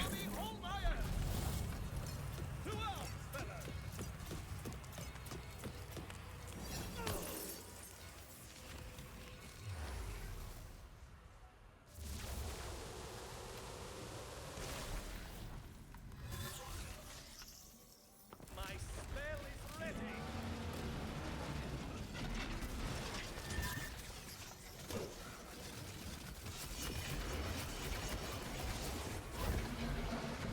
I just hate its little identity crisis. Yeah, it does have one of those going on.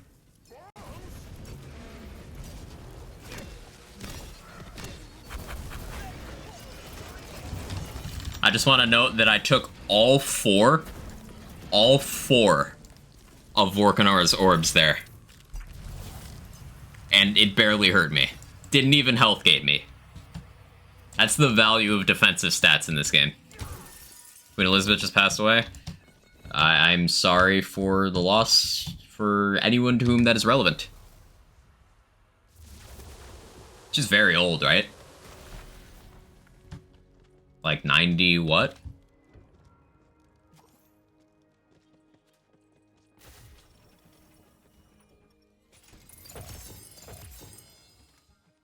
Rebalancing the cooldown would be necessary, they're absolutely right. My preferred solution to the whole Feral Surge thing is, I think it having a second charge would do a lot for it. So, like, give it a second charge so that you could use it both to engage and to execute, and then address the damage thing separately. So, like, Craft Knight's idea of making it do melee damage would help it quite a bit, because you can scale melee damage a lot harder in this game. But also it just having two charges. 95. 96, 96, 95. Either way, that's a hell of a good run. That's a hell of a good run.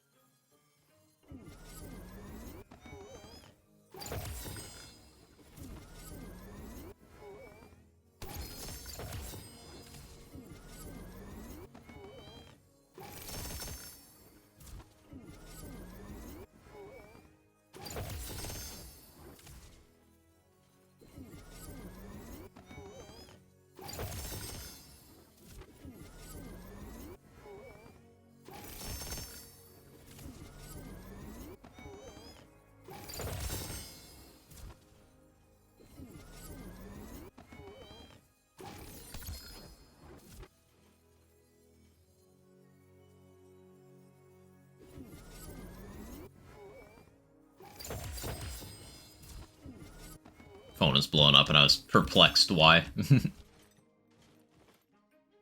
Claw Stabbo Amnesia with movement speed. 2 in awe. Melee crit chance. That's really good. Why is it only chaotic? Ugh. I'm gonna leave it there out of pettiness.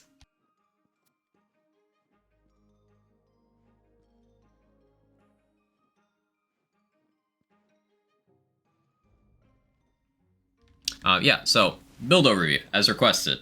Frost Shiver is just kind of the peak of most melee interactions, because Alchemical Agent will take most melee interactions to a whole nother amazing level. And Dreadwind locks you into Berserker. So you go down Berserker to get Relentless Rage for some quality of life, but mostly for the damage boosting stuff over here and Unarmored Defense. Unarmored Defense is the single most impactful defensive skill in the entire game, and it's just really, really strong. So with Unarmored Defense, stacking wards becomes huge amounts of HP. Now, a cool thing you can do is you can stack Constitution because it gives you both HP and ward bonuses. Unarmored Defense gives you even more value out of that. Also, having a big capacity ward, such as the Mace Ward I have on, gives you even more health. We take Unyielding for healing, we take Savagery to boost our Dreadwind and our Enrage timer.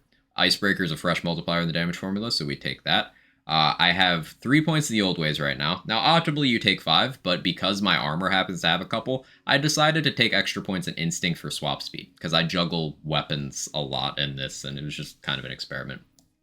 I would put more in Cold Snap if we had more points, but only one. Frost Efficiency is great for getting more value out of Icebreaker, and the movement speed feeds directly into Selective Amnesia and just general quality of life.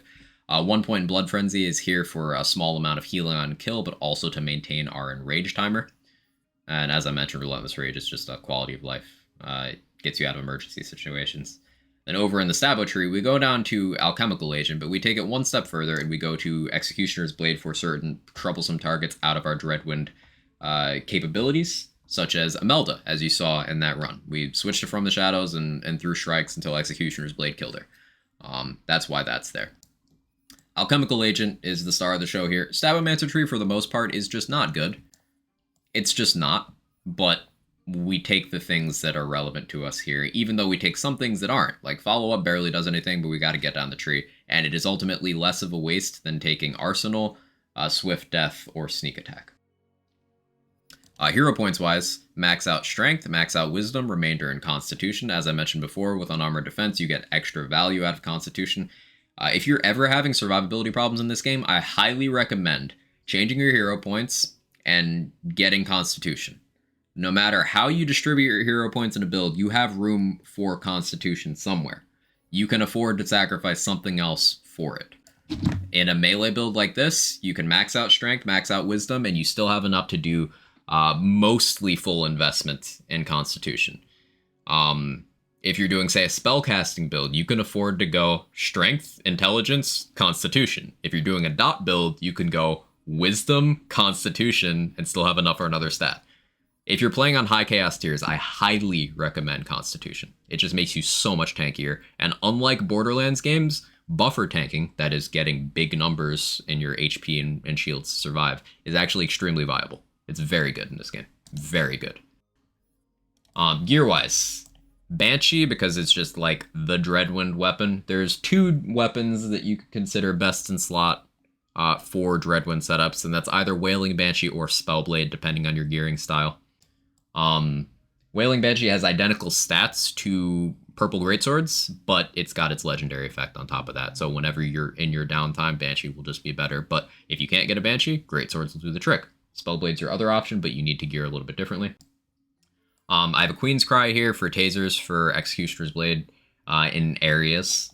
I have Fear Nots here, just a blue one because the damage this does ultimately doesn't matter, but I wanted a melee crossbolts Shrike Fear Not because those drones will fly around applying crossbolts, which are a fresh multiplier in my melee formula.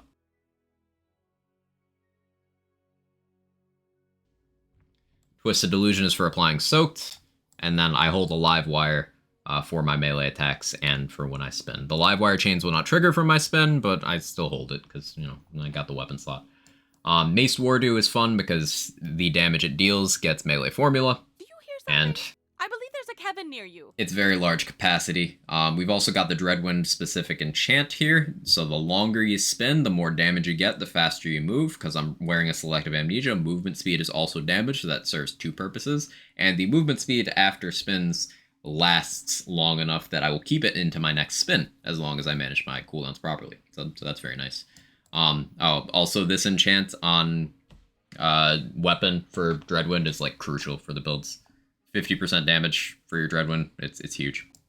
I have an Ancient Hilt here as well to reduce my downtime. Then I've got a Championship Ring, Primordial, with melee damage, melee crit damage, action skill duration. Duration increases are very nice for Dreadwind because it's got a base duration of only 6 seconds. So 33% of 6 seconds is a hugely impactful difference. Remember, you get 4 spins per second with Dreadwind. So 2 more seconds is 8 more hits per target. That's a lot. And also because I'm spinning longer, I get more out of this enchant.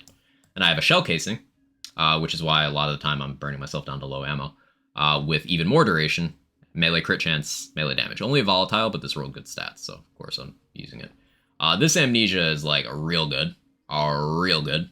Real good. The points in Iron Squall are wasted, but I can't exactly complain. Selective Amnesia turns your movement speed into damage at a 1-to-1 ratio, so Dreadwind not only has that enchant to increase your movement speed, but Dreadwind innately increases your movement speed by 20% when it's on. And when you are Dreadwinding, you are in harm's way. So you're taking damage, so you're turning the effect on. It all just comes together nicely. Peak armor choices for Dreadwind are going to be, once again, throwing out Mosquito's Mantle because it's stupid. Warp Paradigm, converting spell into melee and ability, or Selective Amnesia. One of those two. What else? Using a Harbinger, because the shield capacity bonus here translates into more health with unarmored defense. And activating Dreadwind will give me 50% of my shields back over 2 seconds. Now, because I have unarmored defense, it's looking at my original value. So it's giving me 100% back for 2 seconds, which is, like, huge. Then I have a Fortifying Sigil to increase my damage and give me a little bit of healing in an area. Additionally, because this one has a crit chance part, it has a decent chance of triggering Executioner's Blade on anything that's inside. So, fun stuff. They fixed the DLC web for bunnies. Fix what? You're gonna have to be way more specific, Rambo. What's broken? Thurston Waffles died, and the queen was like, fuck this, I'm out. Yeah, one of those days.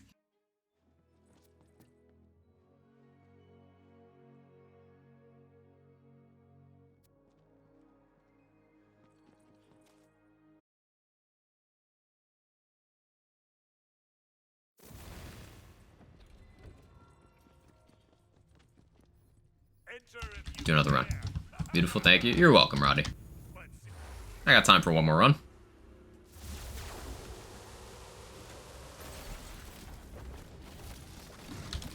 Wait, it's the 8th? Hey, it'll be the 9th for them in, like, 6 hours, right? 5 hours. Eyes don't work no more? Yo, same.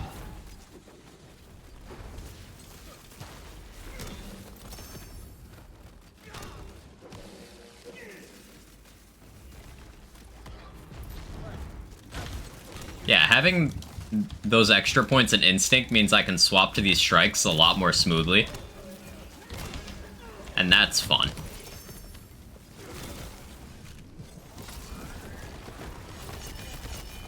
Took like 10 screenshots on my phone so I can replicate the build as close as possible. One of the first builds that's gonna be in the doc, basically there's like a dozen different build archetypes that we've lightly talked about. At least Lazy and I have. Of things that would be in the build stocks when we do that. And there's going to be a few varieties of Frost Shiver melee. His Blender build, there's also going to be a Dreadwind setup. So this will be in there.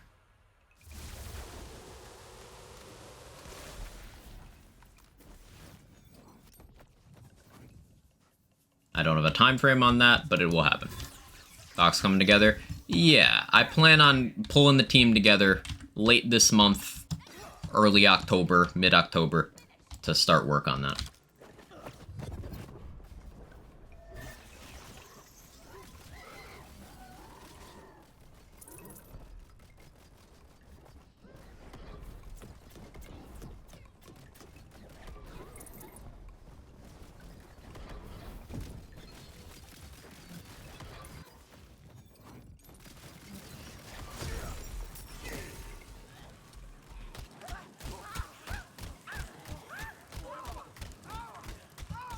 You know when you're having fun and then a Melda just shows up? Then you wonder what the point of it all is.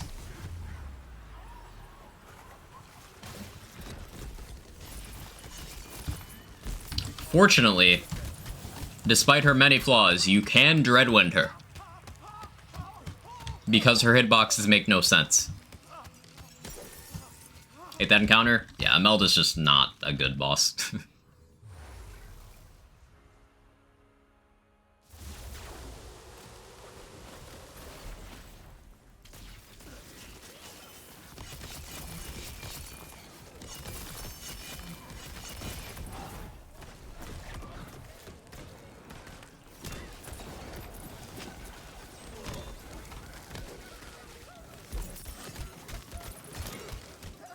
Usually cheeser, go hide, use pixies. No shame. It's Imelda. There is no wrong answer to her. I don't care if you Buffmeister, Mosquito, Pixie her. It's Imelda. It's acceptable.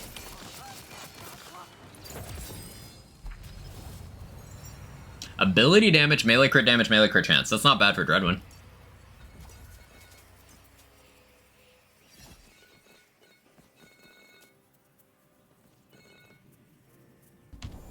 We'll take Stay Back because that will facilitate Amnesia. It just kind of keeps the effect always on for us.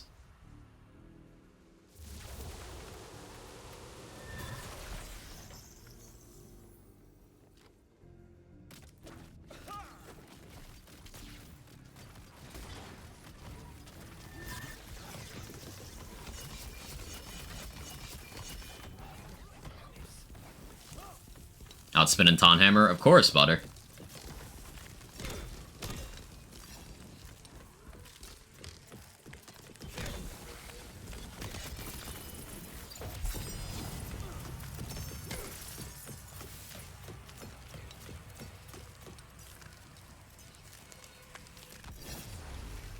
Can Spirit Swarm hit Imelda? It can.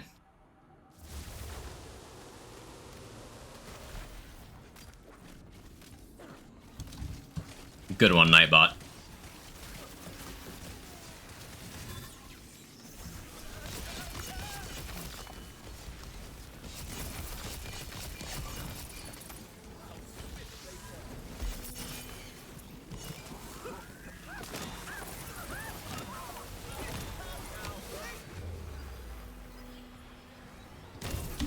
That's why Relentless Rage is good.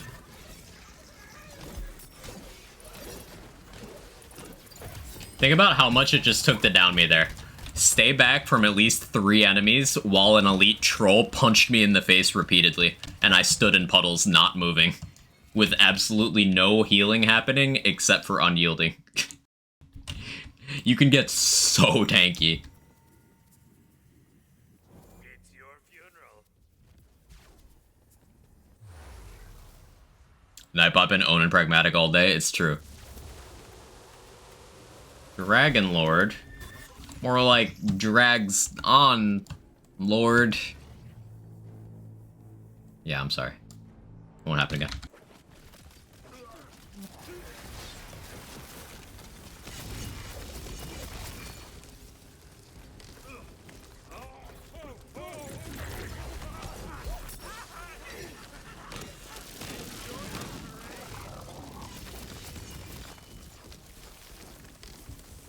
That the pony you want to go out on vacation on?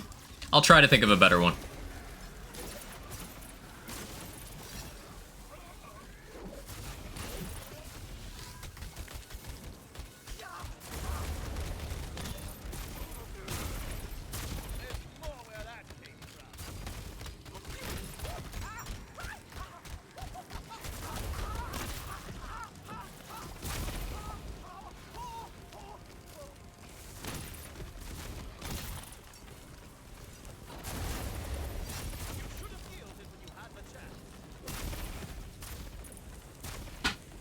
Be the ideal armor skill combo for this build.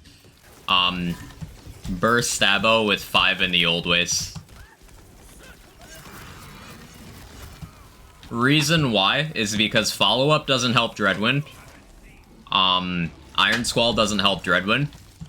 But Burst Stabo multi-class provides you the most class power for Dreadwind, and then Stabo power gives you crit chance, which is alchemical agent consistency. Should be the first one drop for me. You've got a lot of flexibility. Honestly, the primary thing to worry about is you just want burr power. Burr power on an Amnesia, and you're good. Area damage helps.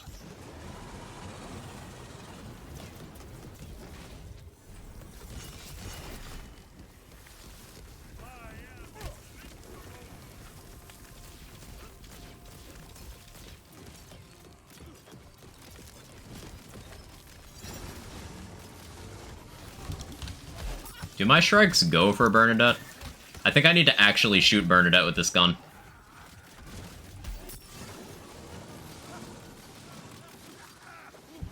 I normally Tooth Raider this. Let's do that.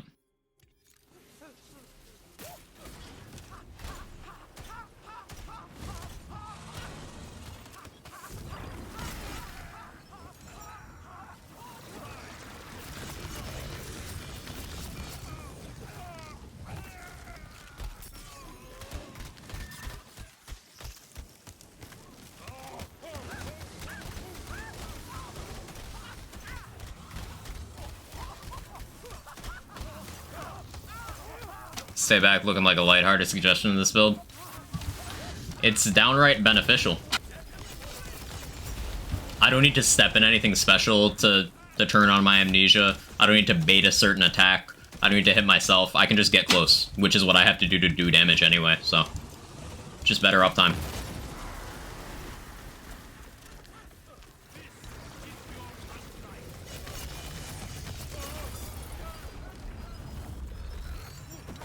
I think one of those is probably not Sabo. Another good combination, Roddy, is Burr Spore.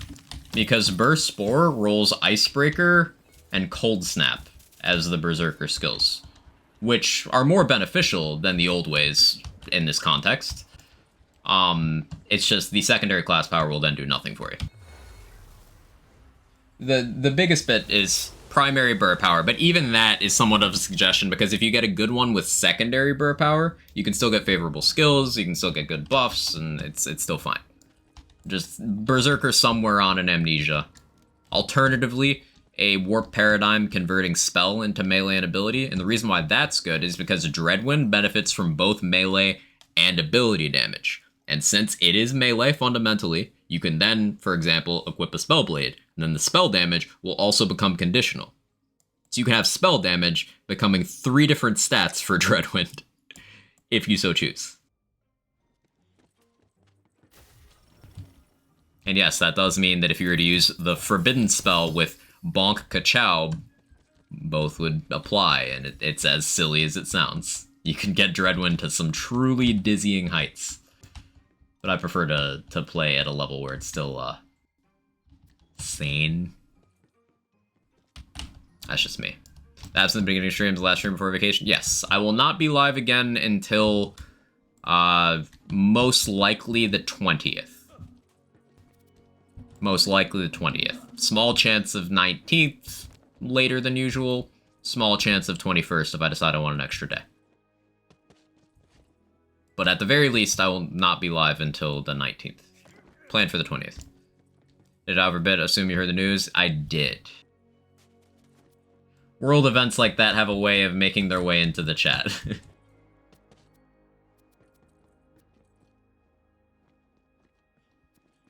So gonna miss you. I'll still be, reachable. I got Discord mobile and everything, and I'll be checking in. But yeah, I'll be away. Trauma vacation, one tarnation, unwritten rule stream is not taking vacation. I treat it like that too often, Assassin. I don't take time off very often. It just so happens that this scheduled time off is coming at the end of a week where I had some unscheduled time off due to health reasons, but every few months I try to take some me time. So yeah.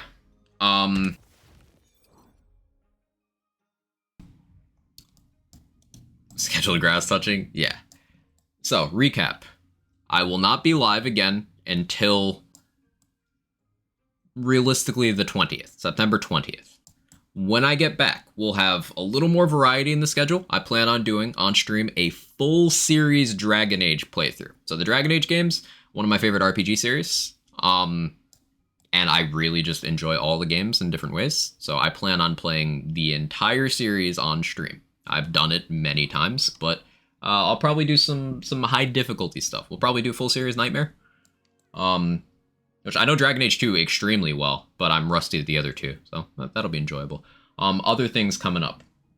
I'll be doing some fun activities in October. There's some charity stuff I'll be participating in. So you have that to look forward to. And yeah, so let's find somewhere for you guys to go. I will miss you all dearly. I love our deep talks. I love nerding out with you guys. But I'm taking some me time. Some me time. So let's see who's live.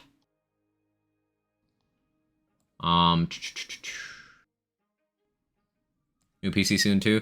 That is top of the to-do list after I'm back. See, Lazy's doing some of the new featured. Alec is doing some Triple Revolter stuff. Perek's on Borderlands 2. Let's go to Lazy. As I mentioned the last couple times we raided, I feel less guilty about raiding Lazy primarily because I can't catch all the streams anymore.